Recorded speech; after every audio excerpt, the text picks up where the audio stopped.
Good evening, ladies and gentlemen. If you could please make sure your phones are on silent or vibrate. This meeting of your Pontiac City Council is hereby called to order. We give the floor to Councilman Parker for this evening's invocation. Good evening, everyone, and thank you, Brother President. This evening, we will again have Pastor Emeritus Kathy Desrow to give us our invocation.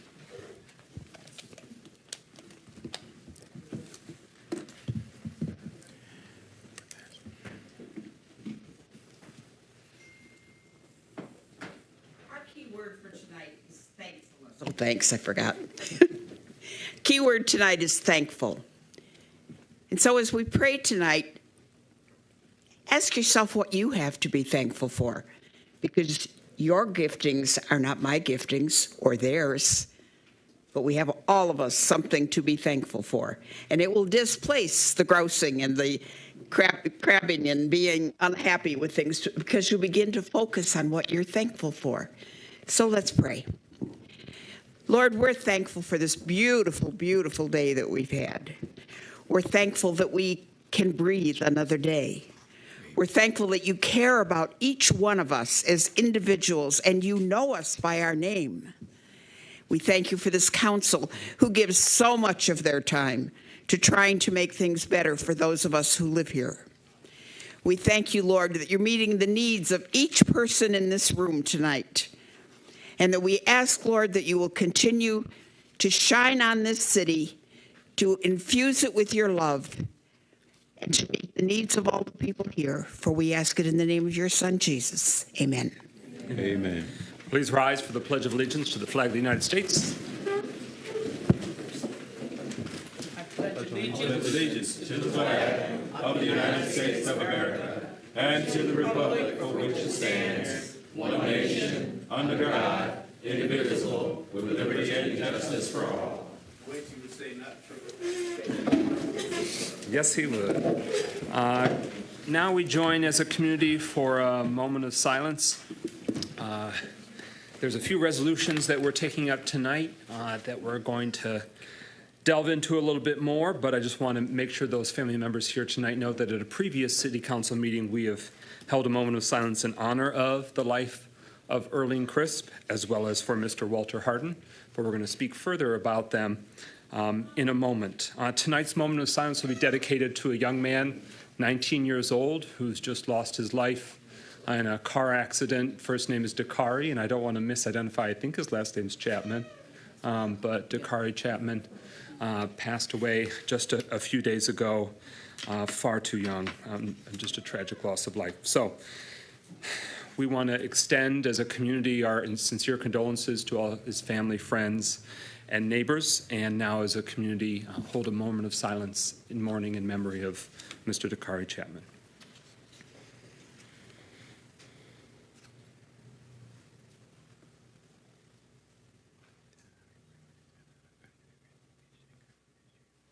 Thank you very much. Roll call, Assistant Clerk. Carrington. Goodman. Yes. James. Here. Jones. Present. McGinnis. Present. Parker. Here. Rutherford. Present. Quorum having been established with 6 council members present, could I please have a motion to excuse Pro Tem Carrington from this meeting for personal reasons? So moved. Support. It's been moved by Councilman Parker, seconded by Councilman Goodman, as Pro Tem Carrington travels out of town and therefore unable to attend in person this evening. Any discussion on the motion excusing Pro Tem? Hearing none, roll call, Assistant Clerk. Goodman. Yes. James. Yes. Jones. Yes. McGinnis. Yes. Parker. Yes. Rutherford. Yes. 6 yeas. That motion carries, and Councilman Pro Tem Carrington is therefore excused. Is there a motion to approve this evening's agenda? So moved. Support. It has been moved by Councilman Parker, seconded by Councilman Rutherford, that we approve this evening's agenda. I'd like to suggest 2 tweaks. Well, I should say 3, where we're going to move the resolutions honoring the life and service of both Walter and Harden and Erling Crisp to come immediately after the consent agenda, but before special presentations. So we'd be pulling them from the consent agenda and making them standalone, so that way we can have debate and hear from family members and colleagues who knew them. The second proposed change would be to add a first discussion, new discussion in terms of closure of South Boulevard at Railroad Crossing, and to add a communications, making sure that the District 4 community meeting taking place on Thursday, August 29th, would be added as a public communication. Is there such a motion to amend? Is there a second? Second. It's been moved by Councilman Rutherford, second by Councilwoman James. It would take the current C and D out of consent agenda for us to discuss those resolutions as standalone and make that come after consent agenda. Add a discussion topic on South Boulevard East road closure at the Canadian National Railroad tracks for construction, and adding as a communication the District 4 monthly meeting on August 29th. Everyone clear? Any discussion? 22nd. Oh, I'm sorry, 22nd. This Thursday. This Thursday, the Yes. 22nd. Yes. Thank you. So that would be that communication. Hearing nothing further on deliberation of that amendment, roll call, Assistant Clerk, on adoption of the amendment to the agenda. James, Yes. Jones, Yes. McGinnis, Yes. Parker, Yes. Rutherford, Yes. Goodman, Yes. 6 yeas. That motion carries. The amendment is adopted, and now the main agenda as amended is before us. Any further discussion or amendments? Hearing nothing further, roll call, Assistant Clerk, on agenda adoption as amended. Goodman, Yes. James, Yes. Jones, Yes. McGinnis, Yes. Parker, Yes. Rutherford, Yes. 6 yeas. That motion carries. The agenda is approved. We're now at consent agenda. Is there a motion to approve it? Is there a second? Second. It's been moved by Councilman Parker, seconded by Councilwoman James. It includes the August 5th, 2024 Economic Development, Housing, and Planning Subcommittee meeting minutes, the August 13th regular City Council meeting minutes, including closed session minutes, resolution authorizing City Clerk to post notice of a budget amendment to reflect $1 million in new grant funding from American Forest. That'll be before us in 2 weeks. And then finally, a resolution to increase PCG contract extension by $86,100 for an amount not to exceed $168,000. So that is the consent agenda. Roll call on its adoption. Assistant Clerk. Jones, Yes. McGinnis, Yes. Parker, Yes. Rutherford, Yes. Goodman, Yes. James, Yes. 6 yeas. That motion carries. The consent agenda and those items identified within it are approved. We're now at a resolution honoring the life and service of Mr. Walter Harden. Is there a motion to adopt So the moved. resolution? Is there a second? Second. It's been moved by Councilman Rutherford, seconded by Councilwoman James, that we adopt this resolution. When we had a moment of silence in Mr. Harden's honor, it wasn't immediately known to me, since I'm too new and green around the ears, but that Mr. Harden had a very long and distinguished career here at the City of Pontiac, specifically including in this building. So thank you to those retirees that looked out and made sure that the City Council was aware of his past employment with the city, so that way we could add to the record a resolution honoring his life and his service to our city. So we are now have that item before us for consideration, and I'm going to read that resolution. City of Pontiac resolution honoring the life and service of Mr. Walter Harden.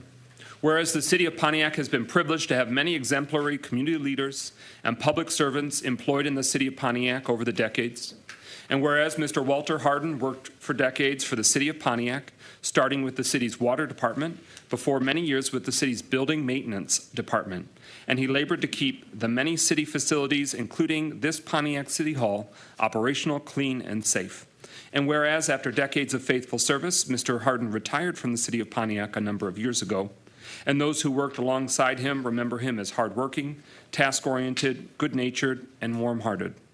And whereas Mr. Harden passed away on July 29th, 2024, just days after his 71st birthday, which is a tragic loss for his family and for our community. Now, therefore, be it resolved, the Pontiac City Council, in partnership with Mayor Tim Greimel, hereby mourns the passing of Mr. Walter Harden, and further resolved, the City Council expresses our deepest gratitude for Mr. Harden's many years of dedicated service to our city and to the citizens whose lives he enriched. And further resolved, he will be remembered by this council and the Pontiac community as a dedicated and hardworking person who made a positive difference in our city throughout the decades. And further resolved, the City of Pontiac extends our deepest sympathies to his family, friends, neighbors, and past colleagues. So that is the resolution that is before us. My understanding is that we have both family members and past colleagues of Mr. Harden. If anyone would like to speak on that, now would be an appropriate time. If anyone would like to take the microphone.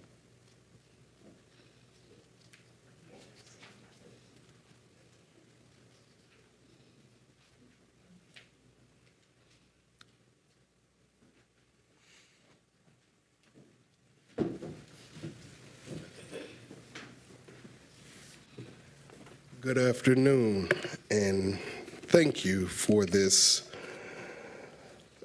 honoring moment for my father. I am the youngest of my siblings. My mother is here as well. And when we got wind of what was going on here, we just wanted to come and extend our thankfulness and honoring my father and her husband as he put in so many years, decades, working for the city of Pontiac.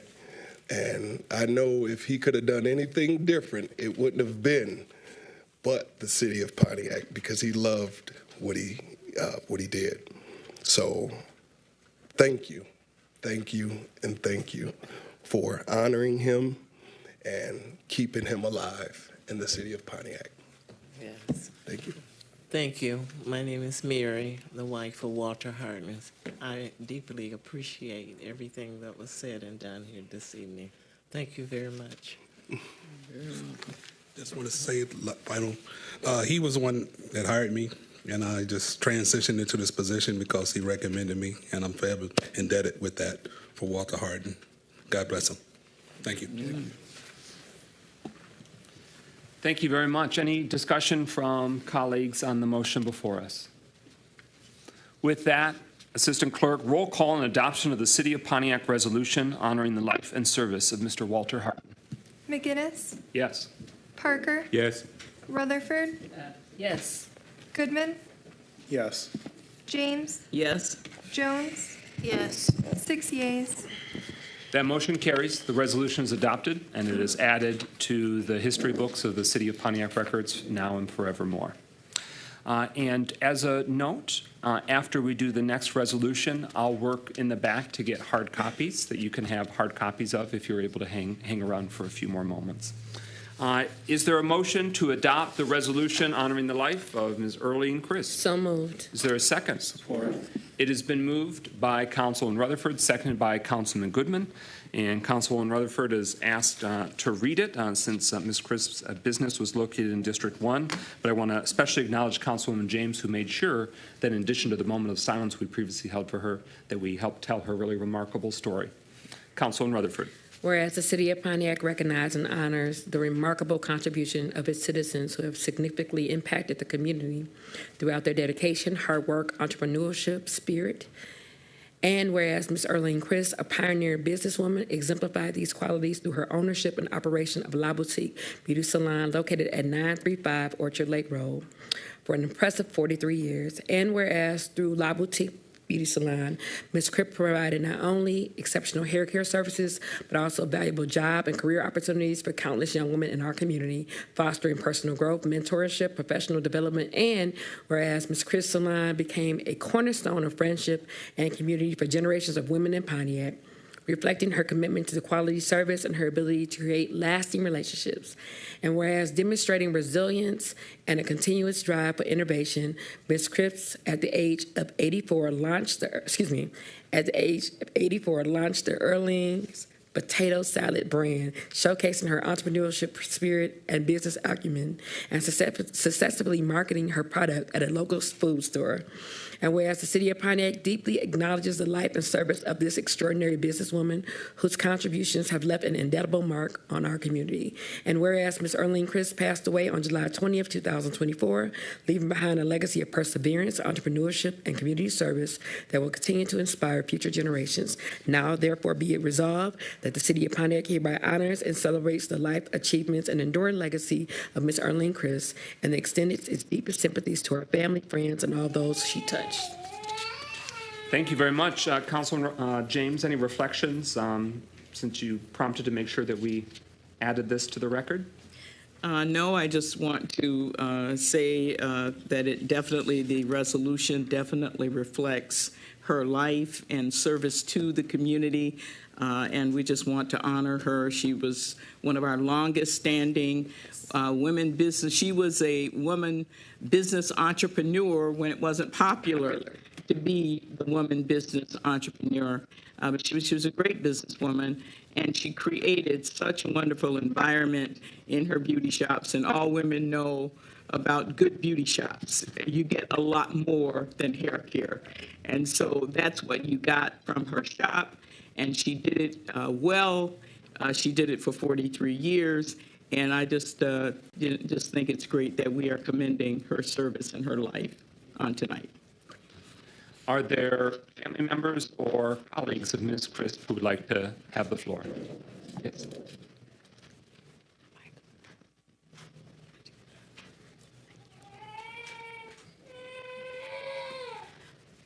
Thank you, Council. Thank you, Councilman James, very much for honoring Erling Crisp. And I like what you just said about her salon. There are many salons, great-grandson there of Erling, but she prided herself in keeping the salon very calm and soothing, and I believe that left a legacy of how upstanding businesswomen should hold their businesses. And I felt like a celebrity with her because wherever we went, she was the celebrity. People were saying hi, and you used to do my hair when I was 4 years old. And this is a very mature woman now, so that really left an indelible mark on me and my family here with Erling, my mom's beauty salon. So thank you for honoring her. It's great to have this recognition for somebody to put their life into Pontiac. She loved Pontiac. Thank you, guys. Hearing no further family members or colleagues, I'm going to give the floor to Councilwoman Rutherford. I just realized that this was Miss Crisp because Lady Gigi and Lady Di, when I used to get my hair done there, and my fondest memory, I was in the Delta, it's like the Delta Classics, and Miss Erling did a pin-up ponytail you couldn't beat, if you know what I'm talking about, her pin-up ponytails. So I was so surprised I don't see Lady Di. I know she passed on, but I was surprised I didn't see Lady Gigi here. They were truly ladies, and you had to address them as Lady Di and Lady Gigi. And Miss Erling, she had a water fountain. It was like, it ran with the stones and stuff. It was always peaceful in there. So I just realized, I know y'all smiling, but who she was. I mean, not who she was, but she had passed. I just think it's important to recognize what she did, just a little bit of the history I have with that organization. So she will be missed. She really, truly made young girls feel like they were ladies. So I just thank y'all for that moment. And thank you for sharing your mama with this community. Hearing no further discussion on the resolution before us, roll call, Assistant Clerk, on adoption of the resolution honoring the life of Ms. Erling Crisp. Parker, Yes. Rutherford, Yes. Goodman, Yes. James, Yes. Jones, Yes. McGinnis, Yes. 6 yeas. That motion carries. The resolution is adopted, and it is now added to the historic record of this great city of Pontiac. And if you wait a moment, I can get a hard copy for you as well.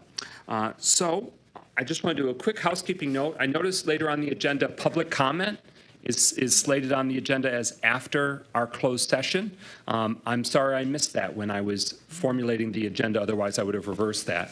So when we get closer to that agenda, we'll entertain a motion to suspend the rules, and public comment will come before closed session, so that way community members don't have to wait later to give their public comment. But with that, I'm going to give the floor to the administration. I'm going to step in the back. I'll be able to listen, but I'm just going to be printing some of those resolutions we've adopted. But so Mayor Grimel and administration, you have the floor on the master plan update community engagement sessions. And then if council members can handle questioning and deliberation, and if it's still going, you can segue into the next special presentation. You have the floor. Great. Thank you, Mr. President. When we kicked off the master plan process some time ago, we committed to the community that we would have lots of opportunities and lots of different kinds of opportunity for community engagement. And as a result, we want to periodically update the community about those opportunities, as well as the progress we're making on the actual master plan work. And so with that, I want to turn it over to our city planner, planning manager, Mark Yandrick. Thank you, Mayor. Good evening, Council. Good evening, community of Pontiac. This is a very quick update. So the 3 takeaways you're going to have from this brief presentation. Number 1, we have a website. Number 2, there is a survey and map that we would like everyone to fill out. And number 3 is the upcoming events. So that website is very simple. It's going to, the name of our plan, it is visionpontiac.com. Visionpontiac.com. So this is what the website looks like. It really has a lot of the information that we'll be discussing this evening. It has all the information for the surveys, the upcoming events, and I just really wanted to highlight, please make sure you check this out. Tell your friends, family, neighbors to also check it out. There on there here is also a survey and an interactive map. So as part of the public engagement, there's a lot of different ways that we really want the community to tell us about your idea of your community, what you like, what you don't like, what you'd like to see in the future. And it really is going to help the city and those that are involved in this plan making process take that information and set the vision, the goals, objectives, and strategies to achieve that. So if you look at the Get Involved section, here's the 2 opportunities. There is a survey. It is about 10 to 20 minutes long, depending on your pace, and it's going to ask you multiple questions about housing, about businesses, about downtown. So if you have some opportunity, I know life is busy, but please get in there and give us some feedback. Now, the second one is an interactive map, and I just wanted to show you and describe what this is. So if you go into the interactive map, you have the ability to show us what you think are assets, what are barriers, what are housing visions, what are redevelopment sites, and non-motorized access. So you get to put a point on a map and tell us what you think is a really good thing of the community. Tell us if there's a barrier that, you know, I'd like to see traffic here. And as you select these, there'll actually be a little paragraph that you can fill in. This is an excellent way to participate in this process and really show the leaders of this community, you know, what can help with this city in the future as we plan to improve for the residents, improve for the businesses, and grow. So I just wanted to show you real quick what that looks like. You can put on 1 dot if you'd like. You can put on 20 dots if you like. But that feedback really will get filtered through to our committees and then also to the consultant to help really provide that feedback for this plan. So we do have a flyer. This is in the back of the room right now, and we really want your input. And so there are 3 upcoming meetings we have. We have a bunch more in October and November. I will be back to highlight them. The first is a community meeting at the Ruth Peterson Center from 6 to 8. This is also partnering with the Housing Summit. So this is similar to the county's engagement plan that they had last week at the Bowen Center. There's going to be some group table discussions, and there's really going to be an opportunity to interact with your neighbors and really to provide feedback to the city about what you'd like to see in the community. There's a town hall on September 19th from 6 to 8 p.m. at Pontiac High School. We are going to be live streaming that. So if you are at home, you can still participate in an interactive process. But if you're able to come to this auditorium, there's going to be a big group participation, and we would love to see you out here at that. And then there is a second virtual webinar on Tuesday, September 24th, that will be on the city's Facebook page. And that is going to be straightforward. I think we learned a few lessons from the first one. But if you want to see the first virtual webinar, it is actually on the planning page of the city's website. Now, before I get off this page, I do want to advertise one thing. That community meeting at 990 Joslyn Avenue, we are having a pizza party. So if you want a reason to come out, there's that. We definitely encourage you to come out. We have found some funding for that. But, you know, it is over dinner time. We respect everyone's time to come out here. And so we will have pizza and some light refreshments. So with that, I believe I have shared really the three takeaways. The website, which is visionpontiac.com, the invitation to do the survey and map, which will be available till the end of September. So there's about 6 weeks for that. And then I've shared some of the upcoming events. So, thank you. Yeah, I know, Manager Yandrick, that we've talked about this at past city council meetings, but for those who maybe weren't watching those meetings or otherwise aren't familiar with the master plan, can you quickly summarize what the master plan process is all about for members of the audience? Absolutely. So almost every community in the state goes through a master plan process. That sets what a vision is for the community, what we want to see in 20 to 30 years, and what are the goals, strategies, and objectives to get there. Many of those help frame the city's processes and procedures to, you know, work on the zoning code, to partner with these businesses, to focus on a corridor, things like that. But getting some of this input really from the community is extremely important in framing that plan. So really this is establishing what the long-term vision for the entire community, not just downtown, not just a certain neighborhood, but the entire city of Pontiac. We have questions from any other council people? Excuse me, Councilman Goodman. You're fine. So I just want to ask, it's related to the master plan. Well, in terms of how you guys are doing community input, can you provide more information about the housing summit? Because I have no other information about that, and so that was included on what it seems like most of the community input sessions. So that's a great question. So Deborah Younger from this office is leading the housing plan, which is also going on. And the city selected the same consultant. So at each of these community sessions, the first section is all going to be about the housing plan, your neighborhood, the existing neighborhoods, the existing homes, potential future homes. And so there's a lot of questions both in the survey and also as part of this housing plan that you can participate. So instead of having to go to a housing meeting on one night and a master plan meeting on another night, we are doing these on the same evening. The housing plan discussion will always be first. So if you know that that's something that's really near and dear to your heart, please come at the beginning, which would be at 6 p.m. for many of these meetings. But if you're not focused on housing, maybe you're a commercial business owner, you understand that you might not have to be there at 6 o'clock, and we will get to that, usually around 6:30, 6:45, as we start discussing the other priorities of the city. And then just for the community's benefit, how are you guys separating the separation between community meetings and town hall meetings? Excellent question. So if you go on the website, there's actually a little explanation that will describe the difference, but I'll be happy to explain. When you go to a community engagement session, one of the 4 that we have coming up here, these are going to be at smaller venues that's going to be a little bit more intimate. You're going to have a lot more table discussions, a little bit more interactions. You're going to be going up to maps and actually putting things on a wall. It's going to be a little bit more intimate in its nature. When you go to one of the 2 town halls we're having, this is one big group community conversation.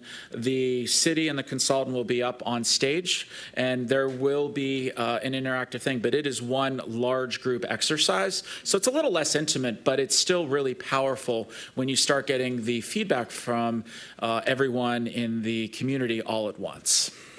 Do we have any other questions? Councilman Parker. Thank you, Sister Rutherford. My question is this. I noticed that you have all these signs out. Do we have those in bilingual language, Spanish, and those? We have some out. So we have yard signs and flyers in both English and Spanish. If there's we're working, the city is distributing some of those. We also have our public engagement specialists distributing some of those. If there's a request for either, please let me know. I'd be happy to provide some. And for those who may not be electronically connected, how will we be communicating with them? So the first, I'm going to answer that two ways. Number one, for our website, anything is translatable to Spanish, so that's there. But if we're going to any of these events that you do not have a phone with you, we are providing English and Spanish surveys that you can fill out while the event is going on. And at the 6 community engagement and town hall sessions, we will have staff on place that are translators that are bilingual that will be able to speak English and Spanish.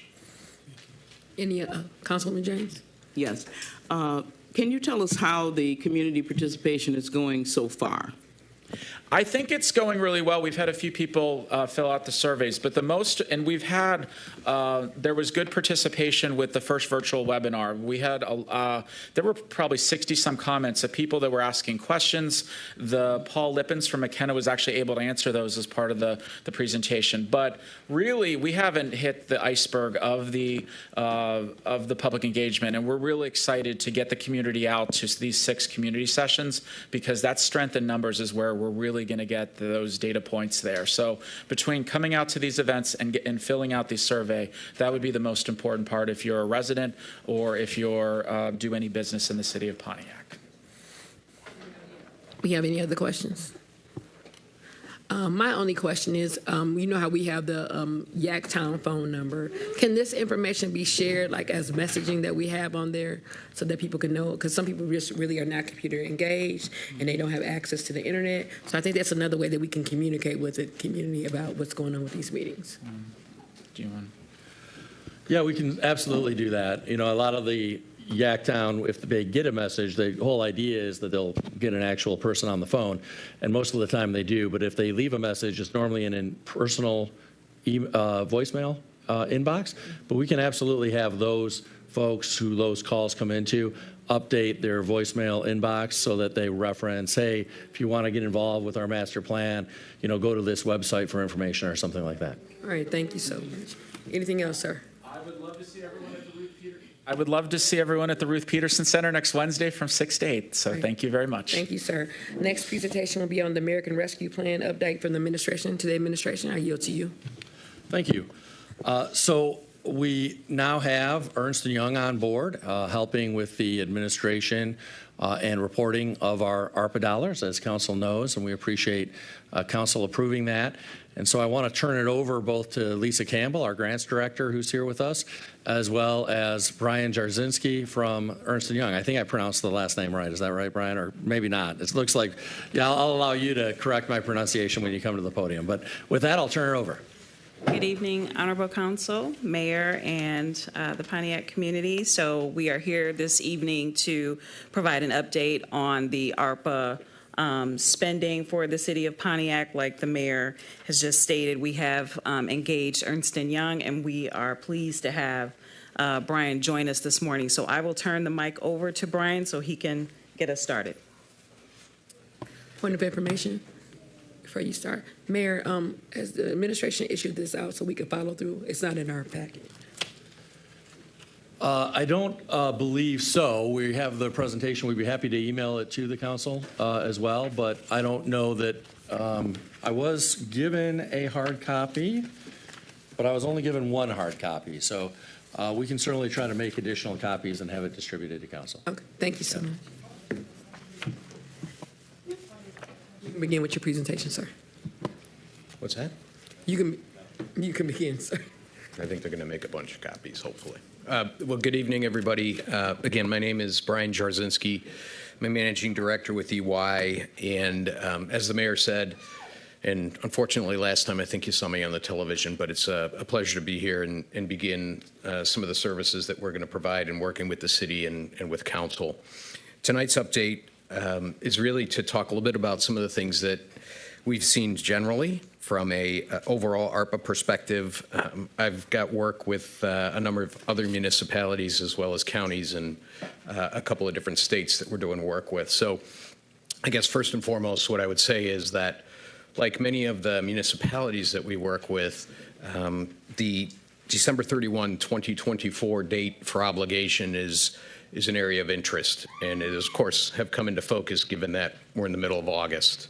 The good news from an overall perspective is, from a city standpoint, we see pathways and we see a reasonable plan that will allow you to get there with some effort over the next few months. We're going to walk through some of that. I'll give you a brief update on what I've seen from an obligated fund perspective. Won't spend a lot of time on the expenditure side other than if you have some questions or want to ask anything. And then there are some items that are still not quite obligated. And we'll talk a little bit about the pathway to that, what it will take, and what we know about it at this point. From our perspective, ZY, we've worked with the city now for a couple of weeks. We've spent a reasonable amount of time assisting with the reporting for the end of June, which was filed at the end of July. And now we're diving into the projects and looking at timelines and looking at opportunities to accelerate the contracting process, which is really how you get obligated. So this presentation is really, I thought for this first one, we would use one that you've seen before so that you are comfortable with the information as it's being provided. I won't spend a ton of time on each of the pages. As we go forward, as I'm bringing you monthly updates, I may start to transition this a little bit so that we're more focused in terms of how obligated dollars are being spent and those types of things. And as we go through this and we give updates, if there are specific detailed updates that you want on projects, happy to do that. So this is the original plan. The good news is there are many communities that do not have a final plan that's in place. One thing Treasury wants is they want the dollars spent. They don't want the money back, which is a good thing for any community. At the same time, there are some considerations for what they require by the end of December that are important and things that we have to deal with for the next 3 to 4 months. Treasury over the last few weeks has also put out new guidance in terms of, well, what does obligation mean? So if I say I'm going to obligate a project and I pass a budget amendment and City Council passes an approved amendment, is that enough? Well, it's not. But there are other ways, other avenues to get things obligated that we'll talk about. So this is the overall plan. I don't think this has changed significantly. One thing I would point out from this is the city took the opportunity to basically take the $10 million from a lost revenue perspective to allow for government services. That was a good move for the city. The other side of that would have been to go through a full analysis of lost revenue over the period, which can become complex and not necessarily worth the effort for the $37 million. So let's go to the money spent to date. This hasn't really changed much. These are the July numbers. The number is now at about $11.9 million of actual expenditures. I didn't have the opportunity to get all the details in there. But basically, it's of the same view. One thing I will point out to council and to the citizens is one thing we're going to do here over the next 30 days is get into the $10 million of revenue loss to make sure that we've met the requirements for obligation, basically show them as expended. We understand where they've been spent, but we'll make sure from a bookkeeping perspective that's all fully documented. Next, let's talk about money that's been obligated to date, and I think it's better to spend it on this side. So when we think about obligation, one of the things we started asking questions about are, what does obligation mean? Contracts are a great way to obligate. There are other ways for the city to obligate projects and programs. For example, if you put something into the Parks and Recreation Department or into the DPW and so forth, if you set up an arrangement to tell them that this is what these dollars are for and when and how they're going to use them, and it's detailed and it has a specific scope, we can enter into those arrangements before the end of December and they will be considered obligated. What we can't do is just pass an adjustment or have a conversation or approve those types of purchases and services. We have to have in place what's considered to be an interagency or a memorandum of understanding. So that's important as we think about obligating the remaining funds going forward. But to give you an update on what you've already seen here from an obligation perspective, and part of what we were trying to do is say, are we obligated or do we just think we're obligated? Many of these cases you'll see we already know that the contracts are entered. For the Pontiac home repair program, the fact that we have contracts that have been negotiated, that we have vendors and so forth identified, and we have a specific program, gives us comfort that that's fully obligated and acceptable to go forward beyond December of 2024. There are a couple of others. The asset management piece, which was the GIS data analysis, I believe that's completed or at least close to completion. Every other side of this, we have contracts, so we understand exactly where they are from a contractual perspective. And Mayor, I don't know if you have any commentary on the GVI employees piece in terms of the hiring process, but otherwise we're comfortable. Yeah, if I could answer that question. The employees started work yesterday, so they have come on board. So from an overall perspective in terms of do we believe that what we think is obligated is truly obligated, we're pretty comfortable. We'll continue to work through. We will go through the contracts. We've looked at eligibility of these projects and programs, and we're comfortable at this point. Before I move off of this page, are there any questions? Okay. The next screen that I wanted to talk about is the money that's appropriated but not yet obligated, and what is our pathway to get through to this. So some of these are dependent upon the completion of certain other smaller projects and so forth, but many of these allow for the opportunity that I just spoke about in terms of assigning the dollars to the relevant department or identifying a third party and getting ourselves in a position to consider them obligated from a Treasury perspective. Treasury as well has put out recent frequently asked questions, their way of answering questions from communities and so forth, that gives us pretty specific pathways and details in terms of how we can obligate. So we've already talked to the mayor. We're also talking to Ms. Campbell and so forth in terms of how we're going to do that. It will allow us to protect many of the items that are shown up on this side, things like the park revitalization program. It allows us to accelerate that by assigning the project to it, regardless of whether the funding posting is done or not. Or, for example, within the small business program, where you may have a period of time where you have to analyze applications, go through a formal evaluation process and so forth. As long as we have the program assigned to the relevant department and we're specific on the scope and what they can spend those dollars on, we will be comfortable that we'll be able to say we're obligated from a Treasury perspective. Again, this is relatively new information from Treasury, but it's important and relevant here.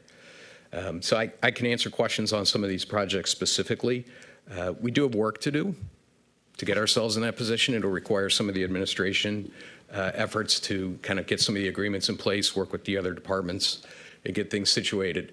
But at this point, we see a pathway forward with these that will allow us to be there by the end of the fourth quarter, which of course is the deadline. Do we have any questions? Councilwoman James? Yes, is that new information that's come from the federal government that you can just obligate those dollars from the department? Yeah, and that would meet their qualification? Yeah, because I would say this is the first I've heard of that. It's a clarification from Treasury, right? Okay. So they give you a map now, they give you guidelines. There's various things that you can go ahead and obligate off of. But you have to be careful that the scope of work is defined. Mm-hmm. You have a period of time where they can still has to be spent by the end of December of 2026, and the dollars cannot be used for anything other than the program that you're specifically assigning it to. Right. Now, in regards to home repair, and we have not spent a lot of money, it's come up in our council meetings on that, but the structure, the infrastructure is there with the contractors to be able to provide work for X number of homeowners. So what you're saying is, even though that money may not be spent, we can obligate the full, what's the amount that we have obligated for? 2.6. So we can still obligate that on the basis that the program is there and the infrastructure is there. Yeah, effectively we consider it to be obligated because we know that the program is in place. Now, we may still have to put in an MOU or a memorandum of understanding to clarify it, Okay. to document it, but the program itself can live on past December of 2024, even if not all of the actual houses are identified. Okay. Any question? One last question. Okay. Where do you feel our biggest liability is, since you've had a chance to kind of look at where we are? Well, I'll be honest. I mean, we have a short dead schedule here that we need to clarify and make sure that all of these can be obligated. So we've got 3 months, really, 3.5 months. So we have some work to do as a group to get there. And then there are some dollars that are still not into this stage yet that I know the city has a plan for, and those need to be approved through the council, and we need to make sure we can action them. in time. I mean, beyond that, when looking at the projects that are in your overall plan and looking at these projects, I would tell you that from a spirit of ARPA perspective, these impact citizens, that's what Treasury wanted from the start, or the government in theory wanted, federal government wanted from the start. There's a decent amount of citizen service oriented type items in here. So it's, you know, it's a good overall plan.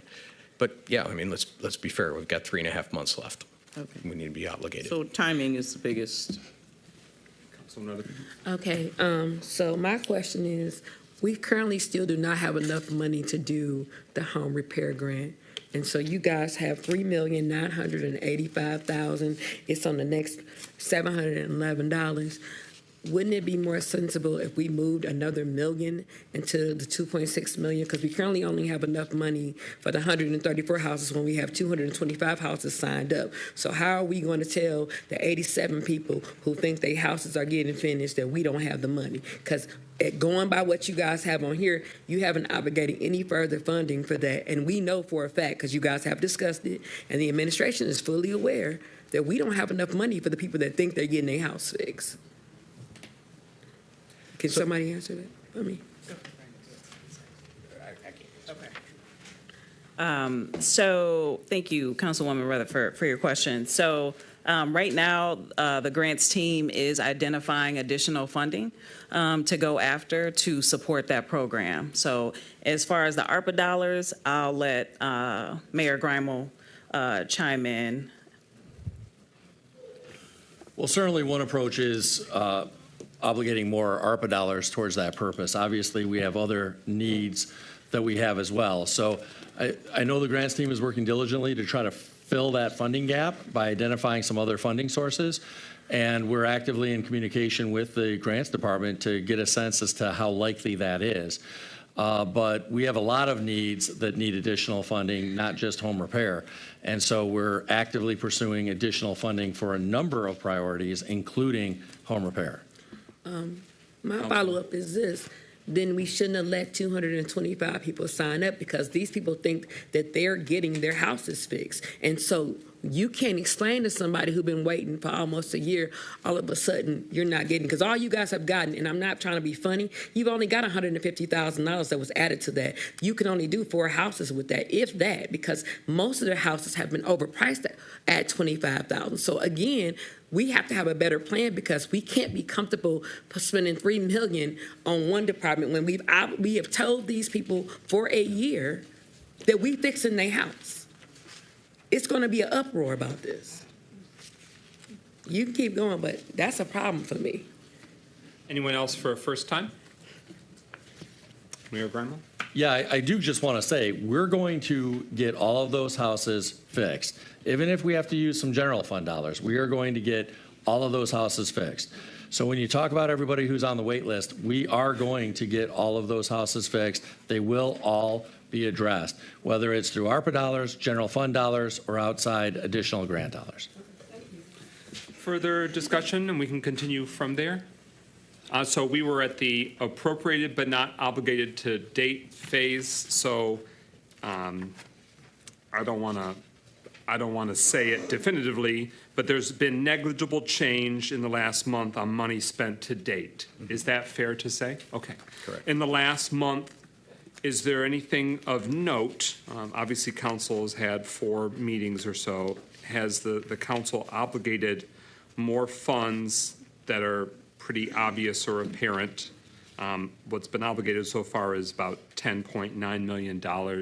Is any of that new, or really just sort of static from the last month? Thank you, President. So there have been additional dollars obligated since the July presentation. Approximately $3 million of additional dollars have been obligated since that presentation. Okay. And in part, that might be the ARPA compliance manager. So having Ernst & Young on board, that's something in the last month plus. Mm-hmm. But so we're now at the money appropriated but not obligated to date, meaning our budget, is it fair to say our city budget reflects these items, but it has not been obligated to satisfy the federal government's requirements? Or when you say money appropriated, is that money that you have a dollar amount explicitly identified for? Just to help understand the nuance of the classification. So my understanding is this is appropriated by the city and by council, Okay. and we need to move to get them truly obligated. So this is a bucket that the 9.5 million needs to move from. City council said, okay, budgetarily, but it has to, before December 31st or dates approaching that, needs to move into what would satisfy as obligated. Whether that be entered into a contract, making sure that we formalize the program or project through an agency agreement, things like that. Yep. And then the funds that have been neither obligated, appropriated, or even identified, it's uncommitted funds of about $6 million. So there's $6 million that before the end of this calendar year needs to be both really primarily obligated. I mean, we could, sure, budgeting's good, but I don't know, is that required by the federal government that it also has to be reflected in our budget? Does that need to be settled up before then too? Well, I mean, from a budget perspective, that's probably more the internal bookkeeping side. Right. We need to make sure that it's obligated from a contractual or other agreement perspective. Okay, that's helpful context. So we've got some clarity on the budget buckets, I should say, and we're looking at each month where those buckets stand. How much has been truly spent, how much has been obligated, how much has been budgeted, and then this last budget of, budgeted but not obligated, and this is neither budgeted nor obligated. The asterisk to that is the $10 million that went to the general fund that he's already presented on. That is ARPA funding that just is a lot less restricted or boxed in by the calendar, meaning that it can be leveraged for other initiatives or to finish funding gaps for ARPA-related projects, but it isn't in this sort of, expiring window or closing window. That's correct. The other thing I think that'll be helpful as we go forward for this group will be to start with the budget, give you what's obligated, then show you what's been expended against it so that you know what's remaining. So we'll have it so that it's broken down where we can talk about the right column. It'll be a little easier visually for you all to see it as we go across, I think, where you can kind of measure the progress from that perspective. So we see things moving from left to right, ultimately expended. I just think it'll be easier for you all to. Yeah, and I think the community would appreciate that. I think it would be helpful for both us and the community. Further discussion on this matter, or are there more slides that you need to show us? The only other one was the $5 million. Okay. All right. Councilman Parker, followed by Councilman Rutherford. Thank you. He mentioned it, and I was just going to ask, what are we going to do with that $5 million that's uncommitted? Or do we get the place where we want it to go? We do. Is that a mayor question? Mayor. Yeah, it's our recommendation, and this was shared a few weeks ago as well, that we spend $2 million of that on stormwater infrastructure. We've been televising stormwater sewer lines, and we've identified a number of problems that need to be fixed. And these problems actually affect the quality of the roadway. They create sinkholes, things of that nature. So these are important repairs that need to be made. And the city engineer who feels very strongly that we should be investing in our stormwater infrastructure. And I know our DPW director isn't here at the moment, but they would tell you that this is really important. And the longer we wait on it, the bigger some of these problems are going to get. And then the remaining roughly just under $4 million, we're recommending go towards the Youth Recreation Center. Councilman Rutherford. Two questions for the administration. In the workforce development, you have $500,000. Where's the funding for childcare, and is that coming out of that? The second question is, you guys moved $10 million into the general fund. Are you now going to propose that the $10 million that you moved into the general fund be used in addition to the $7 million that you're trying to already use for the youth center? And if so, how are you guys going to make it balance out? I yield to the administration. Yeah, so in regard to the first question, the idea around the workforce development funding and including the subcategory of childcare, including the subcategory of transportation, has always been that we're going to invest that in workforce development and in addressing barriers to workforce development. One of the biggest barriers that people, especially women, but men as well, have towards taking time to access workforce development is the need to look after children. And similarly, another barrier has often been lack of transportation to get to workforce development. So those have always been conceptualized as being part of workforce development by addressing some of those barriers that prevent people from accessing workforce development. In terms of Youth Recreation Center, we'll be getting into the real details of funding for the Youth Rec Center on the next presentation. But yes, we are proposing that we use that $10 million of now general fund dollars that was from ARPA funds that were transferred into the general fund for revenue loss. We're proposing that we utilize that $10 million along with some of these other funds for the Youth Recreation Center. We think that investing in our young people is very worthwhile and that it's a very appropriate use of ARPA dollars, whether they were registered as revenue loss or whether they were designated specifically to the Youth Rec Center to invest in actually constructing a Youth Rec Center that our young people can call home.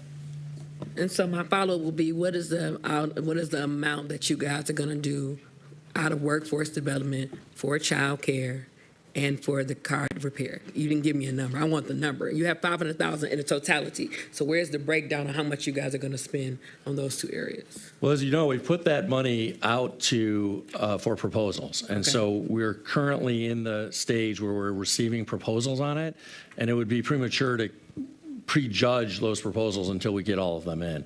But there isn't a deadline that's coming up, I think, in 2 weeks to receive all of those proposals, maybe 3 weeks.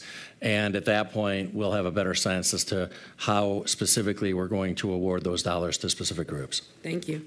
This would be a good time, even though it sounds like you're not familiar with the date offhand, but Ms. Campbell, if you're familiar with that date, or if Ms. Younger can text somebody, what the deadline is for that application and what those buckets of proposals can be, if there's the right, oh, she's in the room, hey, about which buckets that those applications could be in. So Manager Younger, if you want to delve into that.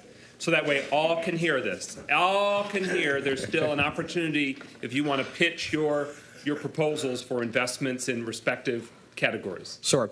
The deadline is September 16th. The categories are arts and culture. There's $300,000 in arts and culture, placemaking, $500,000, and then workforce development / childcare / potential transportation is another $500,000. We've got a smattering of applications that have been in, but we're not going to start really reviewing them until the 16th deadline. September 16th? Correct. And so is there an online submission or? Both. You can obtain the application online. You could obtain the application in person in the Economic Development Division. They can submit in person, or they could submit online by the September 16th deadline. Is that a 5 p.m. on the 16th? It's 5 p.m. on the 16th. We have received about 5 hand-delivered applications. We are dates and time stamping them as we receive them. So we have about 5 on hand that we've received so far to date. Okay. Thank you for that. Further discussion on this special presentation, and again, thank you to the administration and those enlisted to help facilitate this. Each month, this is very helpful for the community and especially the council to make sure that we're meeting this goal and maximizing the resources to benefit our great city. So thank you very much to Ernst & Young's representative for being here, for Director Campbell for your time as well. Anything further, any final discussion or questions? Thank you. Have a great night, and we'll see this topic next month, if not before, with individual items. Thank you, Council. All right, we move to our final special presentation. It's New Youth Recreation Center Concept Options. We give the floor to the administration to cue it up. Yeah, thank you very much, President McGinnis. So we have a robust presentation. We have our design team here, led by Robert Benson, that will walk through different design options and costs for those designs in terms of total all-in costs. So I do want to emphasize at the outset that when you see these price tags, that is the total price tag. It's not just the construction price tag. It includes the design and engineering price tag as well. Then we're going to have our Parks and Recreation Director, Torrance Price, get into the estimated operating costs for a youth recreation center, breaking out those for a youth rec center other than an aquatic center or pool, and then those for an aquatic center or pool. And then we're going to get into available funding or revenue sources to make sure that we can actually have the resources brought to bear to build the Youth Recreation Center. So with that, I'll allow our Parks and Recreation Director to introduce the topic and then introduce the design team so that they can get into the different schematic designs before our Parks and Recreation Director takes the microphone back to get into operating cost issues. Thank you, Mayor Grimo. Good evening to everybody. We're excited to present this tonight. We're thankful to have Robert Benson here from the Racer team. Also want to acknowledge Hobbs and Black, who's also in the audience. So with that said, we're going to get started, and Mr. Benson's going to come up and get us started with our presentation. Thank you, Mr. Mayor and City Council. I only have 211 slides, so buckle up. No. So we just wanted to give you a snapshot and context of the schematic design process so that you understood how the decisions were made by the core team. We want to spend a lot of time on how community engagement operated. And then, as Mr. Mayor said, cost and scope options, giving you a lot of things to consider and chew on. So the process itself was under the contract, 80-day schematic design period. It was fast and furious. And you can see in the light blue, those are all the formal meetings with the core team. In the orange were all the community sessions that were paired with those. So that gave us time to do community outreach and then take that information in, organize it, and present it back to the core team so they could see exactly what the adults and the kids were thinking in town. In the red there, that's the construction manager who's been involved in the process at the tail end to give us estimate numbers. So all the numbers you're going to see tonight are from Clark Construction and their work with us. I'm going to let Torrance come in and talk about this, but we did list all the sessions we had in schematic design. So yes, our first community meeting was held on May the 6th. We was at City Hall. The next one was on May 30th at Gallery 46. I want to thank Councilwoman Rutherford for that connection there that helped get that session set up. May 31st was Arts and Technology Academy of Pontiac Middle School, Arts and Technology Academy of Pontiac Elementary School. You'll see more slides and information on that coming up. 6/20 was at Ruth Peterson Senior Center. And on August the 7th, we just had a virtual group meeting. Let me just explain the majority of the exercises. The first one was asking adults to prioritize what would be inside the building program and what would be outside on the site. And these are the rankings for those votes. People would rank 1 to 10, 1 being the highest priority, 10 being the smallest. Gymnasium, multipurpose, running track, TV studio. I don't want to say the word competition pool. That the pool is definitely an issue that we got into a lot of great discussion, not only with the core team, but community members. So we'll talk a little bit more about that later. On the site itself, playground, outdoor fitness course, a running track outside, potential for an ice rink, additional basketball court, and we did have a few folks mention pickleball.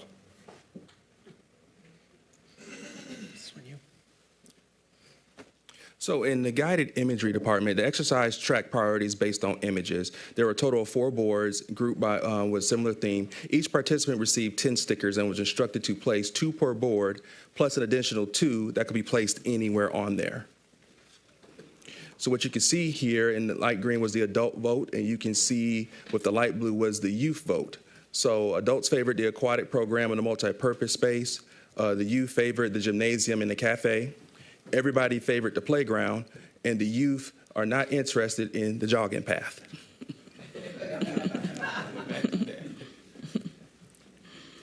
Adults also favored the fitness center and track. The youth favored the game and nap spaces, and everybody wanted local art. 6-word stories. This last exercise required participants to answer 3 questions by providing 6 words in response to what the question meant to them. These words could be unrelated words, or they could be a 6-word sentence. So for an example, pride, family, community, talent, resilient, and love. Pontiac has always come together as one and supported each other as a family. No matter what we have gained or lost, we always rose to the challenge and overcame every obstacle that has been thrown at us as a community. Being the heart of Oakland County is such a befitting description of Pontiac because Pontiac has a lot of things, but the greatest of all things is the love that the community carries for the great city of Pontiac, and that was from our Youth Recreation Manager, Tanisha Taylor. So with that, 6 words that were describing Pontiac that were very common in this exercise was hope, change, pride, community and family, home, culture, diversity, limitations, resilience, activity, talent.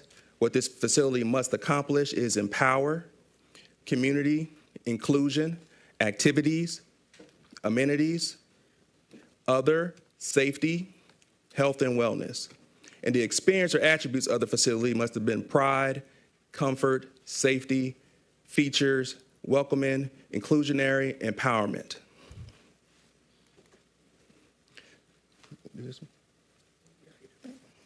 So Dream to Draw was where we worked with the kids, elementary through high school. And in that image, you can see Tanisha and 200 students. I can tell you that room was electric. I have to give a lot of thanks to the faculty who helped us work through that. We didn't really lead the students. We just said, draw what you would love to see in this center. And we also worked here. You can see the high school kids working together, very focused, very interested, very eager to tell us how they felt. The drawings were absolutely exceptional, and we have displayed them both in a gallery and in the senior center, and we look forward to doing it again as the process continues. These kids really have a lot of creativity, a lot of talent. They ask great questions, and we were able to look through and see the words chill space, pool, gymnasium, park, rock climbing appearing over and over throughout all the drawings. Would love to get you all to see all of the drawings. They're really amazing. When we summarize the requests, it really is basketball courts, swimming, safe spaces, community rooms, chill spaces, game rooms, and a cafeteria. They like to eat. That probably should have been moved to the top. Those were not in any order, by the way. One of the things that really did come up, and I want Torrance to sort of talk about this too, though, is we did hear a lot about a place to talk about stuff, a place to, not at school, not at home, some other place where you belong and you feel like you belong and you can really be part of the community and people can hear you. So it sort of transcends athletics. It sort of transcends a lot of the architecture and the building program, and it really speaks to some of the need that we're eager to design for. And with the core team, we ended up with the mission statement here that the Community Recreation Center will create a vibrant, inclusive community hub that inspires hope, empowers youth, and fosters health, wellness, creativity, and connection for all the residents of Pontiac. So it's not just the kids, it's for everyone. And we constantly challenge ourselves in the design with the core team to make sure we're thinking of everyone. As part of that process, we did compare regional facilities like the Hawk and Troy Community Center. The Hawk here, a lovely facility. And we match up, the design matches up pretty well.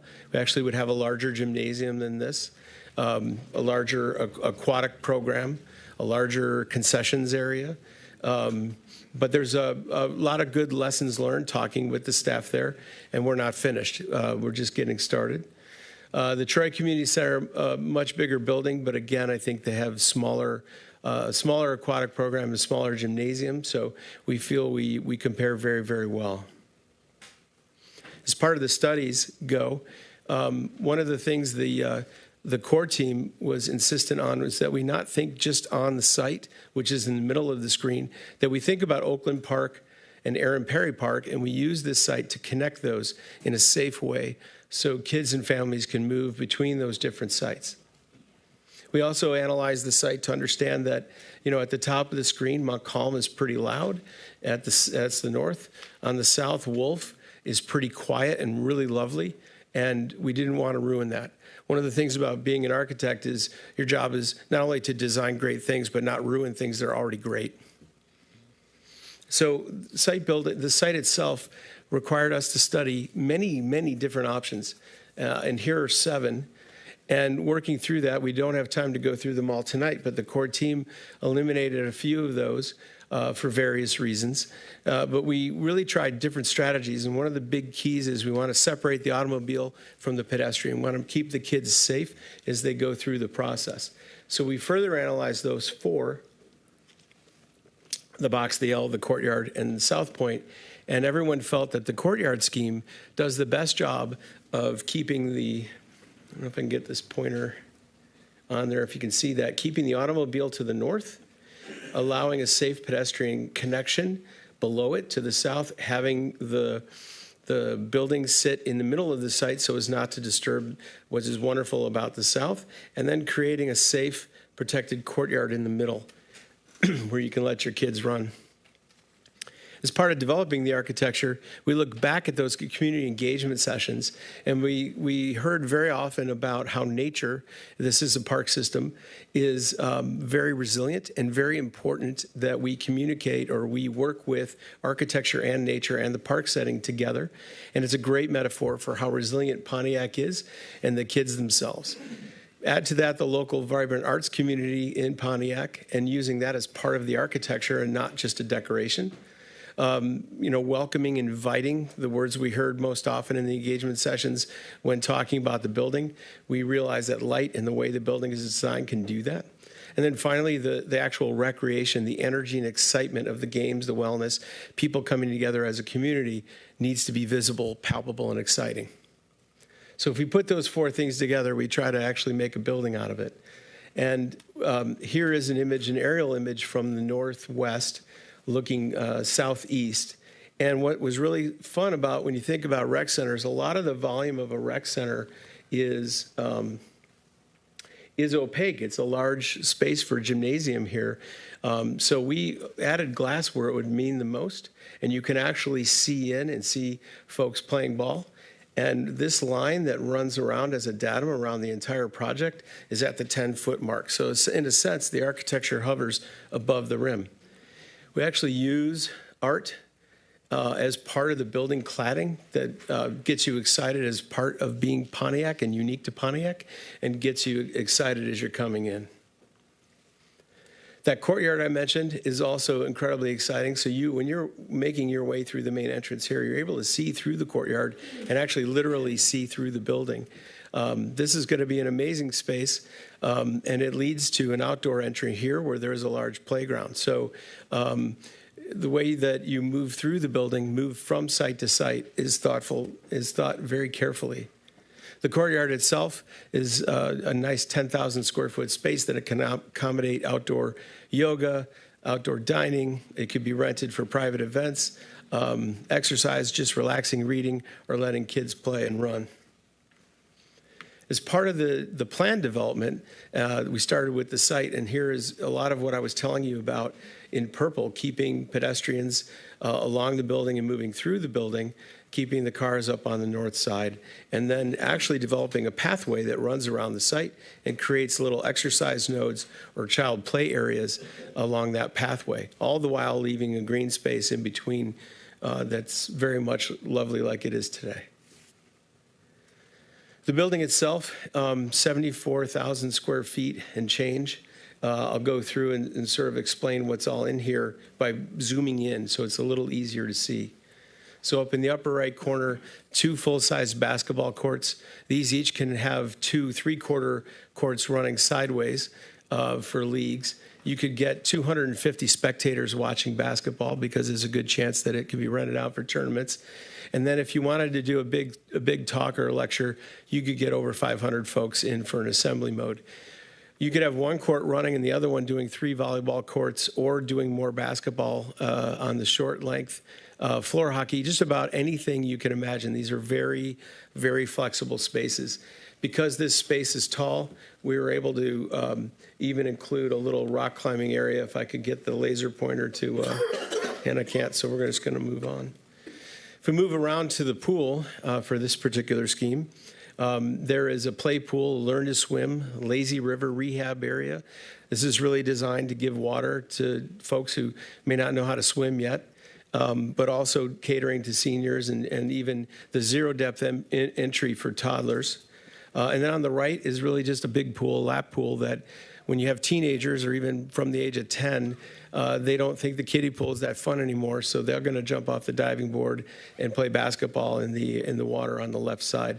And then it's always possible, we don't know what's going to happen with water in Pontiac. So if down the road there wasn't water available for high school athletes, you could do competitions here. Sliding around to the northwest of the building at the top, starting there with the game room, ping pong, billiards, air hockey, pop-a-shot, an arcade, all the things that kids like to do when they're not playing sports. There's an early childhood area in there. If you have a toddler and you have a 10-year-old, you can let the 10-year-old play and the toddler's got something to do. There's actually a nap space, chill space, library, mother's room, podcast, media recording, Park District offices for those running the new Park District here. There is a full kitchen and cafe available that can teach people how to cook.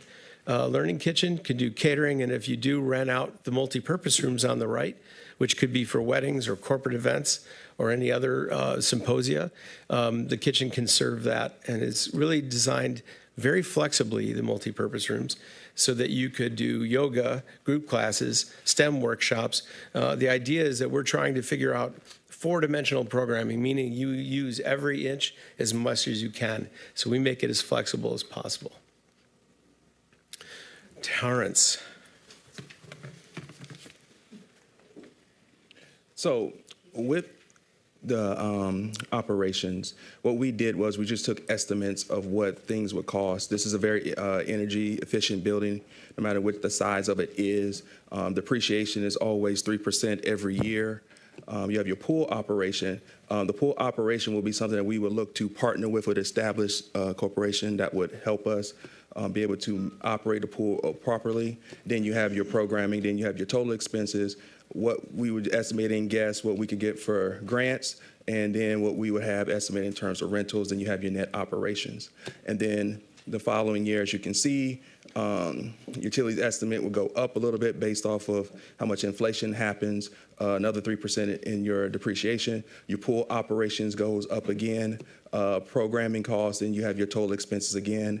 Then you have your grant proceeds, and then what we look to try and improve in terms of rentals. And then you have your net operations from there. And as you can see on the third year, it's the same thing. So having a pool, it shows the true reflection what it would cost to operate a pool. Within those costs is also included a lifeguard, a full-time lifeguard in there. And we can make it work. But then if we do not have a pool. Oh, no. Don't leave that slide. Since you have not provided this in writing to the city council, I need you to verbally break it down for us. So the first is fiscal year 2025, 2026 potential. You're estimating what amount the youth recreation millage would generate. Could we expand it a little bit more? Can you focus in on that? Probably not, so. Can't read it. Can we get a printout? Email it to me. Sure. Thing. Okay. That's better. All right, so fiscal year 2025, 2026, this would be the first estimated, this is optimistic, but let's say the first fiscal year where the Youth Recreation Center is online. You think that based on the trajectory right now of millage revenues, that it's 1.36 or 1.37 million is generated by the youth recreation millage, correct? Is that the referenced millage? Yes, that's just the estimate, yeah. Okay. So in a 12-month period, we're showing it during the fiscal year, but it runs 12 months. So for 1 year, the estimate is for a facility of, was it 77,000 that we were? 74,000. So if it's a 74,000 square foot facility, the estimated annual utilities are about 200,000 for utilities. Depreciation, meaning the obsolescence of the property, it's created, but it tells what you're reflecting, at least in your cost analysis, by depreciation. Just of the building. And would that be manifested in terms of us trying to save money each year to then make reinvestments or repairs, or is it more that's the expected maintenance expenses to the physical plant of the structure? Repeat that last part again.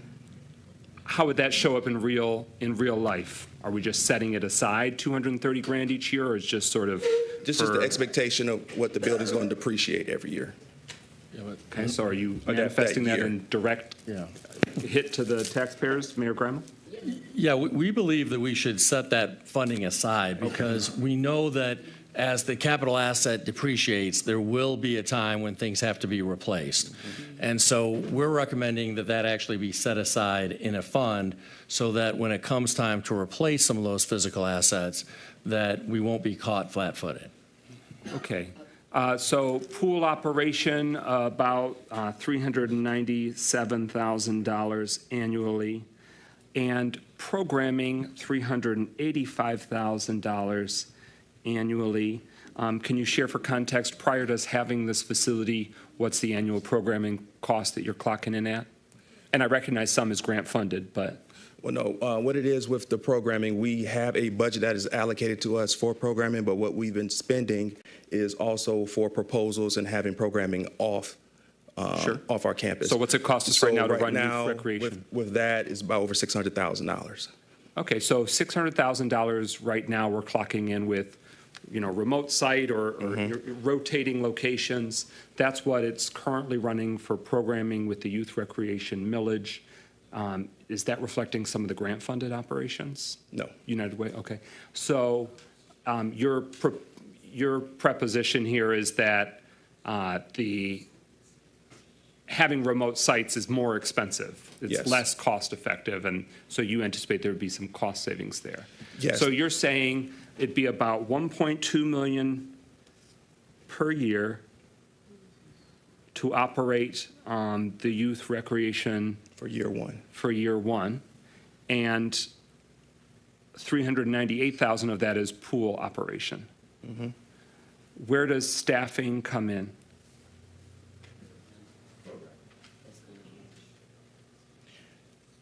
Okay, My slide I had programming in there. It's not reflected on here, but we have 2 full-time programmers that is estimated at $155,000.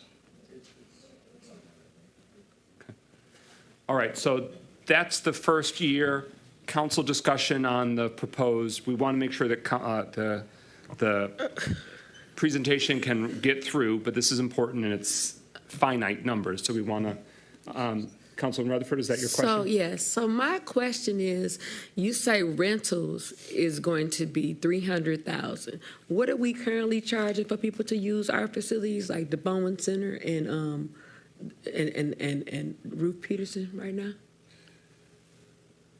In terms of what the rate is? Yeah, what's the rate? I believe the rate right now is $50 an hour for if it's resident and $65 an hour if you're non-resident. Okay, so my question is, how are we gonna get to $300,000, and how much are we charging our residents to rent it?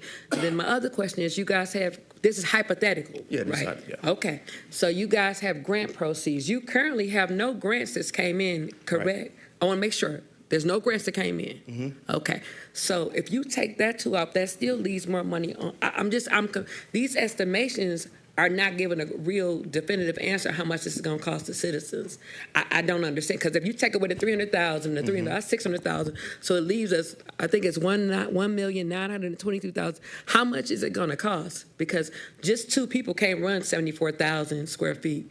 So you got it part-time paying $15 to $19 an hour. Mm-hmm. Where's all that at? Well, part of this also is, that's in discussion with you guys, because what we will do, we will put in what we feel is a cost proposal for what we want rooms to cost per square footage, what we want to charge for day tournaments, what we want to charge for utilization of our facilities at peak hours. Usually the peak hours are during the week from 6 to 9 and anything on the weekend. So once that is given to subcommittee and it's approved, that's when you actually get your real estimates of what's going to happen and what you can actually expect to get. We're expecting that with this particular model, everybody's always interested in and curious about something new. And this allows the city of Pontiac not just to have an interest within its residents, but it's designed to draw the non-residents who don't live in Pontiac to come and utilize our center. It's just like we go to other places and give them our money. We're hoping to draw them into our place and give us their money, charged at the higher rate of a non-resident. And my follow-up is, I see no insurance listed for this, because we got to have two types of insurance when we have pools, correct? Correct. If I'm not mistaken, and you have to have an additional insurance on the individuals that's run. So where's the estimation for the insurance cost for this, for the first year? And that's not a question on you, that's just something that should have been in there. Yeah, I did not get that, but I was able to find that and nail that down, so. Thank you. Councilman Parker, is it questions on the information before us right now? Yeah, just to follow up on one of the questions that was asked is, when we build this, how many hours per day do you expect that it will run? And what is the concurrent charge or pricing for staff for that amount of time? So right now, the discussion is from 9 a.m. to 8 p.m. But that's a flexible thing that's going to depend on the programming aspect of it, in terms of what we have, when it's happening, fall, that sort of thing. When we decide on part-time versus full-time staff, what you would do with a part-time staffer is you would have somebody open, and then you have another group that will come in and relieve them to do from 3 to 9 p.m. to close up. How many people have you estimated that to be, though? I would estimate that to be 6 people, because you want to need a weekend staff also. The pool operation, how was that figure arrived at? Who provided it? And does it include lifeguards or contracted service? Or is it solely the chemicals, the servicing, the repairs, the cost explicit of the pool? Does it also include the staffing to it? Yes, it does. We had a presentation that came in from the Goldfish Foundation, who sat down and walked through with us and went over what potential cost for a pool is going to be. So that's where the number comes from, the cost for a lifeguard. The average salary for a lifeguard is $42,500 with a median cost of $38,000 a year. All right, so that's the first fiscal year estimation. Here, no further questions. Let's look at the next fiscal year for potential. What's the big change? Looks like pool operation gets more expensive, and why is that? Just the percentages of more usage of the pool. Okay, just sort of the life cycle that happens, okay? Any questions on that potential second fiscal year? But so you're anticipating that the youth recreation millage will continue to grow? We all hope. Okay. And then grant proceeds, you'd be trying to clock in at the same $300,000, and then you expect rents to grow slightly as more word gets out, people see how dynamic and beautiful the facility is. Okay. More promotions, more materials get mailed out, more advertising, marketing. Any further question? All right, let's move to the next. Okay, Mayor Granville. Yeah, I just want to clarify in terms of increased millage revenue. That's just modeling what's occurred in recent years for the youth recreation millage, and more broadly, what's occurred in recent years for general fund millage revenue as well, because the taxable value of properties goes up by 3% or the rate of inflation, whichever is less, unless they're sold, in which case there's this increased pop-up. And so that's not an increase in the millage rate. I just want to clarify that.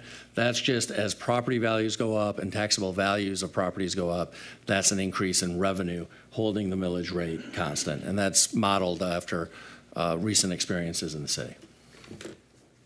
And then when we get to this next fiscal year, you're showing a drop in programming of $110,000. What's the anticipation there? Transitioning from all of our vendors to being paid hourly. So that takes away the extra costs. We're actually trimming down the program offerings to fit and model what the building is going to offer, what we're going to do, not offering the whole smorgasbord, just throwing programs out there, but identifying our programs that are our strongest and tailoring a strong program of consistency within that group. Okay. Any questions from council on this fiscal year projection? All right, if we can shimmy on down to the next bucket of figures. So what's the, I'm sorry, what's the narrative down below? I don't think we saw that part. So So handling routine maintenance, this is not accounting depreciation, this is investment in actual capital account.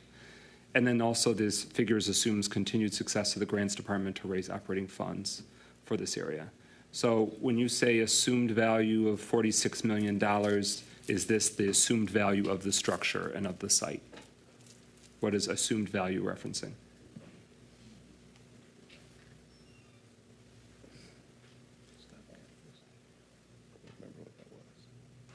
Okay. I don't remember what that particular part of that was. All right, we'll delve into that. We're ready for the next set of data.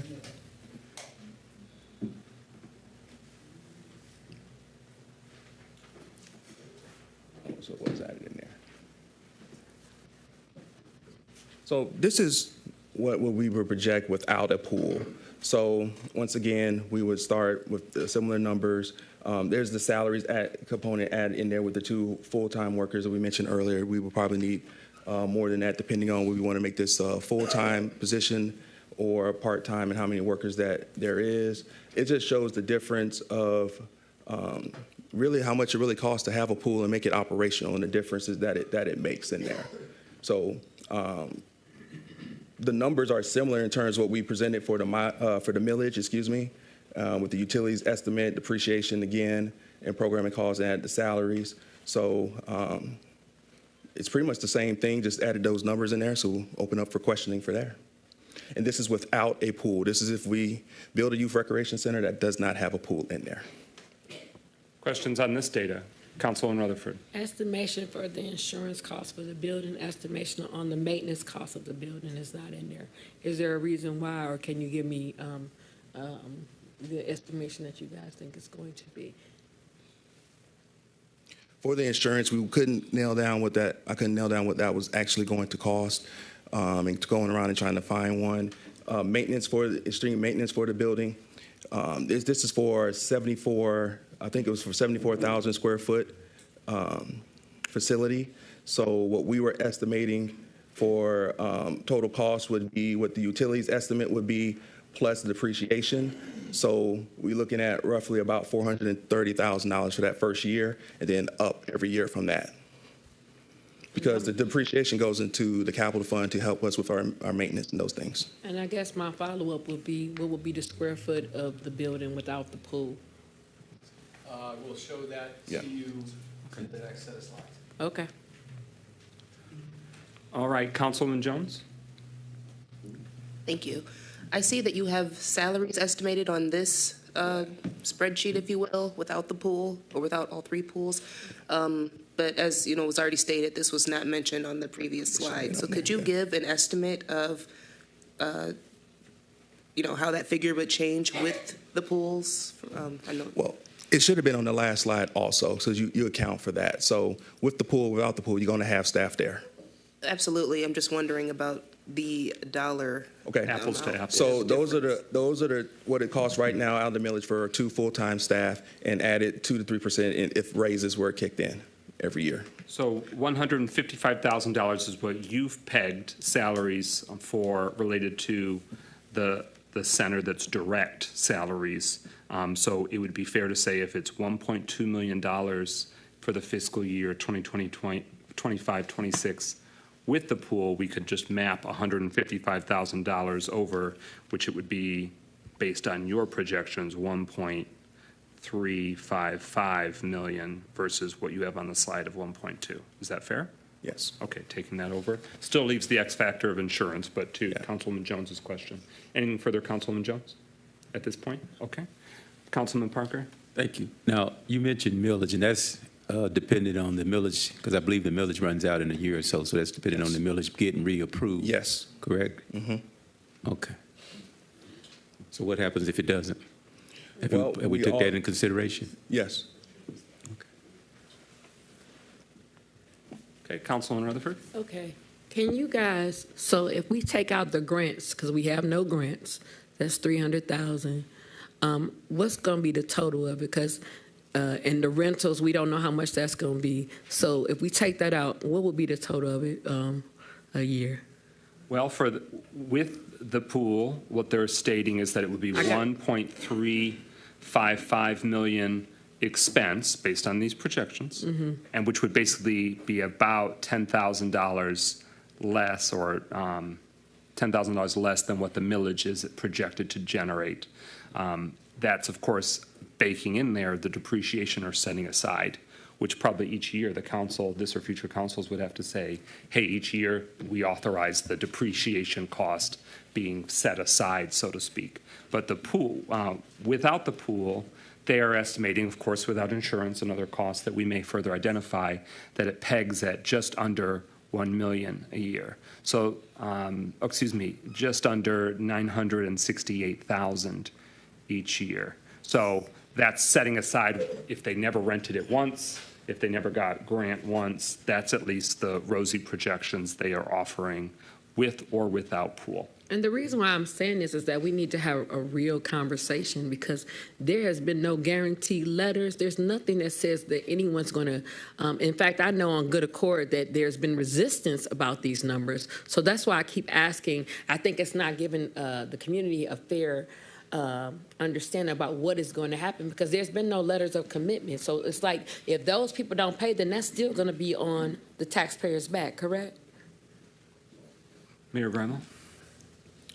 Yeah, we acknowledge that. And as President McGinnis said, even assuming no grant proceeds for operations, even assuming no rentals, you're talking about a total amount of expenses of a little under $1 million a year. Further questions about this slide? We've got more to come. All right, we can always go back if we need to revisit.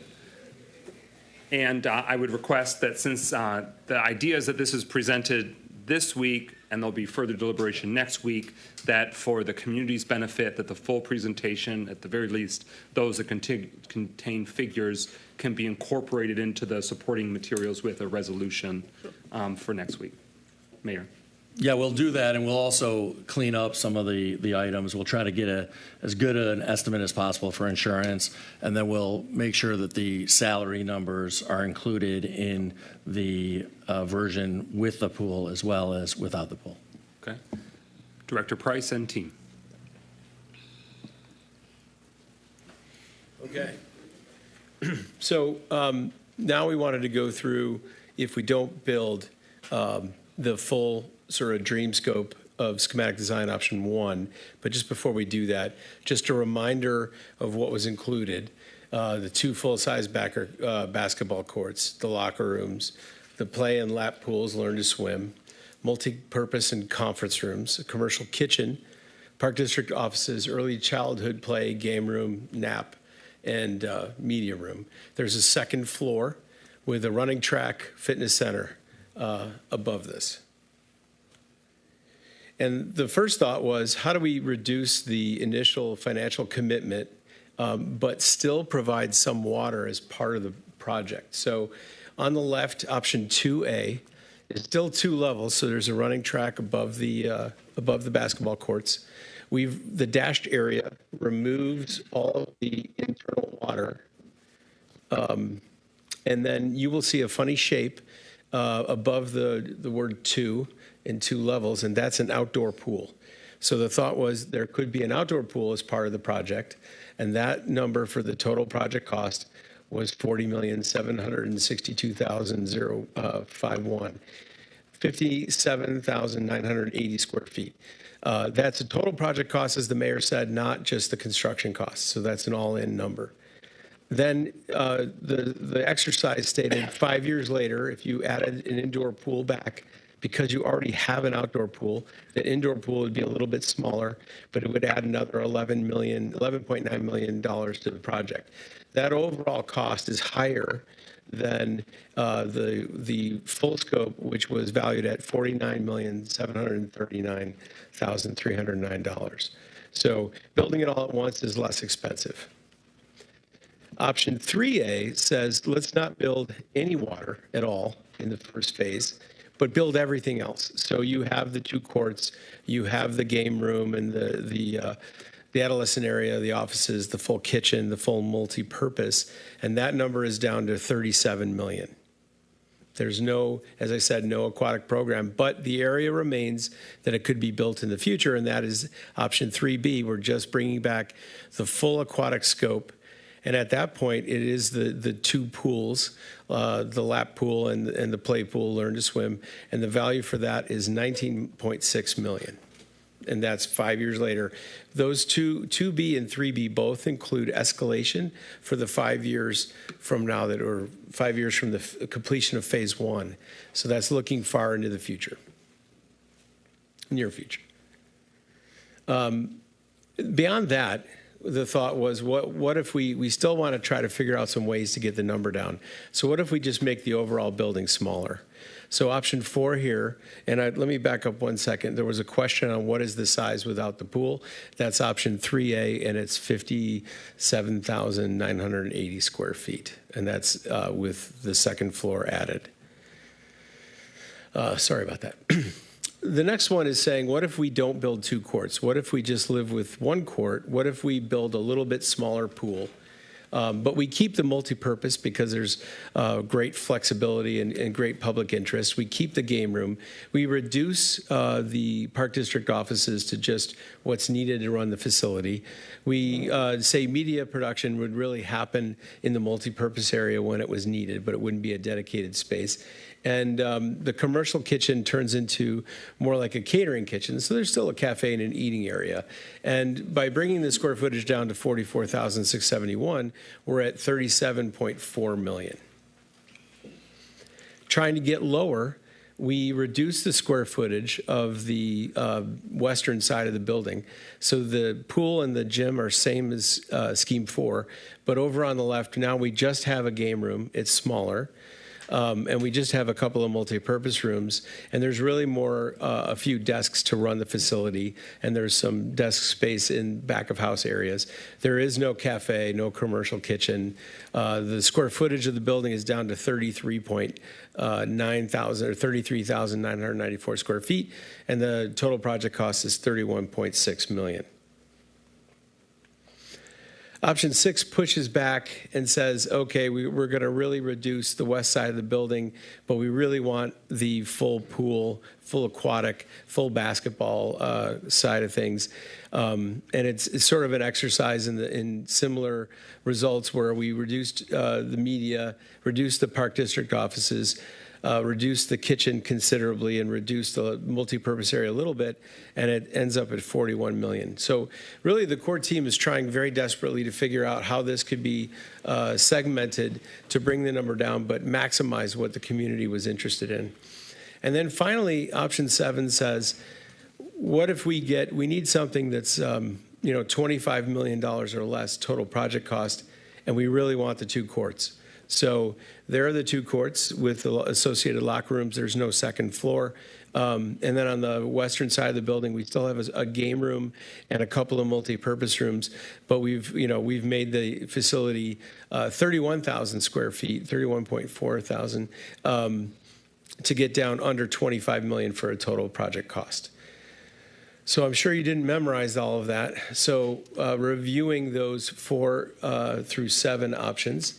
On the left is, single gym, smaller pool, and multi-purpose being maintained. 5 is the single gym, smaller pool, even smaller western area. 6 kind of pushes it back up a little bit, and then 7 removes water altogether. And all around all those schemes, the outline that you see is Scheme 1, so you're able to understand the relative size differences. That was smart. Okay. And then if you really want to get dizzy, you can see all of the options together here. So full scope, option 1, phase construction, 2A, B, 3A, and B are all versions of option 1. And then 4 through 7 are all smaller facilities that are adapting some of the principles. Okay. We're going to delve into questions now on this sort of phase of the data. Councilman Goodman was first on the speakers list when it was more broadly, and I just don't want to get too far away if you would like to share your feedback or questions now. Yeah, and this is less about the numbers and more back to like how we went through this process, because I was just taking in a couple of different things. I don't know if you can scroll back through the slide, like way back to when you were doing like community input. Oh, community input. Yeah.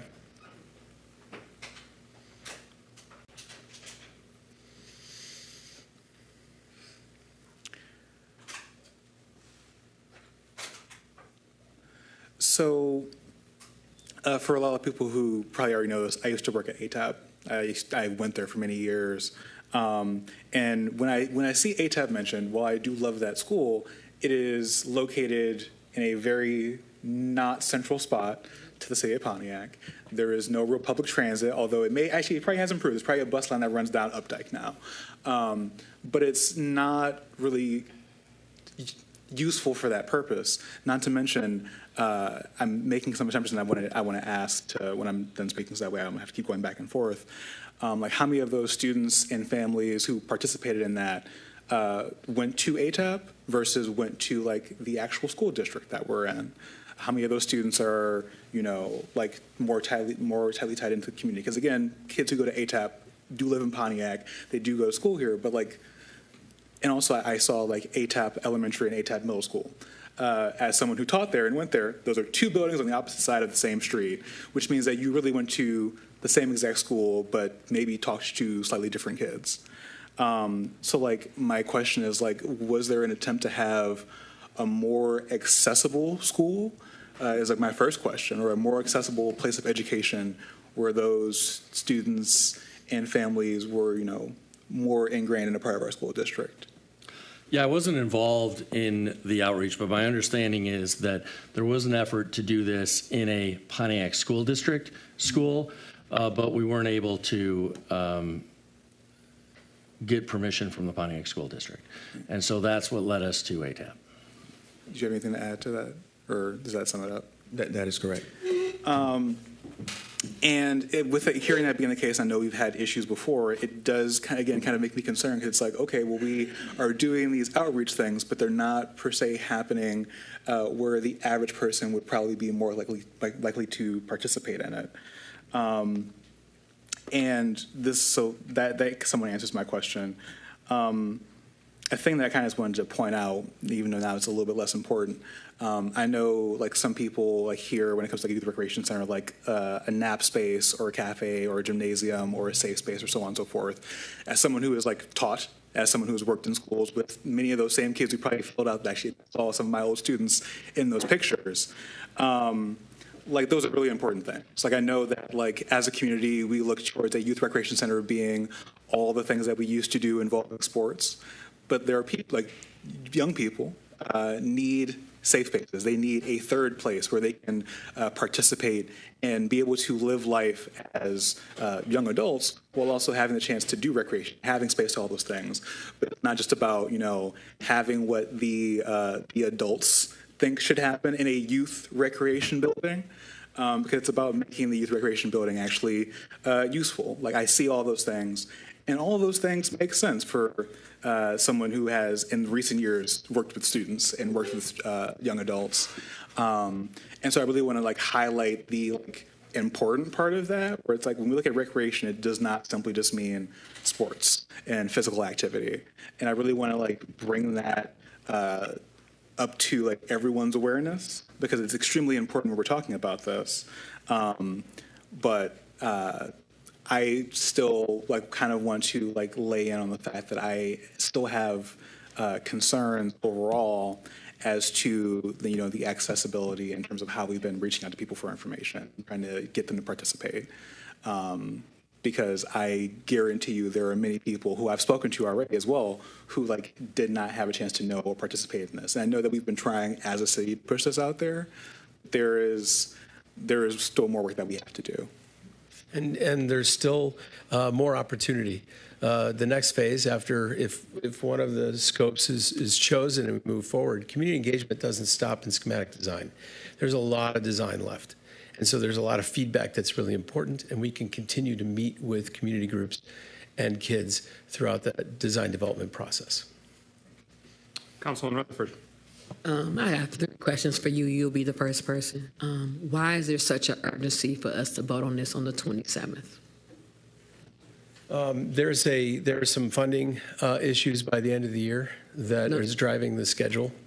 I'm referring to the contract that we have with you guys. Is there urgency on your part for this to be secured by next week? Meaning if you don't get a decision by August 27th, are you peacing out? No. Okay. No, we're not going anywhere. The That's not the issue. We're really trying to meet the deadlines the core team has established. My second question is, if you go back towards the schematic, which is 3B, you have it highlighted in red that it actually would cost $56 million. Can you read that number out loud? Yeah, sure can. Is that the phasing of That's the phasing. That's so the if phasing. you, so what happens there is if you build the pool, what we've done is we've added the pool 5 years later, and that has an escalation cost per year, 3 to 4% more expensive. So that we add that 19.6 to the 37 million next to it and get 56. So all that's saying is if you phase the project but you realize the full building, it's more expensive than building at once, which should make sense. And my only follow-up is, how we going to pay for this? Does that come next? Yeah, that's what I'm waiting to hear. It's coming, yes. How we gonna pay for Any this? other discussion on the various concepts? I will say this is extremely valuable and helpful. It's professionally done. It lays out the pros and the cons visual in a way that us, on behalf of the citizens, can know what we're committing to, what gets left on the cutting room floor. And I really appreciate the community feedback that helps, I think, elevate the broader elements we want. We want Pontiac public art in this site. We want it well lit. We want it connected to the parks where there's, recreation and walking options, maximizing the parks. That's why it was such a strategic location, based on what was available, what was affordable, but to leverage those parks, leverage all these different natural assets. So I appreciate that, those sort of high-level considerations, because the way in which the site is landscaped and designed and lit and aesthetic and showcasing Pontiac, that's going to go a long way. And that isn't necessarily always the big price costs. Those are things about just us being strategic and intentional. So I just want to say that the professional way in which your team, Racer, Hobbs and Black, others have been working through to get us now. City Council is, as you can tell, a little anxious because we would have loved to sink our teeth into this 6 months ago, a year ago, before you were even on board. And so the community is well aware of council is expressing ourselves, so I'm not going to beat a dead horse there. But this is very helpful for us as a community to know the options and then make the right decision based on what the timeline and the resources and the community's desire and long-term sustainability allows. Are there any other discussion or questions on this latest round of information presented? Hearing nothing further, next slide. Thank you. Yeah, and I can take this portion of the presentation. I want to begin by saying that it's our recommendation to do the version 3A.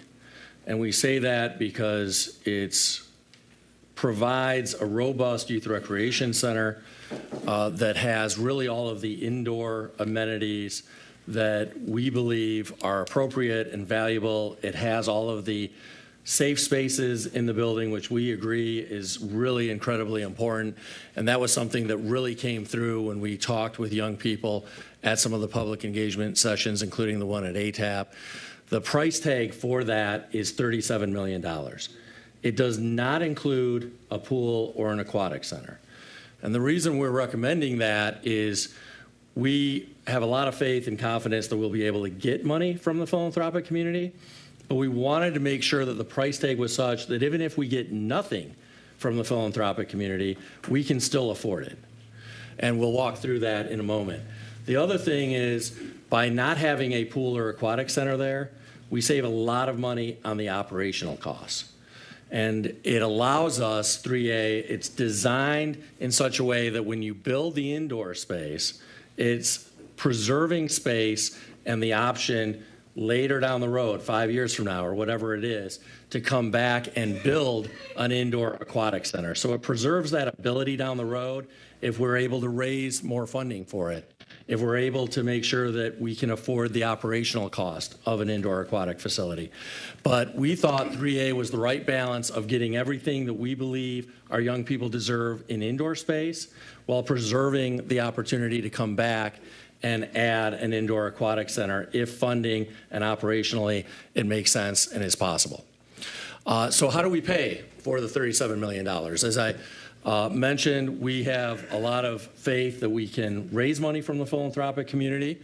I think our head of philanthropy, I'll call her, our grants director, Lisa Campbell, has said, as a conservative estimate, she's very confident that we can raise at least $10 million from the philanthropic community. We would like to raise even more than that. As you can see at the bottom, we would love to raise, $20+ million from the philanthropic community, which is certainly within the realm of possibility. But we wanted to explain how, even if we don't raise a single dollar from the philanthropic community, we can afford the $37 million price tag. So I want to walk through this. We have a general fund balance of $41.5 million. That is an astoundingly large general fund balance. And that's because we did transfer the $10 million of ARPA dollars for revenue loss to the general fund. So that includes that $10 million for revenue loss. But also we've been running surpluses for the past 2.5 years and have been able to add to that general fund balance. So we start with a general fund balance of $41.5 million. The best practice general fund balance is having 2 months of general fund expenditures in the bank, which is about $9.5 million. So we have over $30 million of general fund dollars in excess of what is deemed best practice by those accounting firms and other financial wizards who advise local governments. So that's great news, and it provides us with some ability to devote certainly that full $10 million of revenue loss to this project and still have a lot of cushion for other priorities. I do want to mention that that $41.5 million does not include, other than that $10 million of revenue loss, ARPA dollars. It doesn't include any other unspent ARPA dollars. Those are all separately accounted for in grant department budget items. It does not include the $5 million that we received from the state so far. We have another $5 million tranche coming from the state for the Martin Luther King Bridge. That's accounted for in Major Roads Fund. So this $41.5 million does include the $10 million in ARPA funds that were allocated for revenue loss. It also includes the $3.2 million set aside by the previous city council specifically for a youth recreation center. And if we move to the next slide, we'll talk about how even in the worst case scenario where we don't get any philanthropic support, we can raise $44 million for this project. So one component of that is the $3.2 million designated by the previous city council. Another component is the $10 million in ARPA revenue that was put in the general fund due to revenue loss. Another component is we're sitting on an insurance fund of about $7 million almost. And so we can take $5 million out of that fund, devote it to this purpose, and still have a very healthy fund balance in that insurance account that is far beyond what most municipalities have. We then take, as we've identified earlier, a total of $7 million in ARPA funds allocated to this. The U.S. Senate, their finance committee, the Senate Finance Committee, has approved $2 million for this project, and that obviously won't be official until the actual budget is approved. But as we've seen for many years, once those earmarks make it through the Finance Committee, they get approved. And we're very grateful to Senator Gary Peters and Senator Stabenow for their support in securing that $2 million allocation for this. We also have a $2 million youth recreation fund balance that is the result of the fact that we've been levying a millage for youth recreation for a number of years and spending on an annual basis less than that full amount. So that's accumulated in that fund. And then if we borrow $15 million and pay back $1 million a year for 25 years from the general fund. This does not require a tax increase. This is not a bond millage. I want to be really clear about this. This is just borrowing $15 million, paying it back over 25 years at $1 million per year out of our general fund. You add all that up, and it comes to $44 million, a little more than $44 million, which is about $7 million more than we actually need for this proposed project. That still allows $9 million for a DPW facility or other capital needs, while allowing, even after that $9 million, having a little over $19 million still left in our general fund balance, which is about $9.5 million more than best practices require.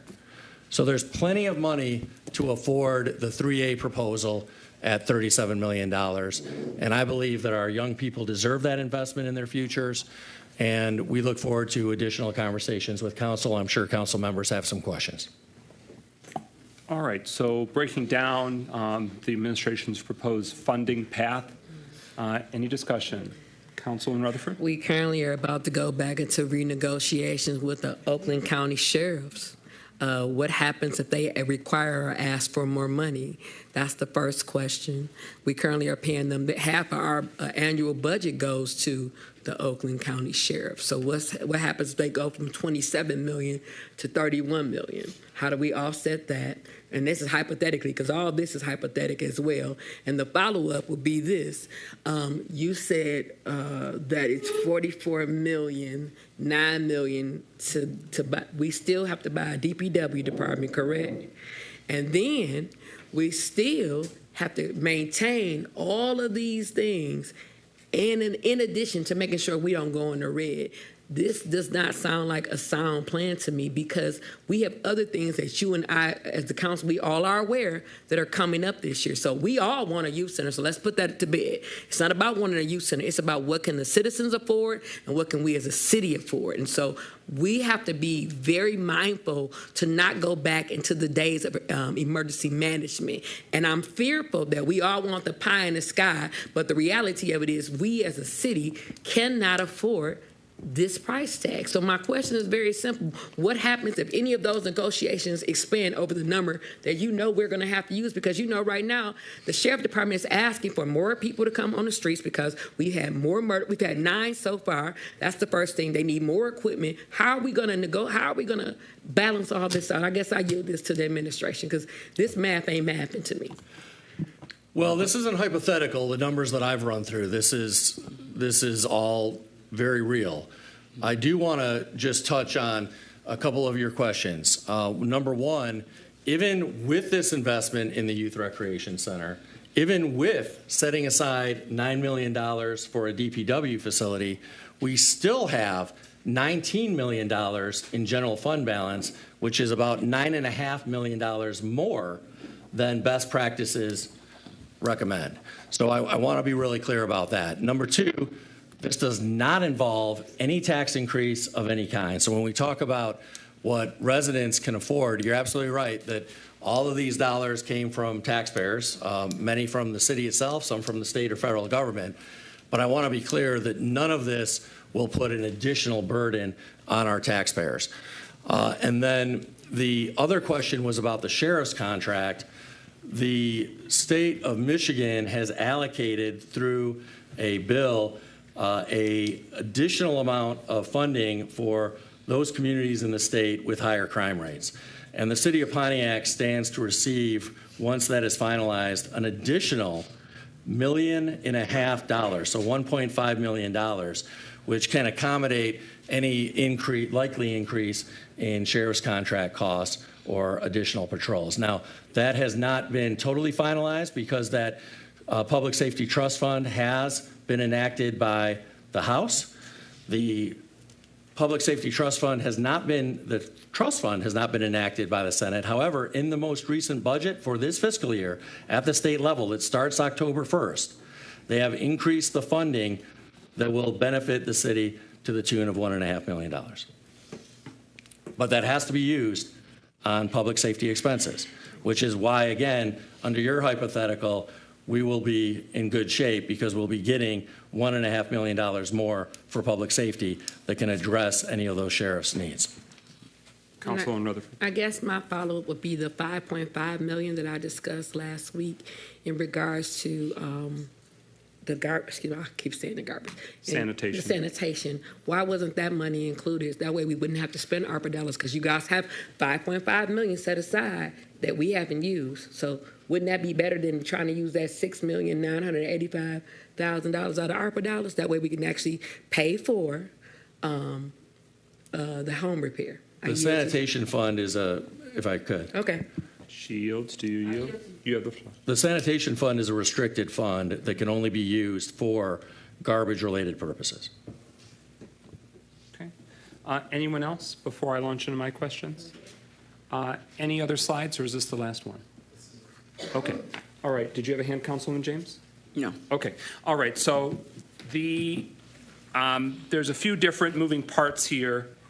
The references that you visited the Hawk in Farmington Hills, that's a City of Farmington Hills facility, 244,000 square feet on a 42-acre site.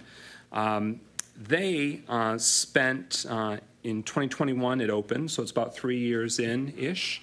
I know a number of us have been there. Most recently, the Oakland County Executive held his State of the County address there earlier this year. That was my first time being in the facility, and others may have been there that evening too.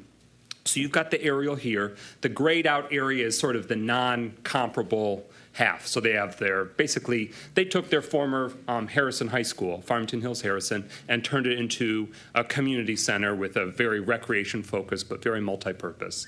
So you've grayed out sort of the section including the auditorium, other facilities that wouldn't really be comparable, and you were looking at essentially half of their 244,000 square foot site for some comparables. Is that fair? That's fair. Okay. So Farmington Hills has 82,000 residents, about 20,000 residents more than us. They estimated that it was going to cost $22.5 million to build out, right? So it's an existing structure. It wasn't like it was empty for decades. They luckily made a transition from a high school closed because there's less students in the district, and they transitioned to make it this great facility. But it did go over, and it ultimately cost $27 million. They have a fund, an annual funds as a city is $175 million per year. Based on my research, 18% of their budget deals with recreation, and that comes out to about $15 million. They generate from a recreation millage about $10.4 million. And so before this facility, they had an activity center that was dated, and they had their senior center in it too, the Caustic Activity Center, and they were using a $2 million parks millage. Excuse me, when I said $10.4 million, that's revenue that the recreation department generates. They have an ice rink that makes money or loses it. They have a golf course that makes money or loses it. They have 5,000 passes that people pay to utilize this site, and they've had, since it's opened, about 50,000 passes. So they have a business model, but even with that business model, they are coming up short $6 million annually. So $6 million annually for the general fund is making up the difference, because before it was $2 million before they had this site. They had a smaller, less effective site that was dated and was going to have costs if they kept band-aiding it. But I just want to flag, this is a gold standard. This is something that wins awards in Michigan. It's fantastic for adaptive reuse, to be that hub and the center for the community. But they even still are identifying that it's not financially sustainable right now because they are pulling $6 million each year. It's worth noting they have 148 staff members in the city of Farmington Hills dedicated to recreation, equivalent to full-time. They have more than that, but a lot of them are part-time. So they've got 39 in administration, 24 dedicated to senior services, 26 dedicated to parks, 18 to cultural, and 41 to recreation. I took out some of the other categories that didn't really apply, like we no longer have a golf course, so we don't have to try and staff a golf course. But so that shows, in a best case scenario, a fully functional city recreation team. And I think it's fair for us to be clear-eyed that we have extremely limited and stretched thin staffing capacity currently. So no matter what the facility is, no matter what the footprint is, we as a city council and future councils to come, we as a community always have to look, how do we afford it? How do we staff it? And how do we program it, right? It's not just having people work there to turn it in, turn it on, unlock the doors. It's about making it thrive and function. I just want to point out that, and I know our deputy mayor worked in the city of Farmington Hills as economic development director. Their department head is Ellen Schnackle, and they call it special services. She's been there since 2012. And it was her that quoted saying, in the big picture, it really isn't sustainable financially. And she's not talking about the hawk, but she means that gap. So I imagine the deputy mayor can connect with his former colleague about that. They're identifying, they did a report to see how can they fix this. They had proposed additional parks tax or an outside investor or increasing fees. What we haven't talked about tonight is, and I want to get to it, if we don't tonight, maybe next week, what's the administration's vision for user costs, fees, especially if there's something aquatic, because a lot of other models in municipalities, even if you're a resident, there's still a cost, or there's a member fee or an access fee. Some of them have fitness centers, and so instead of you buying a gym membership, it's a perk where you're getting it really prorated because you're a citizen. And I know some residents of outside of Farmington Hills, they go to the Hawk. You know, they go there for swimming or others. So I just want to flag that we've got to keep that in consideration. So that's the Hawk at Farmington Hills. It's bigger than what we're talking about. So it's not an apples to apples comparison, but it's just, even in the best case scenario, high use, high revenues, there's still a constant concern about keeping that level. But they do have dozens and dozens of employees on that site that are operating and programming the recreation.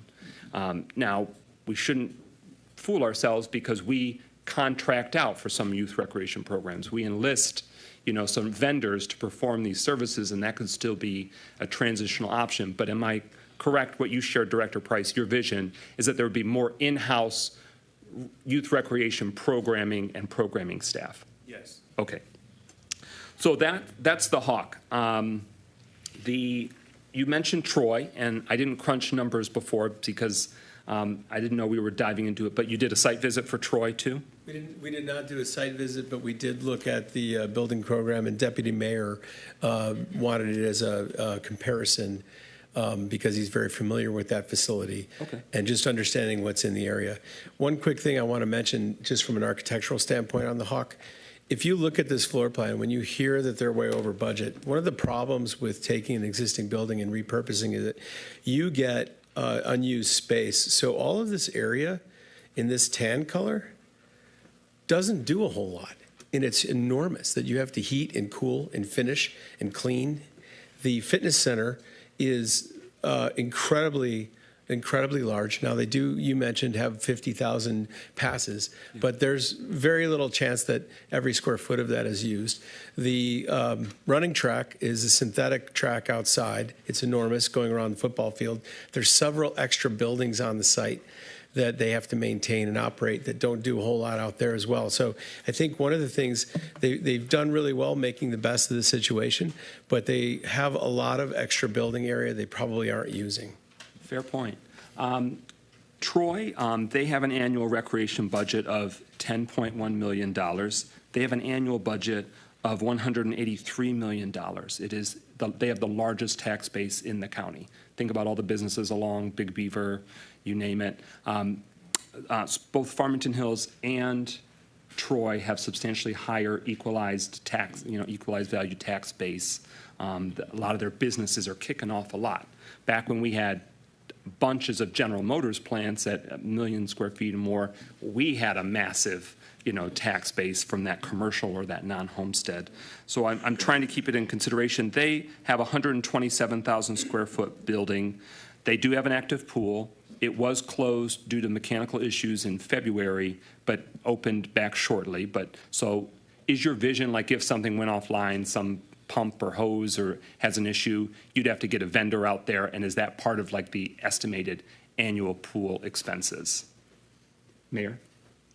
Yes, it's part of the depreciation, which is we're putting this funding in a capital improvement fund for those kinds of emergency maintenance requests, replacement costs for equipment, all of those sorts of things. So the idea is that every year we're putting money in the fund because as the facility gets older, the equipment is going to become in tougher and tougher shape, and at some point is going to need to be replaced. And that obviously, that likelihood increases the older the facility is. So I don't know exactly when the Troy Community Center was built, but it's been, I think, at least 20 years, maybe longer than that.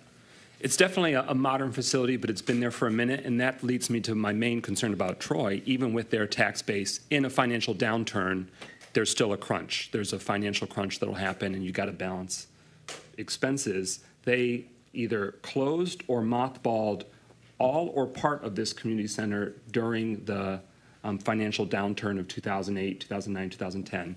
And I was trying to find out, what's that? And so I'll do more research to find out, because there's always factors, and we're not apples to apples, but I want to make sure that we are recession-proof as a city, because we've paid the price dearly in our exposure and expenses. So it's something I'm just keeping in consideration, because, you know, tax revenues going like this every year, we can model that, but then when there's a major event that causes a dip or even just a flat line, we need to be prepared, because we will have to make those decisions as a city about how do we freeze some expenses, reduce expenses, and we can't be too overexposed. There's also the Livonia Senior Center that's newly being constructed or is open now. What I saw in the news, that's about 25,000 square feet. $22 million is what they've estimated for that. A lot less, maybe, you know, high functional requirements. So I'm not trying to judge the price tag negatively, but I just want to flag that what I found is that Livonia's operating cost each year for that site is $2 million. So I just want us to think about, what are the operational costs in real terms. The city right now does not have a specific recreation center. We have historically, but we do not currently. What we do have are two senior centers, the Ruth Peterson Center and the Robert Bowen Center. Historically, my understanding is that there was only one pool that the city and our recreation operated, and that was the Hayes Jones Community Center, and that was an outdoor pool. Has the city of Pontiac, and correct me if I'm wrong, I don't believe we've ever had an indoor pool that was under the domain of the city. Is that fair? Yeah, we have not, and I'll just say, I don't want to interrupt too much here, but it's one of the reasons we're cautious about going that route and are suggesting a version without an indoor aquatic center. And the city, though, does have in our boundaries the high school. Pontiac High School, originally built Pontiac Northern. There is still a pool. The school district has announced that they will be bringing that online. We don't know the details yet of logistics and timeline, but that's something that is promising and a potential partnership opportunity. The Detroit School District has 14 indoor pools, but only 7 of those are operational, meaning previous taxpayers in their city built and funded a pool, but half of those are offline or closed. They exist in an active open school, but 7 of them are not operational. When we're looking at Detroit Parks and Recreation, they have 6 indoor pools and 1 outdoor pool. Their 1 outdoor pool is pretty epic and legendary at Rouge Park. It's the Brennan Outdoor Pool. That's currently open, but in the past they have had some mechanical and operational issues with the pump broke, and so it took them about 9 months before they could get a contractor to approve it and then get somebody to actually, a professional to do it. So for a season that was taken offline for 1 year. But looking at the indoor pools, of their 6 indoor pools, at the Coleman Young Recreation Center, their pool is currently closed. It needs more funding. They closed it during the pandemic. It is not announced any time that it'll be open. It remains closed since 2020. The Williams Recreation Center, they closed it due to staffing shortages. There's no announced plans to reopen, but it's about staffing issues, and I think specifically with lifeguards. And then at Patton Recreation Center, their pool is closing next month or later this summer for major repairs. They have not announced a timetable. No two pools are alike. I just want, if we go that route, I need the residents and the taxpayers to be fully eyes wide open about issues that can happen with indoor or outdoor pools. And that's both true for municipalities that have recreation operations. That's also true for school districts that have pools at their on-site in usually their high schools. I'm going to keep blazing through my questions. I don't want to monopolize this, so anyone has hands, insert. My understanding is that there's professionally in our region, there's a lifeguard shortage. Would it be a direct hire for lifeguards? Would a service be contracted out? Have we found out the landscape yet on external staffing options? The numbers you shared sounded like full-time or, sort of like their cost. Is that the usual model that you would envision employing for the city of Pontiac? Well, with the shortage, what we would look to do is we would look to local universities who have swim programs and who have kids that are participating in swimming. So there's a lot of there's a few high schools that are still around there that has that. I believe Oakland University still has a swim team, and there's some other universities that have swim teams. So we would look to try and get young professionals in to help to kind of stabilize us early on to start, but also too with learn to swim training programs, developing our own. Hopefully we can invest in our own and grow them up in opportunities and things to become lifeguards and stick along with the city. Thank you. Question was asked before by Councilman Parker about hours of operation. I think that's important. We're going to have to always assess that no matter what the facility has, because that's a big variable that impacts what the community expects and wants, but also what can be staffed and can be afforded. What's the vision for the management structure? So you were the Parks and Recreation Director. There is a Senior Services Division, a Youth Recreation Division, and a Parks Division. Is the vision of the administration that structure would inherently at the top level remain the same, where there's a Youth Recreation Manager? And my understanding is so there's a Deputy Youth Recreation Manager right now, but there is no other staff that's a direct employee of the city. They are contracted or as needed or handling specific courses.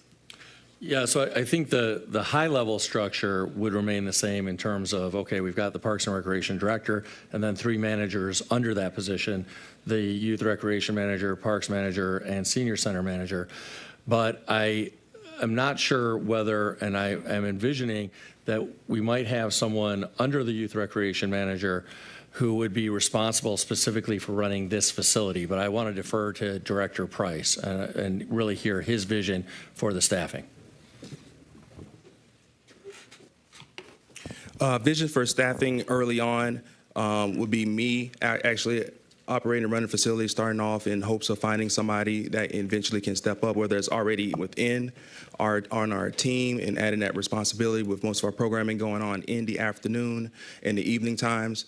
And I would like to have somebody down the road eventually to have that, but early on I'm envisioning me having that responsibility of operating the center. Okay. Councilman Parker, then followed by Councilman Rutherford. As I sit and I think about the issues of staffing for this, and I think you did a very good job of outlining all of this, but I think this is where we also need to look very closely at how we tie in workforce development with all of this, because workforce development can develop some people to be able to staff this to the level that it needs to be staffed. So I don't want us to forget that we do have an opportunity to tie 2 things together as we think about building this and developing people, as opposed to going to look for them. Why don't we work while we're building it to develop some people to be able to staff this building out of Pontiac residents themselves? I just wanted to add that to it. Thank you. Councilman Rutherford? Millage goes up for voters next year. We've seen millages not pass in this community. What is the administration plan if you don't have the millage? Mayor Gremlin? Yeah, just to level set expectations, it's not next year, it's the year after, 2026. Not a big deal. I just wanted to make sure people weren't thinking, oh, there's a millage up next year. So it's 2026. Certainly there's been a history of school district bond proposals not being enacted. I am not aware of any millage renewal for the city that has ever been defeated. So I'm not aware of, the city has long had a senior center millage. We've long had a sanitation millage. We've long had a capital improvements millage. I'm not aware of a millage renewal for an existing operations millage ever being defeated in the city. Having said that, we want to make sure that we have a contingency plan if for some reason that doesn't pass. But I will say that I think when that youth recreation millage was passed about 8 years ago now, there was a widely held expectation that it would lead to a actual operational facility and a new facility. And I think that if we embark on this road, it enhances our ability to actually get that millage renewed. Whereas if we don't build a new facility, it will make it much more difficult for that millage to get renewed. Selma? Excellent question. Yeah. And I just want to provide context for if any community member says, why are they focused so much on this? That's not what's important to me. The voters spoke, they approved a youth recreation millage, so that's part of what has set that's what led us here in part to tonight. If that wasn't the will of the people overwhelmingly, that we probably wouldn't be here tonight. This is really the manifestation or, the next culmination because the voters voted to make it a priority. They put it on the ballot and they adopted it. And that is in part what has driven this as a major priority. Councilwoman Rutherford, not to mention, of course, what we want to accomplish, but Councilwoman Rutherford, your follow-up? So in saying that there hasn't been a millage that hasn't passed, there hasn't been voted down, but there have been with the school district. This community has been hit with several different initiatives that people are frustrated with because there's no resolve. And so for you to say they want us to build a $44 million 41, 44, 56. I ain't never heard that's the number they wanted. They just want a facility that accommodates our community. So we got to be careful when we do this all or nothing thing. That's irritating to me. We cannot, and no one's going to say it, but I am, we can't afford what they're trying to have these people build. I don't care what they tell everybody. There's no way that you're going to make a mass majority of the voters here feel comfortable with us spending this type of money when there's so much stuff that is not being done for the citizens. We have to rethink this. And that's just my statement. I'm sorry. And we're going to do y'all going to do what y'all want to do, but this is not fair to not me, but the next generation to come. We are not thinking about the next generation when we do this vote. 3 pools, that's not even realistic. It's just not realistic. I'm sorry. It's not at 2 basketball courts. Like, when you guys plan this out, and I guess this is my question, did y'all think about what's going to happen 10 years from now? Because things have changed in Pontiac all the time. How are we going to maintain this for real? Not estimations, real dollars. How are we going to maintain this for real? Can anybody show me a real answer? Not estimations, not we going to get $10 million. Where is this money coming from? Because I know for a fact that people in the giving community have had much resistance about this plan. And I'm not going to sugarcoat it because y'all want this to go through. Y'all have got to tell these people the truth because even though you're saying it's not going to be on our back, it really is. And I just want y'all to be honest about it.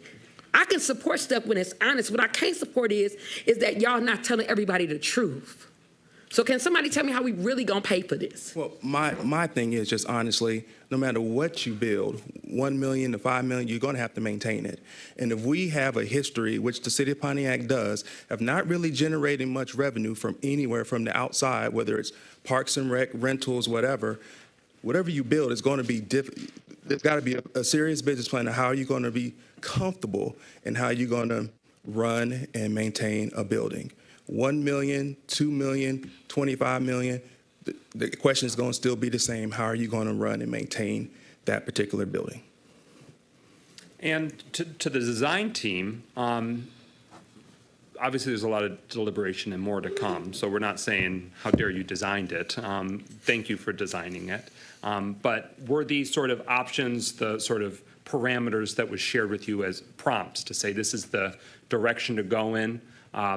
It's not a bad thing. I mean, I love that there's even more options than I had seen in the initial series of information. But I just want to make it clear, it's not that you're coming out of left field and saying this is what we've designed now, take it or leave it. You were prompted by the city of Pontiac to say here are the different permutations, if you can work. The RFQ that was made public that we responded to had a building program in it that included a pool, included a gymnasium, included multi-purpose spaces. And so that was the starting point. From there, after the community engagement sessions, we met with the core team, discussed what was necessary, and then generated the options of the scope that you see here. Councilman James, then Mayor Graham. Yeah, first of all, I really appreciate all of the information that's been shared, and President McGinnis, appreciate your taking the time to research and to come up with the data that you did. All great discussions.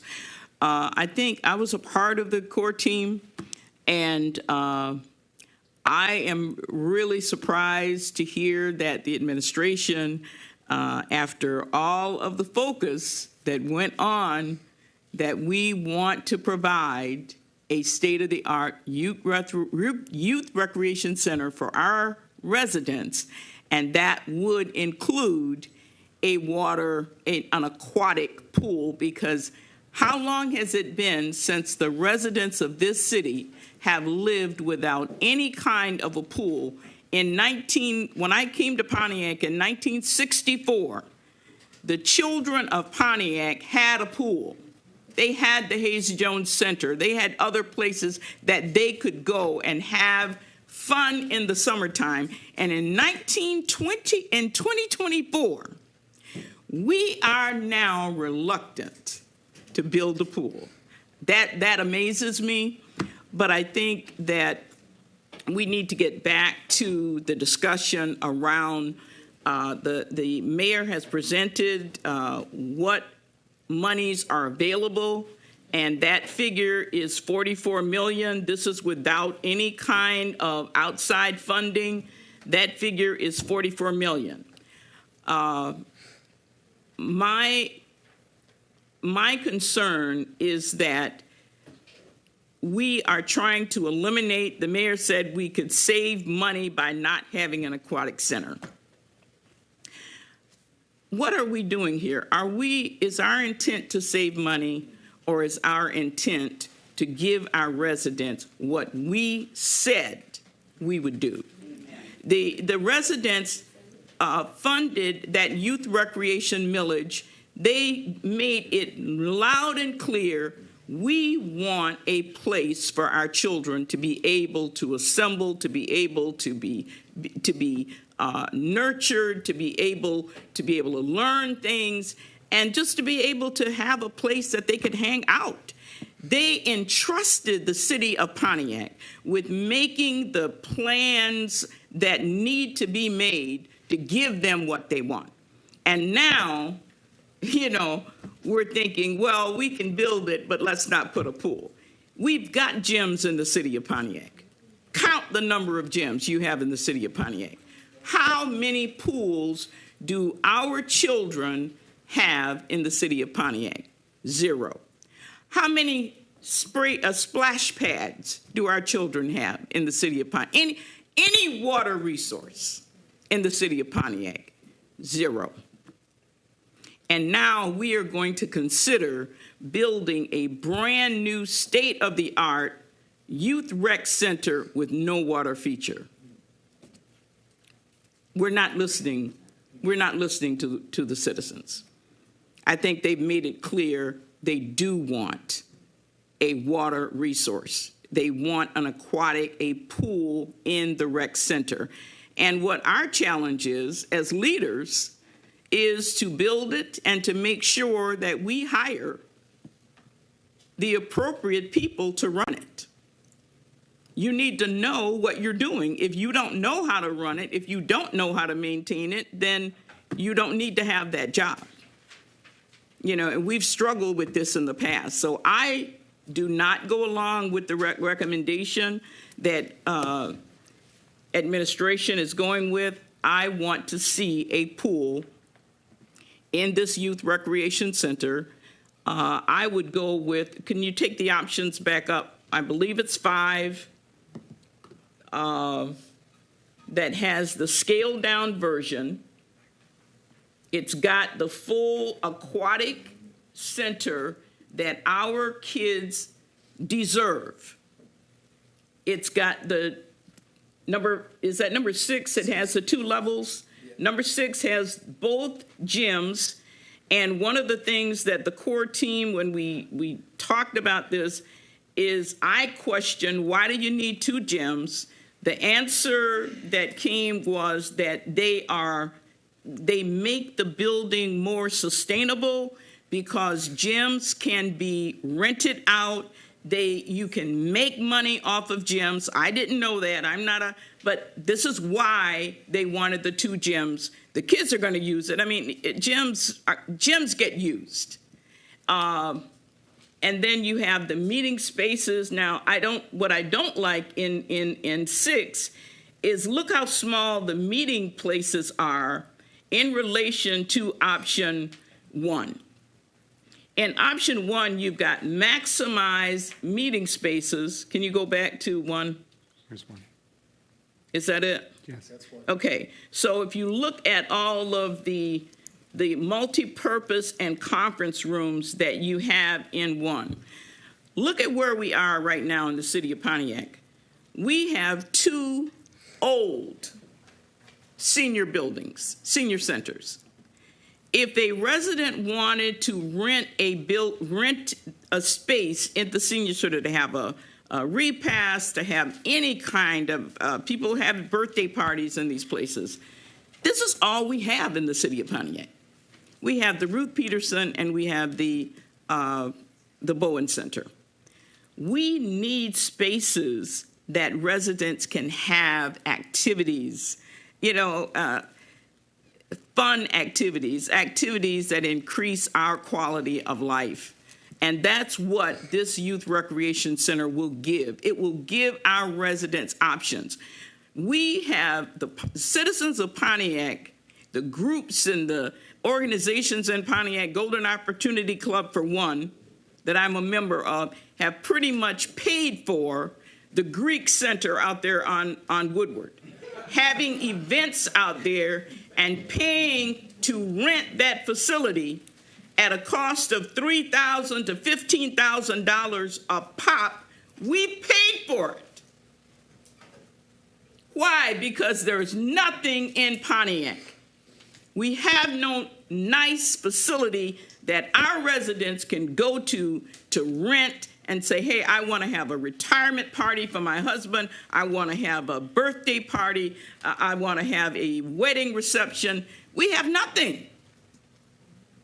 And that's the benefit, that's the value of being able to invest something in our own community where our residents can spend money in their own community.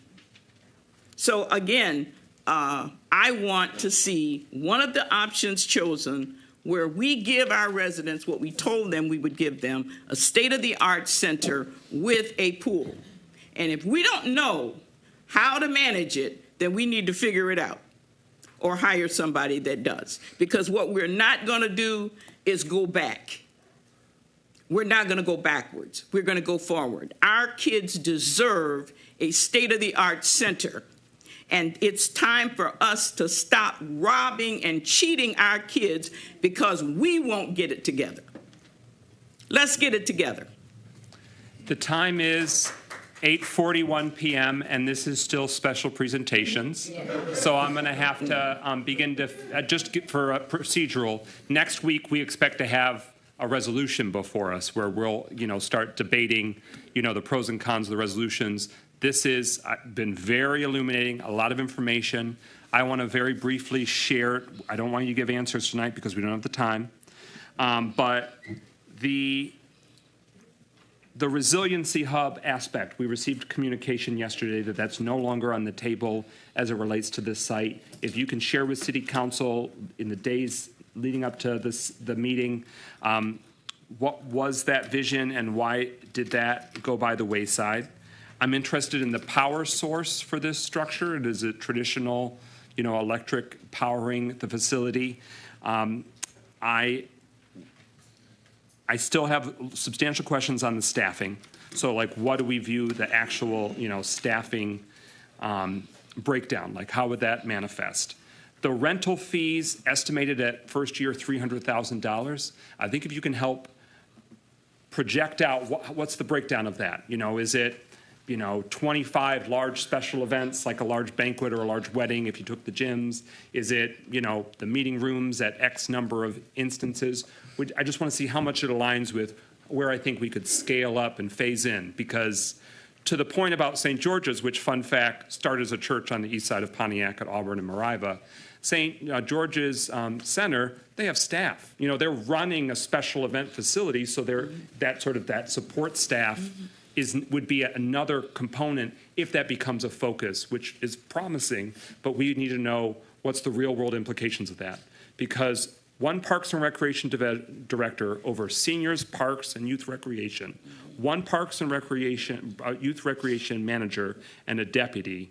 Even if you add on one or two more, I don't see how that works in the real world without soon collapsing in on itself.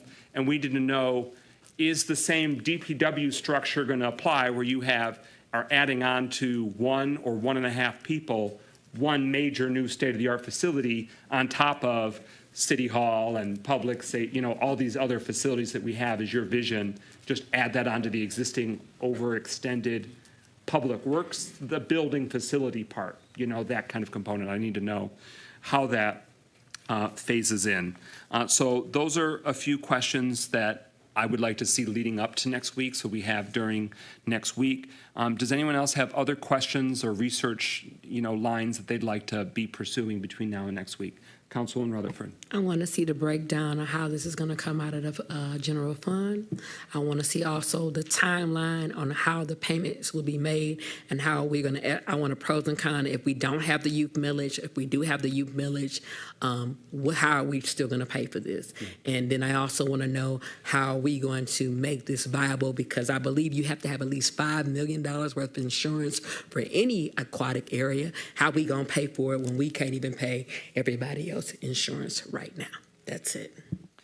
The question on timing, we didn't get to it too much tonight, but the construction timeline, if we can break that down further in terms of estimated conclusion, and if it changes with any of these options. I don't know that answer, and for the sake of time, we can't get into it tonight, but if that can be communicated in addition to this being provided to the public once updated in future council packets, that way the council and the community can have that information. But I think timeline is going to be really important too, as we're just clear-eyed about what we're contending with. Any final questions or clarification on what's presented tonight, or what you'd like to also see under consideration next week? Councilwoman? I simply want it to be about we, because it can't be about I. We all want a youth center. We all have to be realistic about how we gonna pay for it, and we have to tell the truth. What I would want them to do is to tell the God's honest truth about what we can and what we cannot afford. Because again, my basis is not about me being here; somebody else could be here. But what are we gonna do 10 years from now if we can't afford the upkeep of this? The youth recreation millage, I think that would be helpful, and maybe the city attorney can be enlisted just to remind us what the actual millage language states. We've asked in the past about what that means for, the breakdown of staff payment, et cetera, because the youth recreation millage per state law says it's for City of Pontiac youth 21 and under. So if there's other uses for the facility, I need to know, how does that impact the eligibility of the funding breakdown with the youth recreation millage, and that's more a legal question. Councilwoman James shared in terms of what was, committed to the people. And I just want to be explicitly clear, the youth recreation millage spells out, what it can be limited for. That youth recreation millage did not say, and the facility will have X, Y, and Z. It did not touch on that. I can state for myself, I have never pledged that there would be a pool. And I have never heard that formally stated in any vote of this or previous councils. I refuse to bankrupt our city or put us in emergency management for a pool. That doesn't mean I'm anti-pool. It just means it's about the scale of needs. Because we also, you heard it earlier in the presentation, and everyone's aware, because we'll probably keep dealing with this further, we have 0 public works facility. The place that we need salt trucks and plows and all of the nuts and bolts to make the public works of our 21 square miles function. The emergency manager traded it off for nothing. So we have been leasing space, and we've just got to have a better strategy that is long-term and sustainable. So we're going to keep pushing that, and that's why that was brought up in the conversation, because council members want to know what we commit to. It doesn't box out us doing the bareness, the basic essentials of city services as well. And I know all council members are committed to that. It's not an adversarial. We're going to make this decision as a body on behalf of the city, but we want your feedback. You've been providing a lot of feedback on what you want to see in the facility, so speak up and speak out over the next week plus about the specific proposals and the specific price tag and also the potential funding structures. So that way, this is a big decision, it's a big deal. So we don't want to box us into something that isn't what the citizens want, expect, and need. Any final discussion on this special presentation? Okay. Thank you very much for your extended time this evening. We are at recognition of elected officials. Are there any current elected officials that wish to get an update on their role in the city? Hearing none, we're moving on to agenda address, 2-minute time limit. Do you have the reports, Councilman Rutherford? Christopher Northcross, what matter will you be discussing tonight? I'll be addressing the special presentation. Christopher Northcross, esteemed city council members and Mr. Mayor, good evening. You know, if we say we can do it, we can. If we say we can't do it, then we can't. I really hope that you prioritize a pool being part of any facility that you build. I think it's essential for the continued development of our young people, and I think that a city is really known by the certainty of development of its young people. And I think a pool fits into that. You know, it's very tough, too, that the city appears to have to shoulder all of the recreational activities within the city on its own shoulders. Hopefully we can start to spread that out. Hopefully you can work with other existing organizations, other facilities to also kind of lessen that. Maybe some 10-year contracts, memorandum of understandings with other facilities, particularly the Pontiac School District that has a number of facilities that might be able to be pressed into operation, but I wouldn't count on it. But you do have to look at developing your young people. I'm of the opinion this city definitely needs a rec center. I think everybody up there agrees, and that it needs to have a pool. I think that the city also needs to look at other options with other organizations throughout the city to develop other facilities that it doesn't have to carry completely on the back. I also feel all city residents need to vote. Vote to make sure that the county, state, and federal organizations know we are here, and vote to put in place those officials in city, library, school board positions who will work together to improve this city. It is scandalous how we have these different silos. Thank you. Let's have a pool. Okay. Dr. Deidre Waterman, you'll be discussing what items, ma'am? I'm going to discuss the Youth Recreation Center. Thank you. Okay. And after that will be Carlton Jones. So, quite a discussion, pretty fast. It had a lot of figures thrown at you, council, and us with nothing written. And so this is when you're building a $30 million, $40 million structure, you generally have more facts and figures to deal with rather than just some sketchy things like that. And I'm going to tell you, one of the things that I looked at was just the cost of operating a facility like this. I could look at it and tell that it was much, much underestimated in terms of staffing. I mean, how are you going to run a $74,000, 74 square foot facility, 40,000 square foot facility with children, with youth? Youth, you require management, you require the state requires certain things in terms of happening in youth. And they're talking about 2 or 3 staff. That's ridiculous.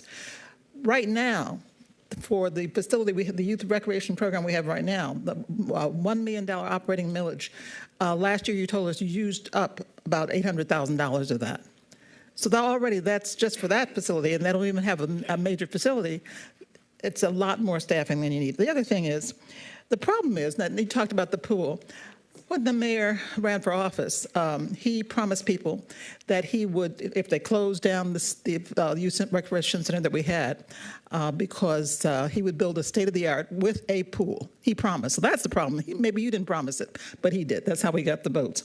So now we hope it's not bait and switch. But the problem is that I see, as I was trying to sum up the money, it seems that where you're going to get the money is you're going to spend half the ARPA money, about $20 million when it adds up. So that's why when you asked Councilman Rutherford why you can't expand the money that's ARPA money that's supposed to go to the residents, it's because they want to use it for the Youth Rec Center. And so they're just things that you don't know that require a lot more. I would like to see a written copy of this. That is your time. All right. I'll talk more in public comment. Carlton Jones. After that will be Chuck Johnson. Mr. Jones, what will you be discussing tonight? One, two, three of those presentations on my. Thank you. I'm sorry? On the sheet, he wrote 1, 2, 3. Oh, yeah, that's what it said. That's the ones I'm gonna speak to. Okay. Okay. You're welcome. All right.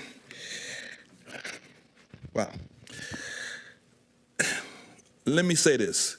Councilman Parker left out, but you know what? We have to continuously understand the economics of our city is so important for us to have any kind of vision of the future.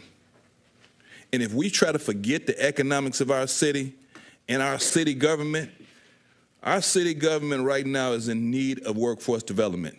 We need to be developing people right inside this city that they can move up in the system and we can be helping them as people who live here. All the people we bringing in are from somewhere else, taking our money, going somewhere, and that's why we have a hard time. So let me just say this. I know a little bit about architectural services. They did a great job, but we missed the boat. We did not give them a directive of how much money we had to spend. All these choices is going to do nothing but divide us all up like we're doing right now. You should have told your professional people we got X amount of dollars, you design that, and then you get what you're talking about. If we keep on going like this, we're going to do nothing but divide ourselves up more and more. This is what's going to happen when you don't give your professional service people directions to how much money, and President McGinnis, you hit the nail on the head. We need programming. We need to know how is the residents going to be programmed into this facility? And it all goes back to these 3 things we got today. Those ARPA dollars, Mayor, if we don't use them for the residents to develop our people, we missing the boat. You could talk about all these bricks and mortar stuff, we missing the boat. And then the master plan as it ties into it, all 3 of these things tying together. But you want to say $500,000 is all you got for workforce development and then throw child care and transportation in there. You minimizing the people in this city. You really are. And that's where we hurt the most. Thank you. Chuck, oh, he's not here. Pastor Kathy, which item will you be discussing? Yeah,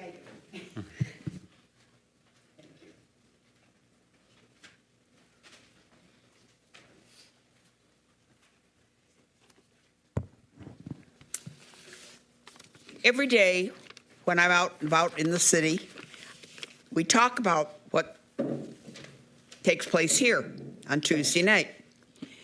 Every place I go, they want a pool. They want a water feature. When we were doing Galloway, what's the first thing we had to do was what water feature could we put in there?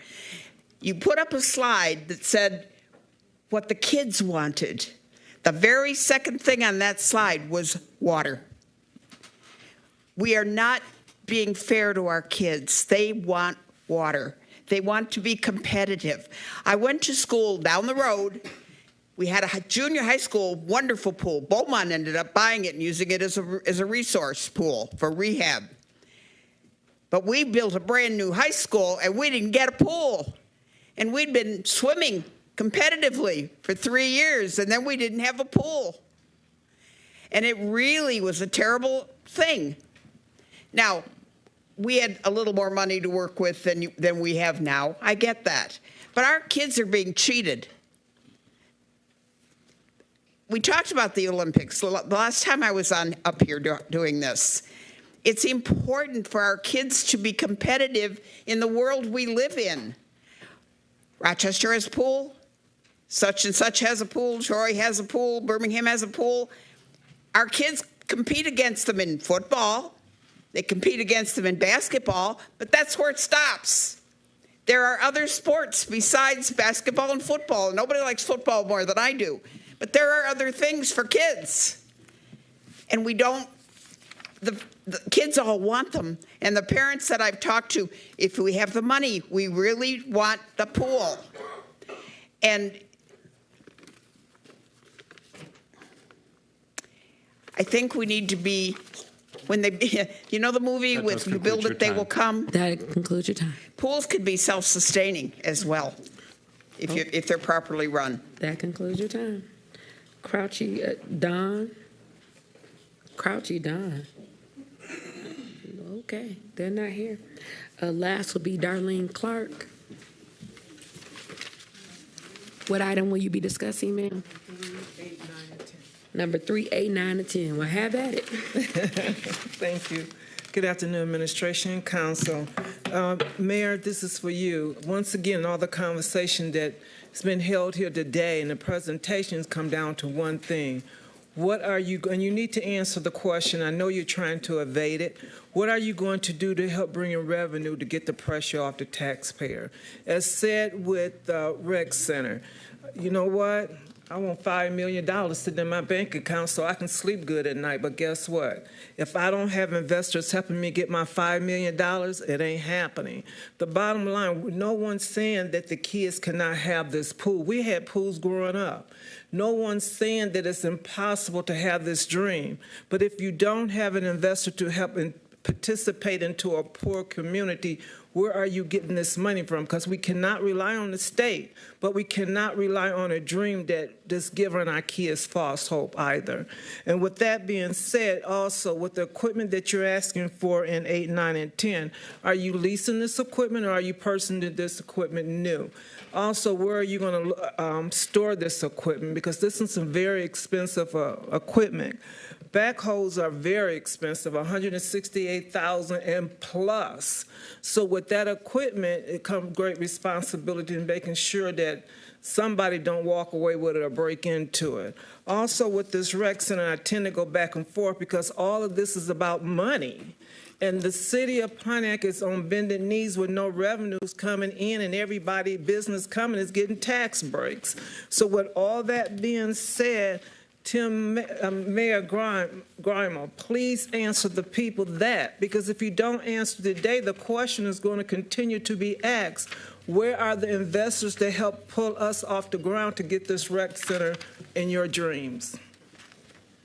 That concludes agenda address. So the name that she called, there was a Mr. or Ms. Dowd, D-O-U-D. Is there anyone here? We didn't want to miss you out. Okay, thank you, Councilman Rutherford. You're welcome. We're moving now to agenda item number 4. Is there a motion to adopt the resolution number 4? So moved. Is there a second? Support. Moved by Councilman Rutherford, seconded by Councilman Parker. This is the resolution to approve the first reading of a zoning ordinance map amendment to rezone parcels 64, 14, 20, 335032 at 221 Baldwin Avenue from R2, two-family dwelling, to R3, multiple family dwelling. This requires 2 readings. This is the first of the 2. This is the former Howard Dell Pharmacy, to orient yourself. Mayor, administration, take it away. You took the words right out of my mouth. I was going to mention the old Dell Pharmacy, but yes, this is on Baldwin Avenue. Currently has 2 residential units upstairs. They want to build a third or maybe more than 3 residential units by building out residential units on the ground floor as well. And that's what is precipitating this request for rezoning from an R2 duplex category to an R3 multifamily category. And with that, take it away, Manager Yandrick. Thank you. Good evening again. So this is a regular rezoning. It is not a conditional rezoning. There are no conditions offered, but it's from R2 to R3 at 221 Baldwin Avenue. This is the process. There was a public hearing held at Planning Commission on July 24th. Tonight is the first reading, which should be August 20th. The future reading, second reading will likely be held next week. This is the location of where this property is at. So it's at the corner of Baldwin Avenue and Grandy Street, which is right here, which is between Virginia and Home. So this property is zoned R2. Many of the properties around it are also zoned R2. This pink rose color up here is C1, which is local business, which is traditional higher intensity for Baldwin, which does get a lot of traffic throughout the day. So this, again, many parcels in this area are R2.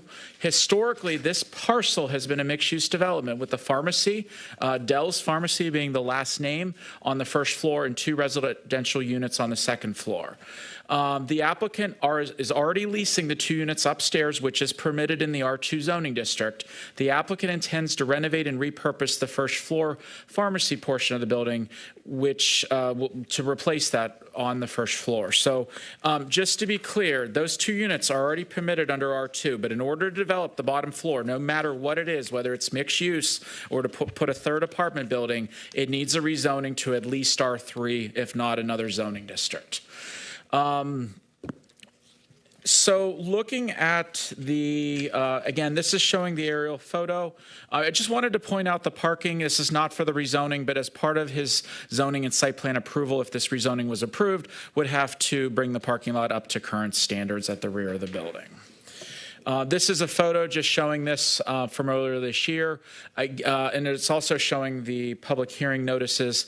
The signage will need to be removed again at the zoning level once the rezoning is approved, just so no one's coming there looking for any prescription drugs. So.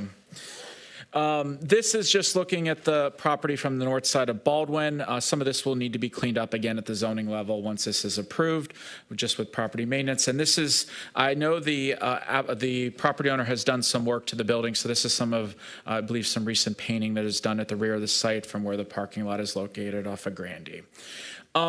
Just to highlight, we show this. These are the uses that are permitted in an R3 district. If this were to be approved, multifamily is the most common one here.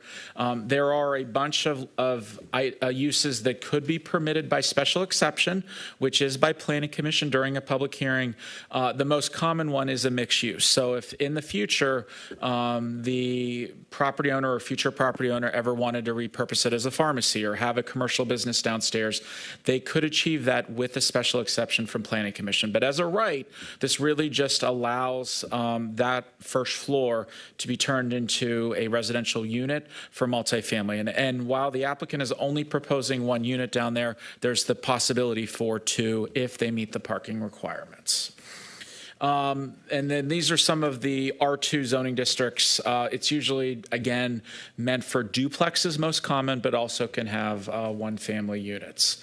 There are 10 standards of approval with any rezoning. I'd be happy to go through any of these. There's some analysis in your staff report in the council packet. But again, these are the 10 standards that council should consider in this rezoning request. One of the things is granting this rezoning will allow the applicant to receive a reasonable return on investment by utilizing the entire structure. When you're not able to fully utilize the entire structure, that is grounds in staff's opinion for a reasonable return and to approve this rezoning. And to have R3 is very consistent with what's along Baldwin and in the immediate area. The proposed use of the site is expected to generate the same or less traffic than the historic use of the site as a pharmacy. So that's a very clear thing that should not negatively impact that neighborhood. And the R3 district represents the least change necessary to permit the multifamily residential use. So Planning Commission, in conclusion, recommended approval 6-0 of the rezoning with no conditions offered by the applicant. The applicant is here, and thank you very much for your time this evening. All right, so that's the Planning Commission recommendation. This will require 2 readings. It's in Councilman Goodman's district, and he's been apprised of it, and we've delved into it in the Economic Development Subcommittee meeting as well. Any further discussion? This just acknowledges the first reading. It'll be back before us next week. And I do want to acknowledge the applicant is here. Not that we're going to put you on the hot seat, but just next week, I just want to know how much the rent will be, because in that area, there's different costs for how much you guys are going to rent. A 2-bedroom, it's going in my district anywhere from $11.82 to $12.85, depending on where you get it, like on Westwood. We just want to make sure that it's economically feasible, because everybody can't afford, $12.82. That's the same amount as my mortgage. So That's just what I want to know. Would you like the applicant to answer that right now? If he would like to tell me that, I'd appreciate it. And I'll just add the disclaimer that potential rent prices wouldn't influence our zoning. No, it would decision. not. I just simply like to know because I'm nosy, but go ahead and answer the question. Good evening, everyone. Mm-hmm. Current rent right now is $900. You all right with me, sir? Thank you. Okay. Any other questions? Any other questions? Councilman Goodman. Can I move in? Well, no. Well, so this is also a question. I do want to connect with you between now and next week's meeting, because I do want to have a chance to look at. I'd invite you to come inside and look at the building.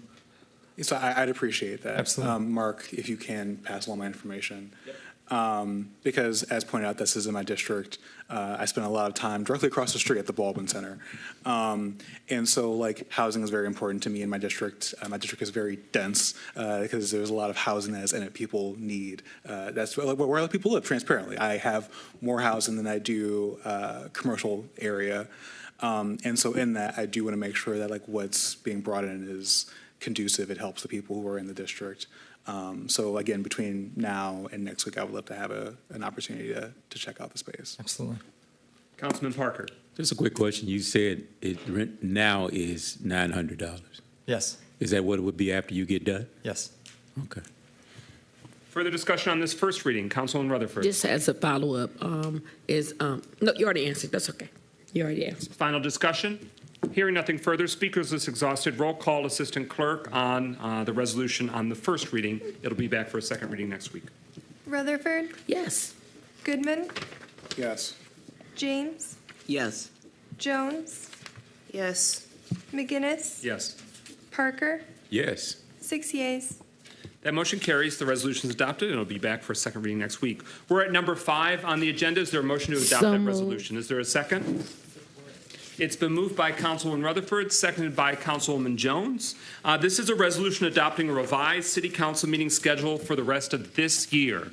The voters have spoken, and they've changed the language. For the last 42 years, it's stated that there must be a city council meeting each week, which we are the only city in Michigan that had that requirement that it must meet weekly. So now that that charter is going into effect, we took a look at least the balance of this year and are bringing forth a revised schedule that begins to phase in a few bye weeks where, and I'll break it down, starting in September, we would not have a meeting on that first Tuesday in September, which is the day after Labor Day. We would not have a meeting on the first Tuesday in October, and we would not have a meeting on that first Tuesday in November because that is the day of Election Day, or that week of Election Day, so allows the city functions and the clerk's office can concentrate on Election Day. Also, the final Tuesday of the month closest to Thanksgiving in November. We would have the 3 meetings in December, the first 3 Tuesdays in December, but the week of Christmas and New Year's, there would not be meetings. So if that schedule is adopted tonight, that's how we would proceed. And because it's a change, we recognize it's a change, we would on each week keep reiterating when there is and isn't a council meeting so that way no one gets caught off guard. It'll be a learning process, but we're up to it. We're up for the challenge. And then come beginning of next year, we'll revisit it to see, did that work? Did that add too much, shove too much on the remaining meetings? We want to make it a balance to work for the residents and for the council to make decisions as a city. So that's what we got. Any further discussion? So again, there'll still be the last few meetings in August, but should this be adopted, we would not meet the day after Labor Day. Basically, for that next few months of September, October, November, we would not be meeting that first Tuesday of the month. October, though, has 5 Tuesdays in it. So there'll still be 4 meetings in October, for example. Hearing no further discussion, roll call, Assistant Clerk, on adoption of the resolution adopting a revised council meeting schedule for 2024. Goodman, Yes. James, Yes. Jones, Yes. McGinnis, Yes. Parker, Yes. Rutherford, Yes. 6 yeas. Motion carries, resolution's adopted, and we'll still see you next week. All right, we're at number 6. Is there a motion to adopt So that moved. resolution? Is there a second? Support. All right, it's moved by Councilman Rutherford, second by Councilman Parker. This is a resolution to authorize the sale of 5 vacant city-owned redevelopment lots located on Walnut Street pursuant to Section 3.113 of the Pontiac City Charter. We previously, some months ago, held a public hearing and deliberations on the matter. We give the floor to the mayor and administration for the resolution before us. Thank you.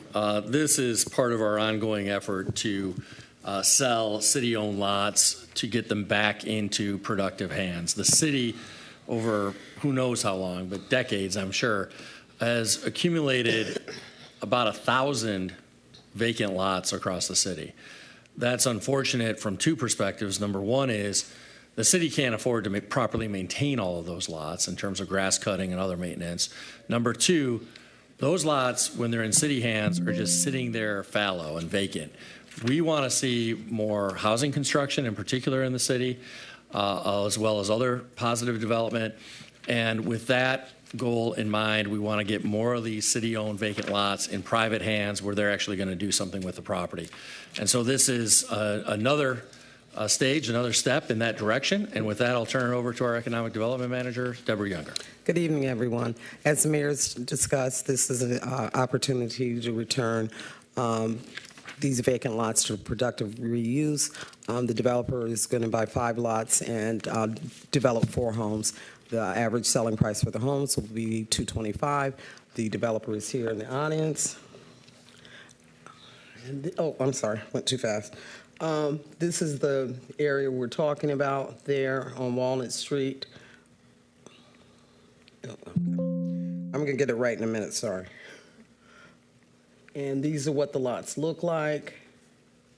So you can just get a general idea. So obviously, and that's what the proposed rendering of what the properties will look like as examples. Okay. So there is a development agreement. Is that a true story? You want to give any high-level bullets on what it would accomplish should we approve? The development agreement, of course, has a reverter clause that will require return to us if they do not develop the houses within 2 years. He also still has to go through site plan and site plan approval with planning. And those are the general highlights of the development agreement.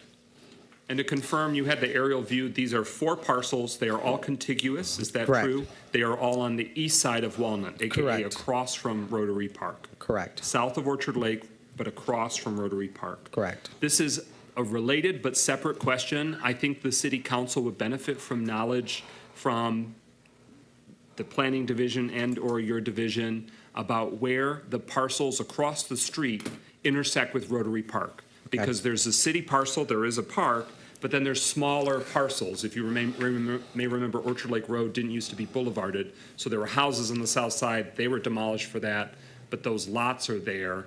What's the vision of how has Rotary Park been expanded? Are we going to update the parcel boundaries? It's a little murky to me that there might be some that are privately owned. So this satisfies my question. I didn't want to start selling off parts if it was, make a cutout of where there's a park adjacent. I think it's fantastic that we're bringing property back into productive use for the city. Housing is necessary, and I just encourage if there's anyone watching, if you have any interest or if this developer, it works and is viable and wants to pursue other lots, please contact the city of Pontiac. We want more housing options at all various price points and floor plans for our residents so we can keep providing quality housing. Any further discussion? The action is that the city council authorizes this division pursuant to the charter to sell vacant city-owned property as described in the exhibit and already outlined at a purchase price of $1,000 per lot. And the council authorizes the mayor or the mayor's designee to execute the purchase and development agreements as described herein. Any further discussion? Hearing none, roll call. Assistant Clerk on the resolution authorizing the sale of vacant city-owned redevelopment lots on Walnut Street. Goodman, Yes. James, Yes. Jones, Yes. McGinnis, Yes. Parker, Yes. Rutherford, Yes. 6 yeas. All right, 6 yeas with an emphatic yes vote from the councilwoman that represents that street. That's right, District We're 1. at number 7. Is there a motion to adopt the So resolution? moved. Is there a second? All right, Councilwoman Rutherford moves, Councilman Parker seconds. This is a resolution for approval to execute agreements with technical assistance service providers to provide professional technical assistance services to selected City of Pontiac small business owners, Phase 2. Mayor Administration, you have the floor. Thank you. So some time ago, City Council did approve contracts with a number of technical assistance providers as part of our small business assistance program. However, there were some forms of technical assistance that were very hard to find technical assistance providers for, things like photography, for example. And so this is a second batch of technical assistance providers for approval because we had to dig deep to actually identify and get proposals from technical assistance providers specializing in certain services. And with that, I'll turn it over to our Economic Development Manager again to get into the details. Thank you. Again, the mayor has summed it up. We had services. A couple of people requested patent work. A couple of wanted architectural and engineer for moving into leasehold improvement type of work. And so these represent those rounds. The clients that requested technical assistance will be assigned to the providers that can enable and assist them with the proposed projects. So they're primarily some web design, photography, architects, engineer, and legal assistance that these clients were requesting. I'm sorry. No, you're good. Further discussion on the matter? All right. With that, speakers list exhausted. Roll call, Assistant Clerk, on the adoption of resolution number 7. Jones, Yes. McGinnis, Yes. Parker, Yes. Goodman, Yes. James, Yes. 5 yeas. That motion carries. The resolution is adopted. We're at number 8. Thank you, Economic Development. Keep on developing the economy. All right, we're at number 8. Is there a motion to adopt the resolution? Is there a second? Support. Moved by Councilwoman Jones, seconded by Councilman Goodman. This is a resolution to approve the purchase of one, I don't want to botch it, Kubota RTV X1100CWLH utility vehicle with 4 attachments for the Department of Public Works. Mayor Administration. Thank you. So this agenda item, as well as the next 2 agenda items, relate to ensuring that our DPW staff have the equipment they need to do a great job. And with that, I'll turn it over to our DPW Director, Mark Ragsdale, to really get into the details. And he can do these in sequence. You don't need to turn it back over to me each time, President, unless you really want to. But that'll expedite things. Director Ragsdale. Good evening, members of council. The first item number 8, it is for a Kubota RTV, which is a rugged terrain vehicle. It's a side-by-side unit. This unit would be used to take care of the sidewalks and park paths along with park maintenance. It has 4 attachments. There'll be a broom, a V snowplow, a salter that goes on the back, as well as a watering tank that we'll be able to use to water flowers in the parks with, as well as apply weed kill. So this is a much needed piece of equipment, particularly for our sidewalk maintenance in the wintertime. Very good. And so again, this is American Rescue Plan. This is ARPA funding. That's correct reflection? This is capital dollars coming out of capital. The capital fund, Yes. capital improvement dollars. Thank you for that clarification. So the Kubota. Okay. Where will it be stored? It will be stored inside the DPW garage. Okay. It's small. I mean, the next items we got, regardless if we move or not, will be stored inside. And it'll take how many months for the order to be fulfilled, do you think? So typically something like this takes about 4 months to get, but Vince was telling me that they may have one that we can get within a month. And it fits in the current garage? Yes. Okay. All right. Further discussion on the motion? Councilman Parker. Yeah, thank you, sir. As we're talking about storage space, are we using the old vacant fire department space? No, we are not. We're unable to utilize it due to a broken water line under the ground that has undermined, the floor. It has a busted sanitary lead, a busted storm drain lead, and it's sustained extensive amount of damage, and we cannot pull our vehicles inside the garage due to the floor being undermined. So right now, we are renting a facility from Bostic Truck. So this is one four-wheel drive utility vehicle, one 78-inch wide V-blade for snowplow, 66-inch wide rotary broom attachment, 10 cubic foot salt spreader attachment, and liquid spraying system. The total purchase price of the tractor and all attachments is $51,806.92. It's from GL account of the Capital Improvements Fund. Any further discussion? Hearing nothing further, roll call, Assistant Clerk, on adoption of this resolution approving that purchase. McGinnis, Yes. Parker, Yes. Goodman, Yes. James, Yes. Jones, Yes. 5 yeas. Motion carries, resolution is adopted. We're at number 9. Is there a motion to adopt the resolution? Is there a second? It's been moved by Councilwoman Jones, seconded by Councilman Parker. This is a purchase from that same company of an enclosed cab tractor and 4 attachments. It would be an amount not to exceed $81,069.29. Also from the Capital Improvement Fund. Utility cab tractor with front-end loader assembly, 14-foot wide all-flex mower attachment, 72-inch wide flail mower attachment, 84-inch wide landscape rake attachment, 78-inch wide box scraper attachment. Director Ragsdale, anything further on that? This particular piece of equipment will really help us perform the park maintenance much better than is being performed now. The flail mower was what we call a bat wing. There's 3 more decks that will be pulled behind the tractor with the cab. So especially in the larger parks, so it'll allow us to keep up with the mowing of the grass at a much better pace than what has been done currently. So the other attachments are attachments that will be used in park maintenance as well. And does it fit in the current Bostic facility? It does. How many months lead time for the order? They have one of those in stock. Okay. Any further discussion on the motion before us? All right. Hearing nothing further, roll call, Assistant Clerk, on adoption of the resolution approving that purchase. Parker, Yes. Goodman, Yes.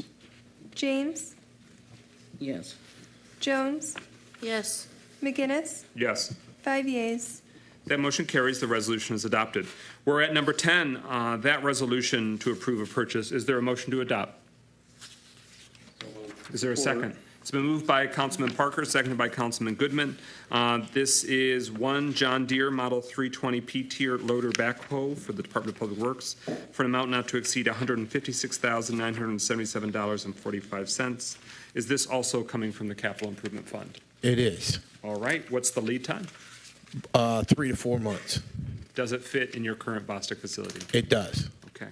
Further discussion on the motion before us. Can you describe how it'll be practically used? Yes. So this piece of equipment is, in my opinion, is needed more than anything in the DPW. This particular piece of equipment is what we will use to clean up when we get the emails and the calls from the council, members of councils for the illegal dumping. This is what we're going to utilize to clean up the illegal dumping in the alleyways and clear out vacant lots with things of that nature. So the current backhoe we have is long outlived its sustainable life. It's 21 years old. It's wore out, and it's not worth putting any more money in it. And we're getting more money for trade-in than we would if we actually put it out for auction. Okay. Further discussion on the motion before us? Hearing no further discussion, roll call, Assistant Clerk, on adoption of the resolution approving the purchase. Goodman, Yes. James, Yes. Jones, Yes. McGinnis, Yes. Parker, Yes. 5 yeas. That motion carries. The resolution is adopted. That concludes resolutions. We are now at discussions. The first of 3 discussions.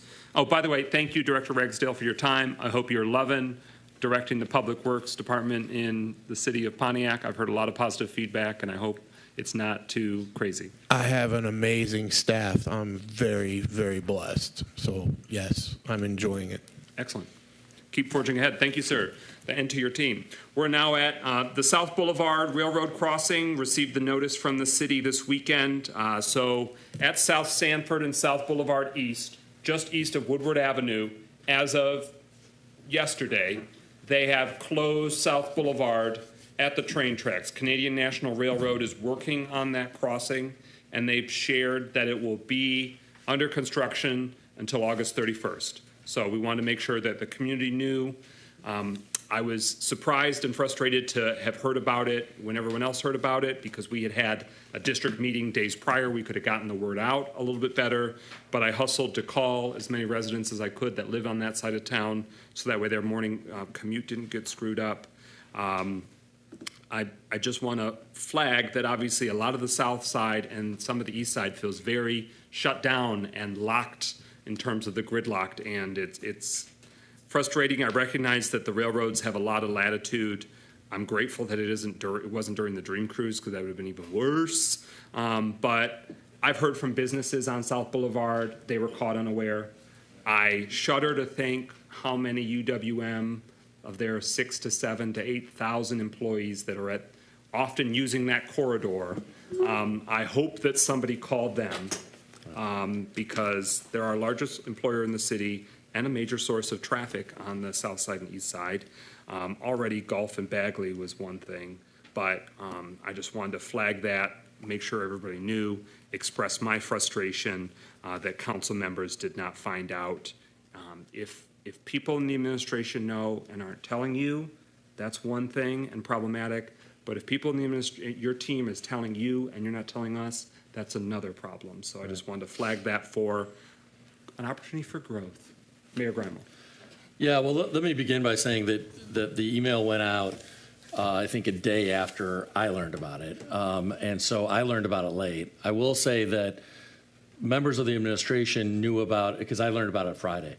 Members of the administration did know about it a little earlier than that, but the railway basically called us and said, and not me personally, but called members of our team and said, this is what's going to happen. They tried to push back and say, well, you're not giving us much notice.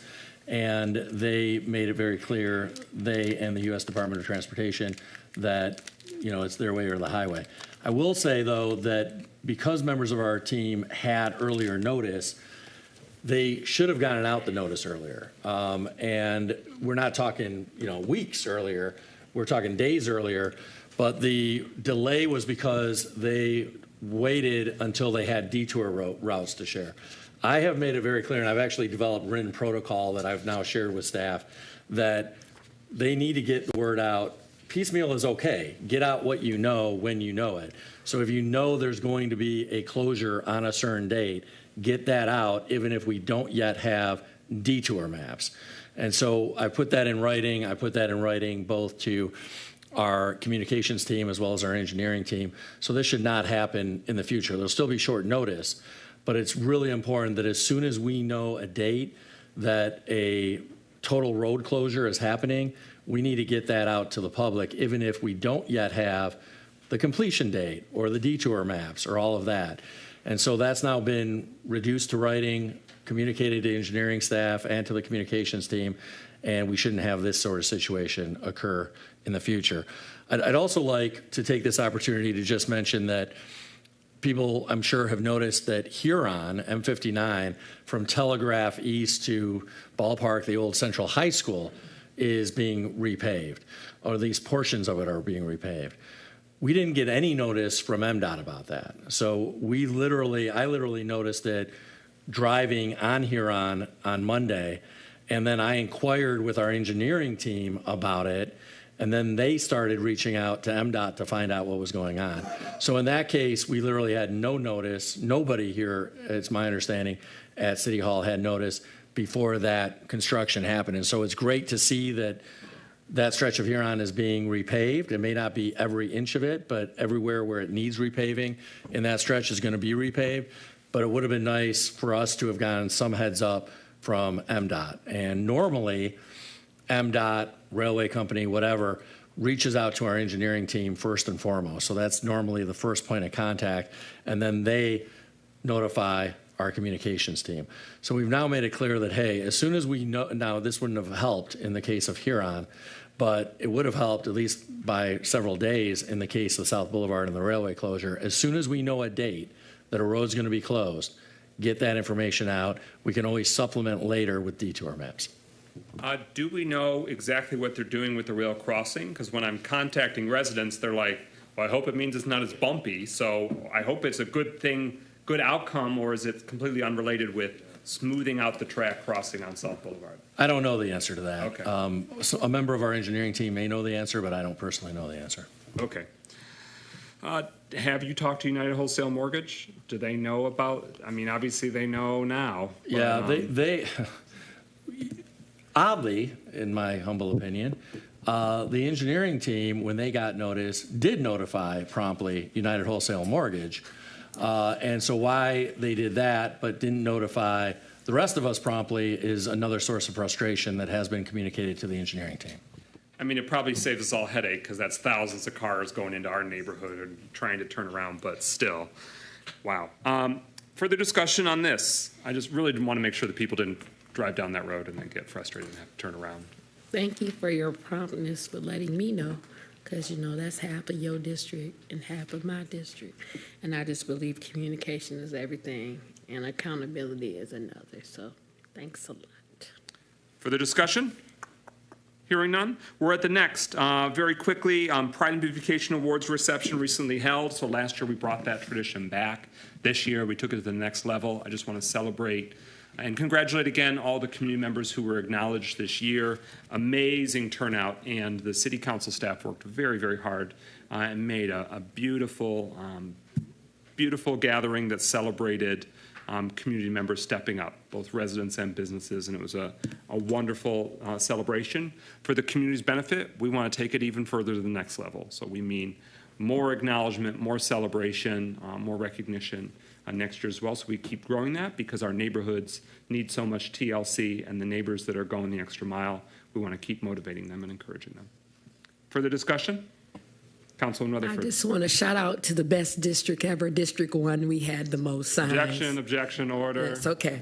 We gave out the most signs. Shouts out to the controversy of the number one spot. We cannot have the same person after this year. Miss Peters upset, but she's won 2 years in a row.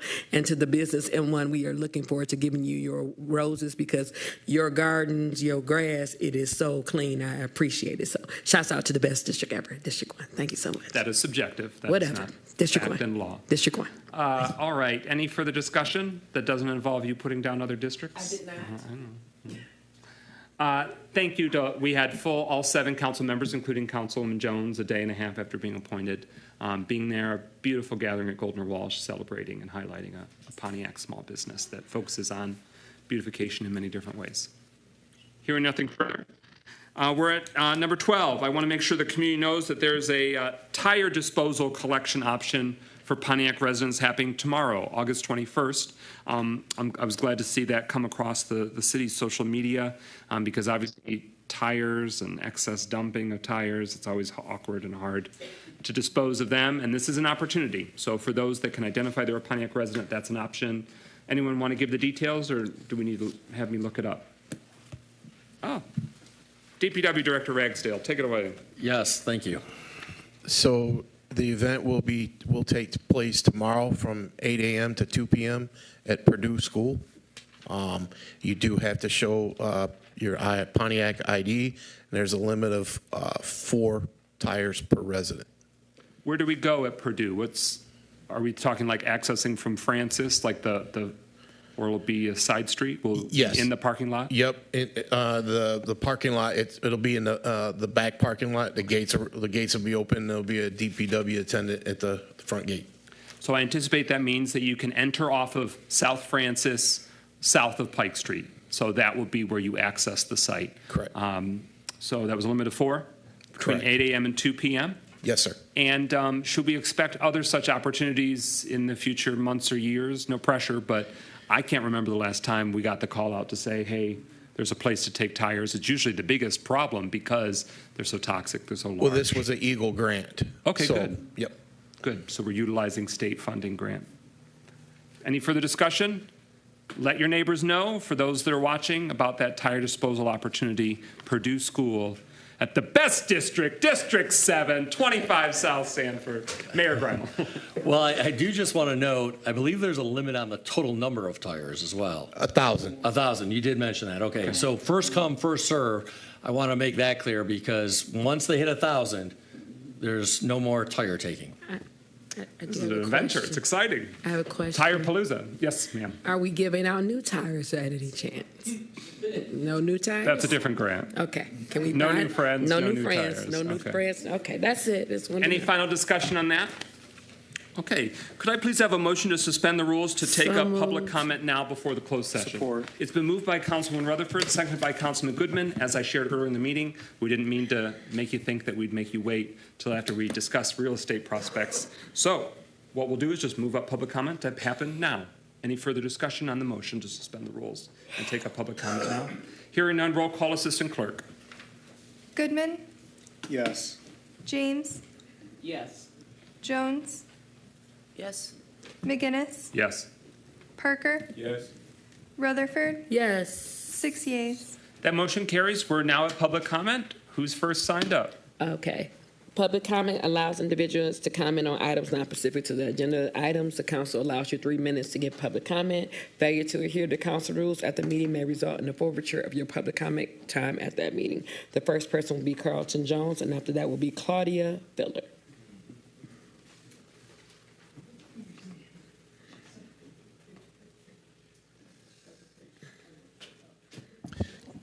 Council, our city, I'm excited. We are ready to gear up with our fitness, our career fitness camps for the residents of the city of Pontiac.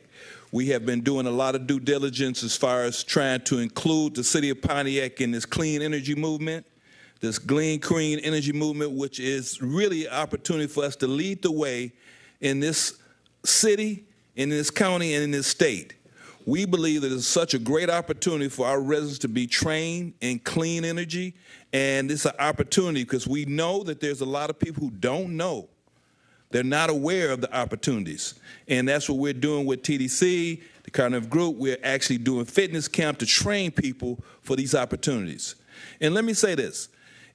If we are proactive in doing workforce development, all this build that we're talking about in our city, we then will have a U-turn. These monies that we put out for construction, they come back to our people, and then they actually are the ones who live in here and spend money in our city.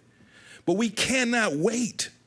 We cannot wait because there's such a need right now, and the time to train people is way in advance of this stuff happening.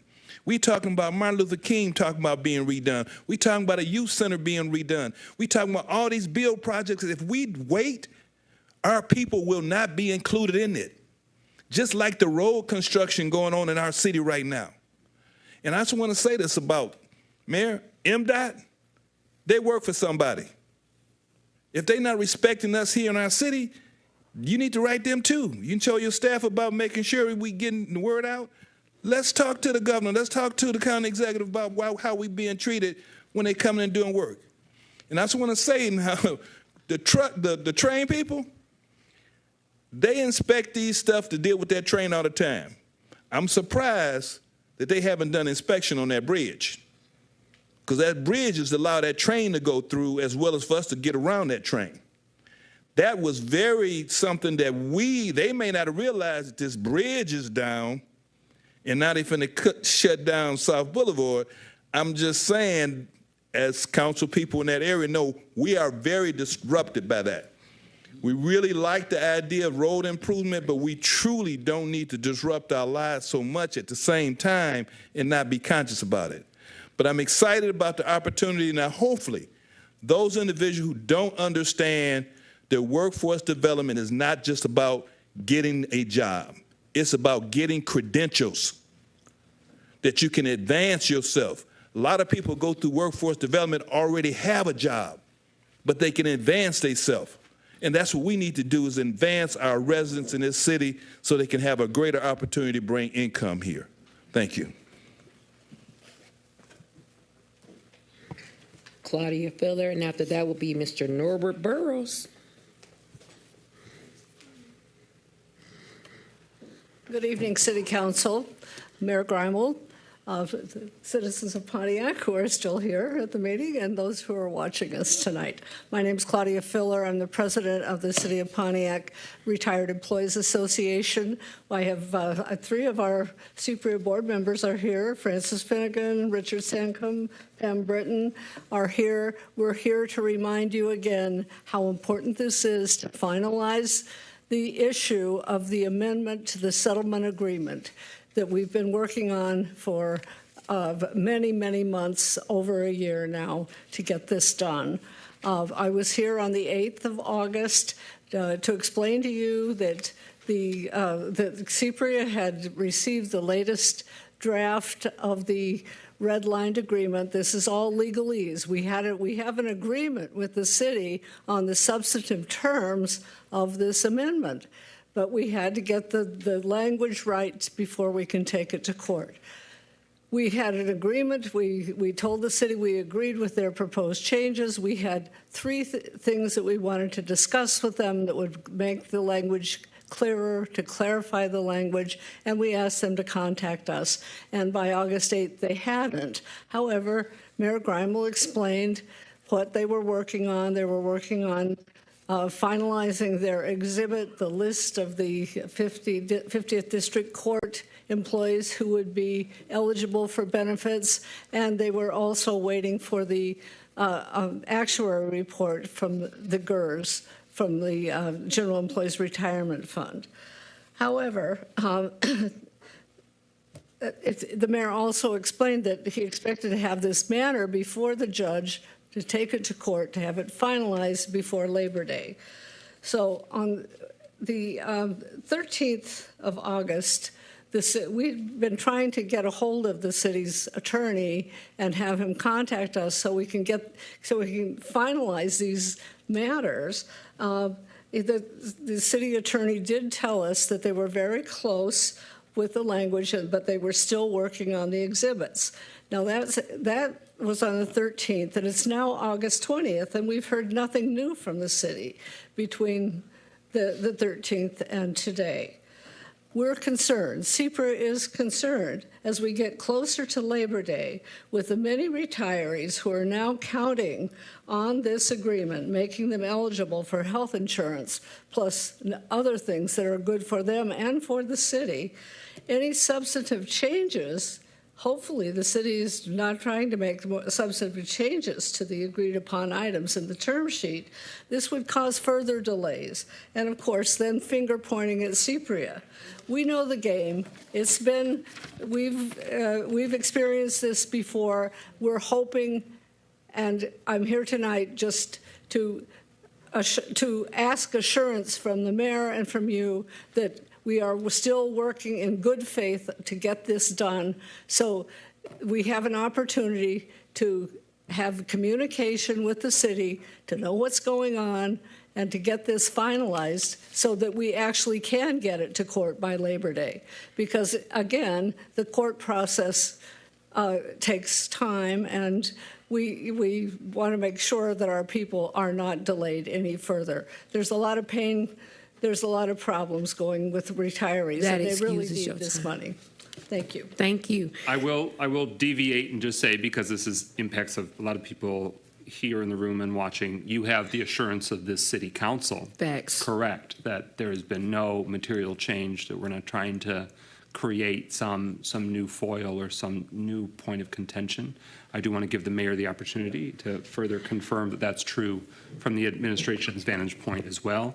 And we, based on information the mayor shared with me today, we do anticipate next week, and he can go into detail, where we're going to vote just to do the housekeeping we need to do to resolve the actuarial conclusion, the update that was required. So that's not directly, but still involved in the process But Mayor Grimal, your opportunity to offer that further. Yeah, I want to reassurance. just say the same thing. You have my assurance and my word that we're abiding by the terms of the settlement agreement that we reached.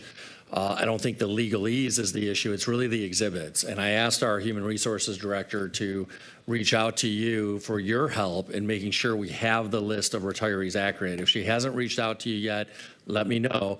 We'll make sure she reaches out. But I've also asked her to reach out to Matt Hensey. We can talk offline a little bit, but I'll just say that the city's human resources records, when we walked in the door, were a mess, and none of them were digitized, and we want to make sure we get this right because Cypria's attorney specifically asked for, maybe a stronger term would be demanded, and we said we would put a specific list together of those retirees who are eligible. But what that means is we've got to make sure we get this right because we've got these categories, not just of the district court retirees, which I think is the simplest area to do that, but also those with separation agreements from emergency managers who are going to be allowed, if those separation agreements provide for retiree health care, that they'll be covered by the VEBA, as well as city employees, now retirees, who were still working on December 11th of 2011, I believe that's the date, December of 2011, who continue to work past that date. And those are the additional exhibits that we need to make sure we get it right. And so that's why I've asked our Human Resources Director, make sure to reach out. She did call Benesis, but Benesis gave a general expression of ballpark number of retirees. We need their specific names. That was at the request of Cypria. It's a reasonable request, but it means we've got to get this right in terms of the specific names that are to be included. So if you haven't heard from our Human Resources Director, let me know, shoot me a text, and I will make sure that no matter what, she calls you tomorrow, and I'll also double check to make sure she's reached out to Matt Hensey. Norbert Burrows, and after that will be Dr. Deidre Waterman.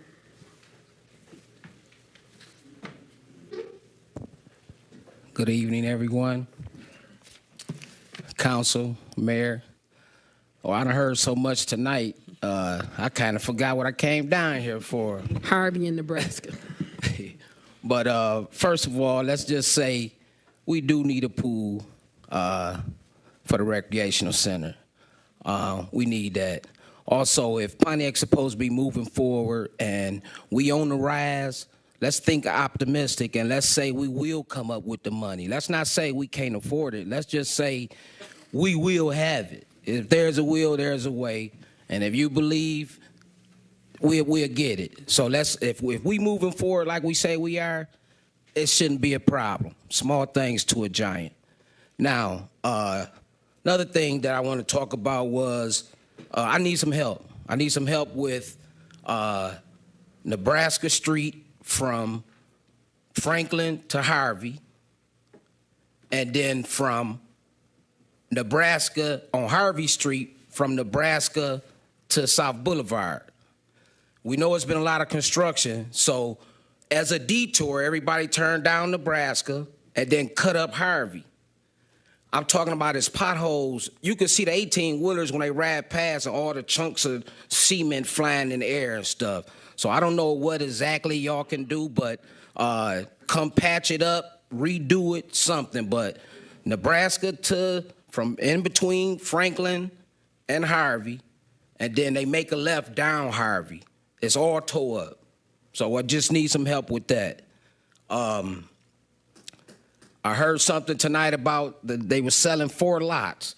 I got a lot next door to my house I've been trying to buy since 2018.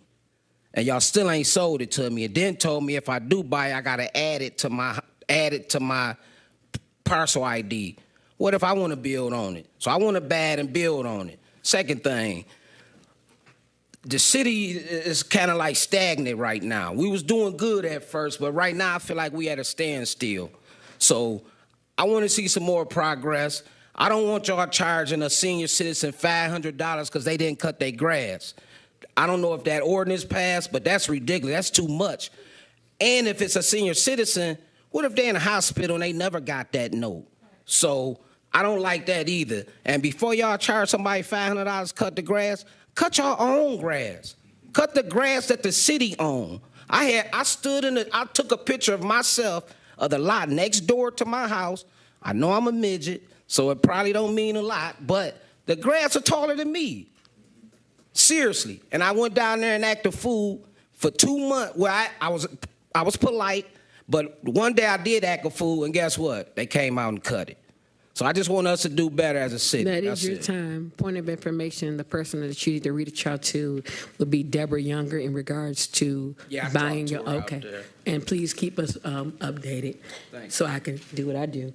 Dr. Deidre Waterman, and last and certainly not least would be Darlene Clark, and that would be the end of public comments. Dr. Waterman pronounces her first name Deirdre. I'm sorry, Dr. Deidre Waterman. Did I say that wrong? Deirdre. Deirdre. Beloved, I apologize. I didn't mean it. Okay. Teach you pro tem how to say it too, would you? All please? right, now we're gonna let's keep going. Okay. It's late hour, but in terms of the shut off of South Boulevard, one of the things we found was helpful is if you have your engineer have a contact, make a personal contact with the MDOT engineer who will keep them advised of changes and road closures. That worked for us. And it's going to be increasingly important. I went to a town hall about the Phoenix Center garage. When they tear that down, they're going to close down Orchard Lake, Auburn, for 8 months. That's going to be closed down. Martin Luther King Bridge is down. South Boulevard is going to be having construction. And then luckily we didn't, some of us said don't narrow down Huron because Shiloh Road was going to be narrowed down too. It's going to be a mess. So there has to be a connection made so that these arrangements and detours and planning can be done ahead of time.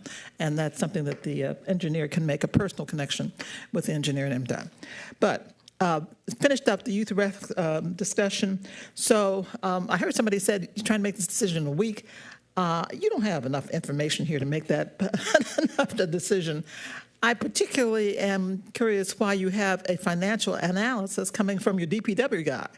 No, you need a financial analysis from somebody who knows how to do a financial analysis. The whole thing about the operating costs of this, that was way underestimated. They didn't include a lot of stuff. And the thing is that if you build a facility and you don't have enough money to operate it, then you have the same thing happen with the Phoenix Center. Okay, just like that. We didn't have enough money to operate it, so it's all over again. So just be wise, not to do that with sound sense about financial planning would be just fiscal malfeasance for the city. And we've worked too hard to get ourselves out of catastrophe financially, so don't put us back in, please.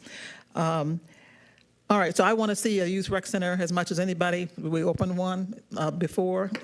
We thought that was something we owed the youth. That's why people passed the millage. And the kids have been without a home, the youth rec center, ever since it was closed down 3 years ago. So they need one. Let's give them what they promised, but let's do it in a fiscally sound way. You need more information. You need somebody from finance who can plan that out. I also wanted to give you on the ARPA funds because I see now you're rushing to the finish line. You got Ernst & Young here. Finally, they gave us a real financial status of where the ARPA money was going. The small business plan is still a mess, okay?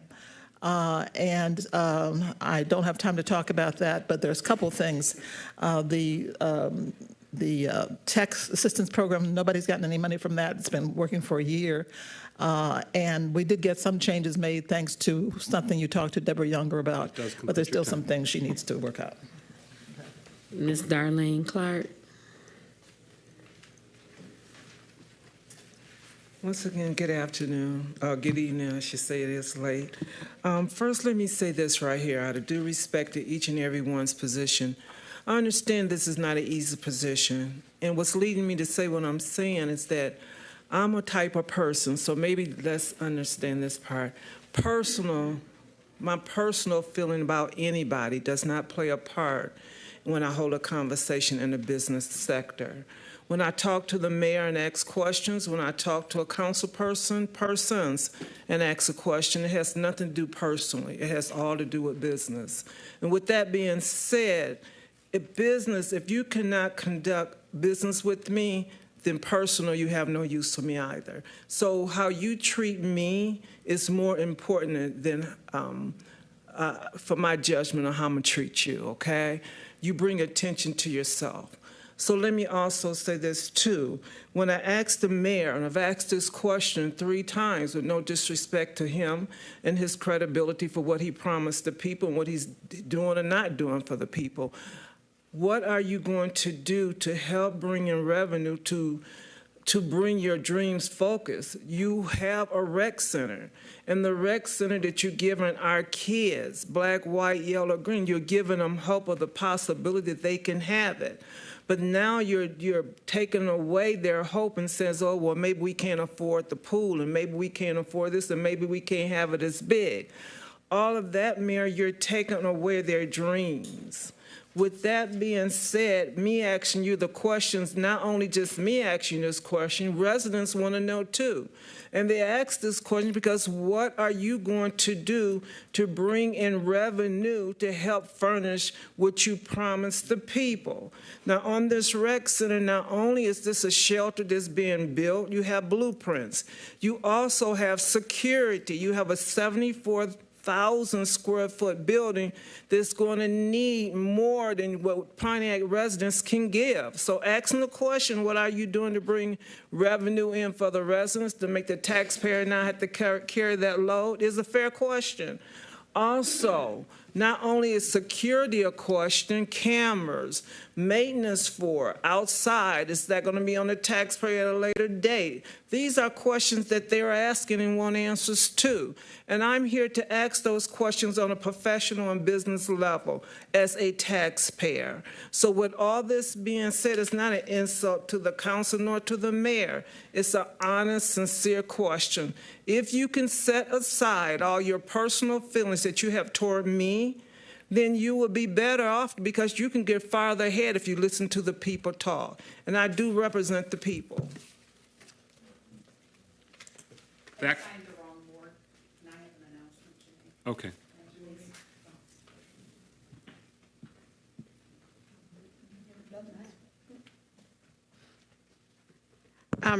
Two announcements, actually. There's another road that's closed that was a great surprise.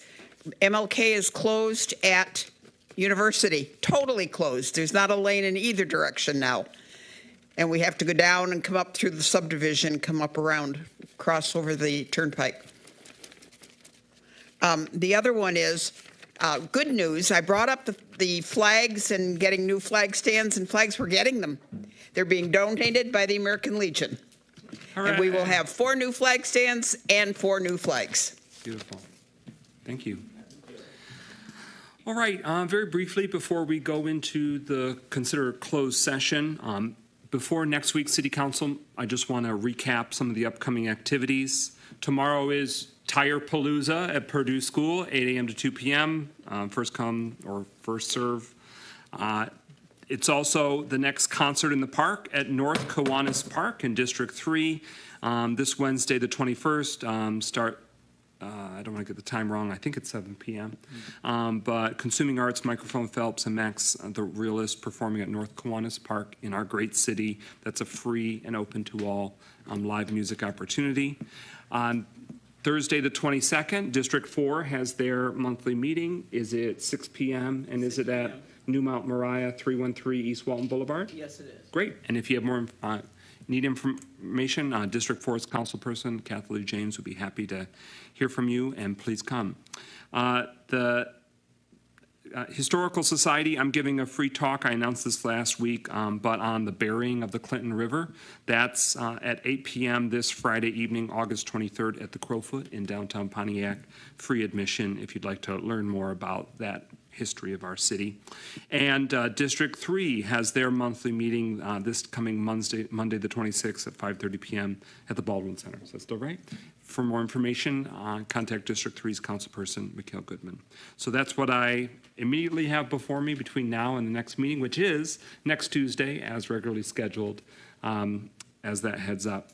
Hearing no further corrections, I'd like to have a motion, number 13, motion to proceed in closed session. So moved. Is there a second? It's been moved by Councilman Goodman, seconded by Councilwoman James. This would be a closed session pursuant to MCL 15.268, subsection 1, subsection D, to consider real estate transactions. After that, we'll come out, vote to come out, and conclude the meeting with closing comments and adjournment. Hearing no discussion, roll call, Assistant Clerk, on the motion to proceed in closed session. Goodman, Yes. James, Yes. Jones, Yes. McGinnis, Yes. Parker, Yes. 5 yeas. Motion carries, resolutions adopted. We move into closed session at 10:04 p.m. Thank you.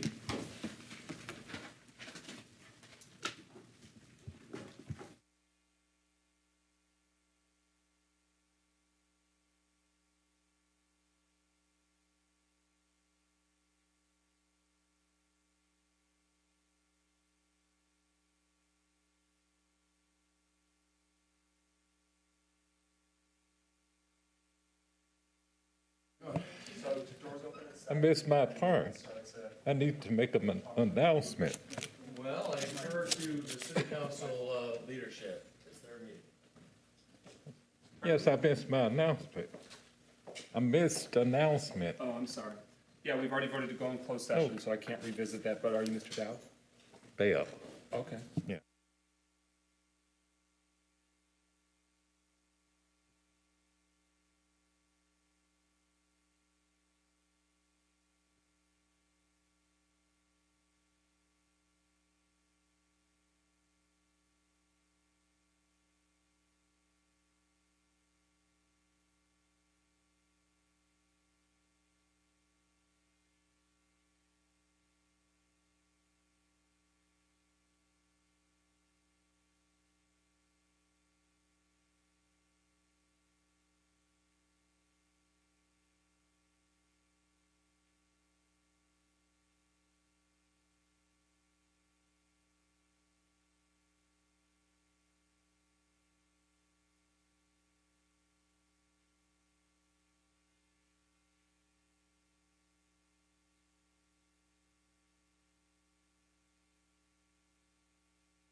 Is there a motion to come out of closed session? Support, Chad. It's been moved by Councilman Goodman, seconded by Councilman Rutherford, for a motion to come out of closed session. Hearing no discussion, roll call, Assistant Clerk. I'm sorry, can you repeat who supported that motion? It was moved by Goodman, seconded by Rutherford, I believe. Is that right? Okay. And roll call with McGinnis, Yes. Parker, Yes. Rutherford, Yes. Goodman, Yes. James, Yes. 5 yeas.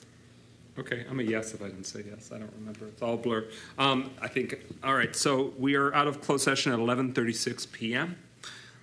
With that, we'll carry out the final items on the agenda. The mayor's office, do you need to say your communication? No. Okay. Closing comments, Mayor Grimo. Yeah, just really quickly, I wanted to respond to some misinformation that was shared tonight.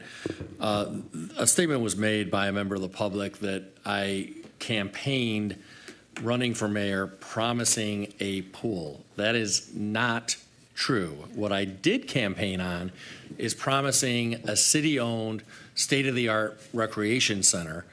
And it's true that I terminated the lease that the previous administration entered into for the facility on Gulf Drive, which was costing the city an astronomical $26,000 or $28,000 a month to lease, and obviously was not a city-owned facility, nor was it a state-of-the-art facility. It was very run down.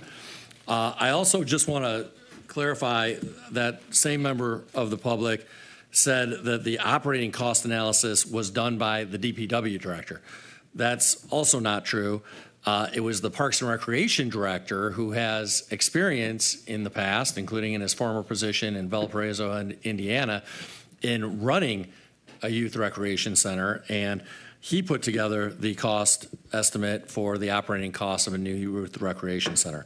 And then finally, I want to note that I personally have been, our grants director has been, reaching out to prospective donors and philanthropists. We've had a lot of constructive conversations with groups, but I also want to note that we weren't able to really embark on that until we had some concept designs drawn up by the architectural firm, because every potential donor wants to at least see those concept designs. So we were only able to fully dive into those conversations recently in the past several weeks. And that's all I have, Mr. President. Thank you. I want to acknowledge Chief Assistant Clerk Cameron Hoadley for fulfilling the clerk duties this evening. Do you have any closing comments? I don't. All right. Thank you very much for your late night service this evening. Councilman Parker. Yes, indeed. Certainly, I want to say thank you to the administrative staff for the excellent beautification program they put on last week. It was certainly beyond our imagination it will be that big, and I want to thank everybody for their participation in that. I want to remind everybody of the September 12th District 5 meeting at 5 p.m. in the Lions Den downstairs. I want to just remind everybody that as we talk about GERS is still functioning properly, even as the representative from CPRA came and gave us the update on where that is. We know there's some things that needs to be done, and we hope that those things get done expeditiously so we can move this program forward and get it off our docket in the near future. And so one of the things that I also want to mention is there's a line in a song that says, "How can I face tomorrow when yesterday is all I see?"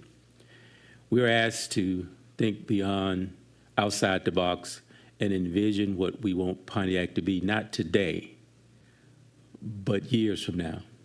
what we're doing today will affect years from now. And yet there are some things that we can put in place that will help now as we plan for tomorrow without remembering what yesterday was like. We're never going to get back to yesterday, so we have to move forward to tomorrow. Because we're planning for now, we're going to already be a generation behind. So as we move forward, I would just ask that we would keep those things in consideration. There's a lot of things on our docket. There's a lot of things that require some thought and some meditation and some prayer that as we move forward, we're doing not what's best for us, but what's best for the residents of Pontiac, not right now, but generations from now. Will what we decide during this season be applicable 10, 15, 20 years from now, and we will say that we made good decisions now. Thank you for having an opportunity. I wish everybody a great evening and a good night's sleep. Thank you. Councilwoman James. Yes, I just have one announcement, and that is my district council meeting is this Thursday at 6 p.m. at the New Mount Moriah International Church, located at 313 Walton Boulevard.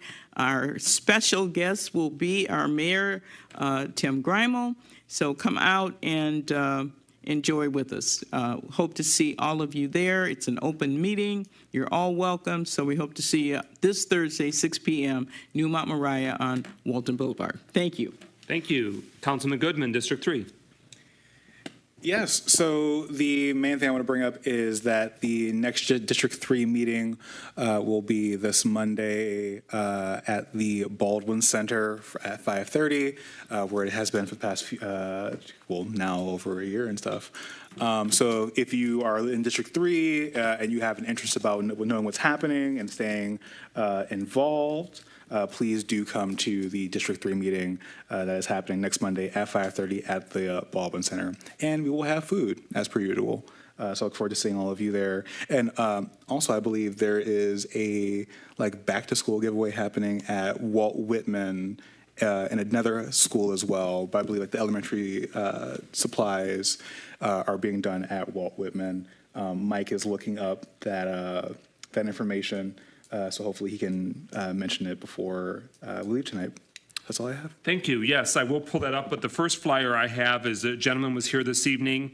This Friday from noon till 8 p.m. is a Friday fish fry at the American Legion, the Cook Nelson Post 20 at 206 Auburn Avenue.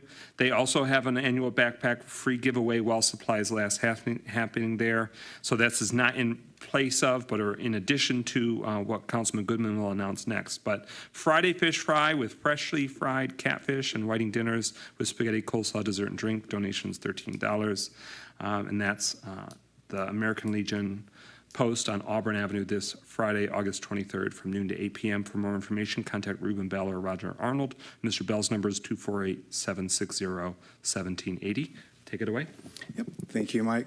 So yeah, the drive-through back-to-school rally and backpack giveaway is happening at two different locations in Pontiac, one of which being Pontiac High School at 1051 Arlene Street, and then the other one happening in District 3 at Walt Whitman Elementary, which is 125 West Mount Com. And that's happening from, I believe, 8 to 1 p.m.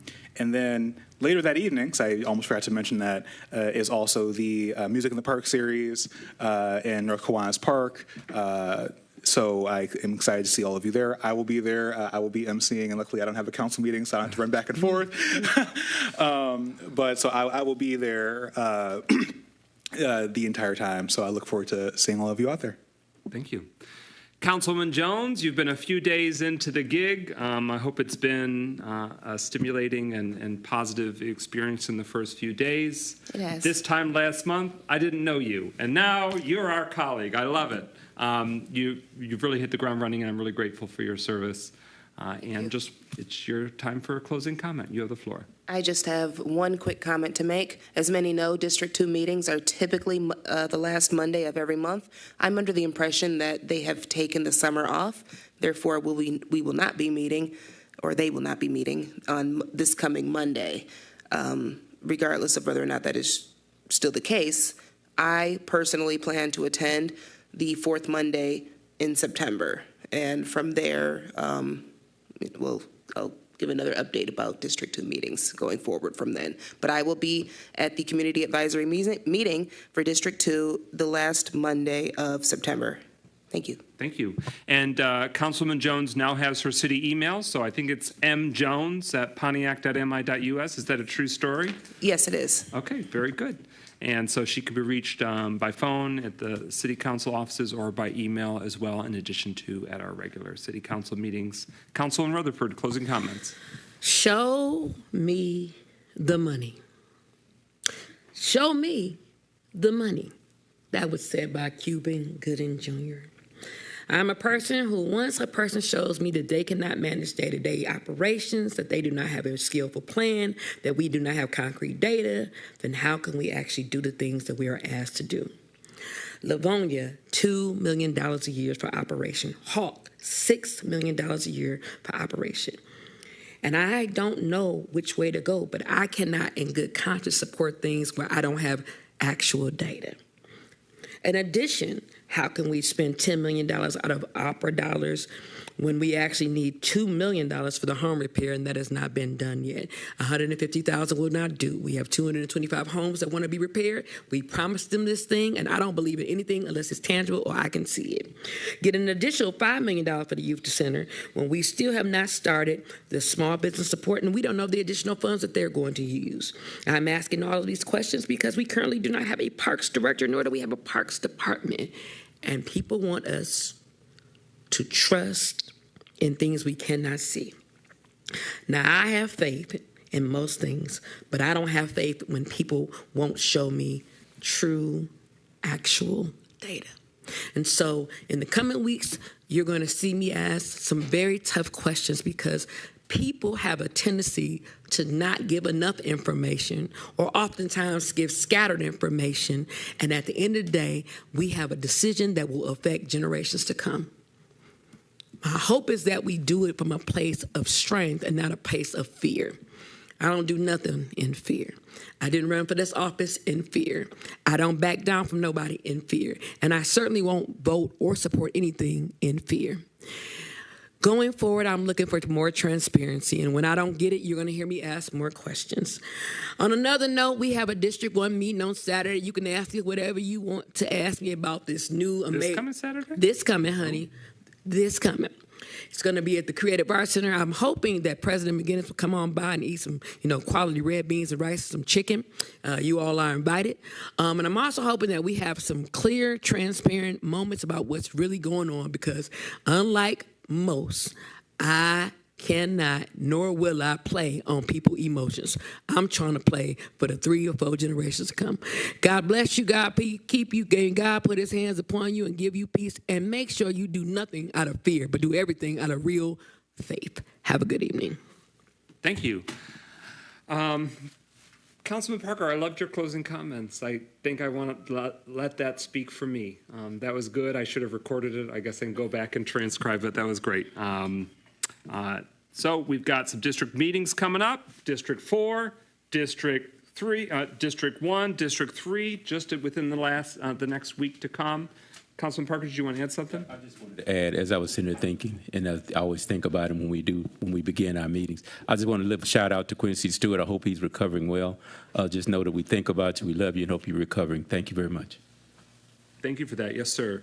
So if council does want to make a decision on which design for Youth Recreation Center to go forward with, if we want to make that decision next week, my working thought is that we may want to try and do it similar to how we've done leadership votes, or for filling the appointment in District 2, where each council person states their preference, or we start to get to some sort of decision. Because if we just say option X, do you vote yes or no?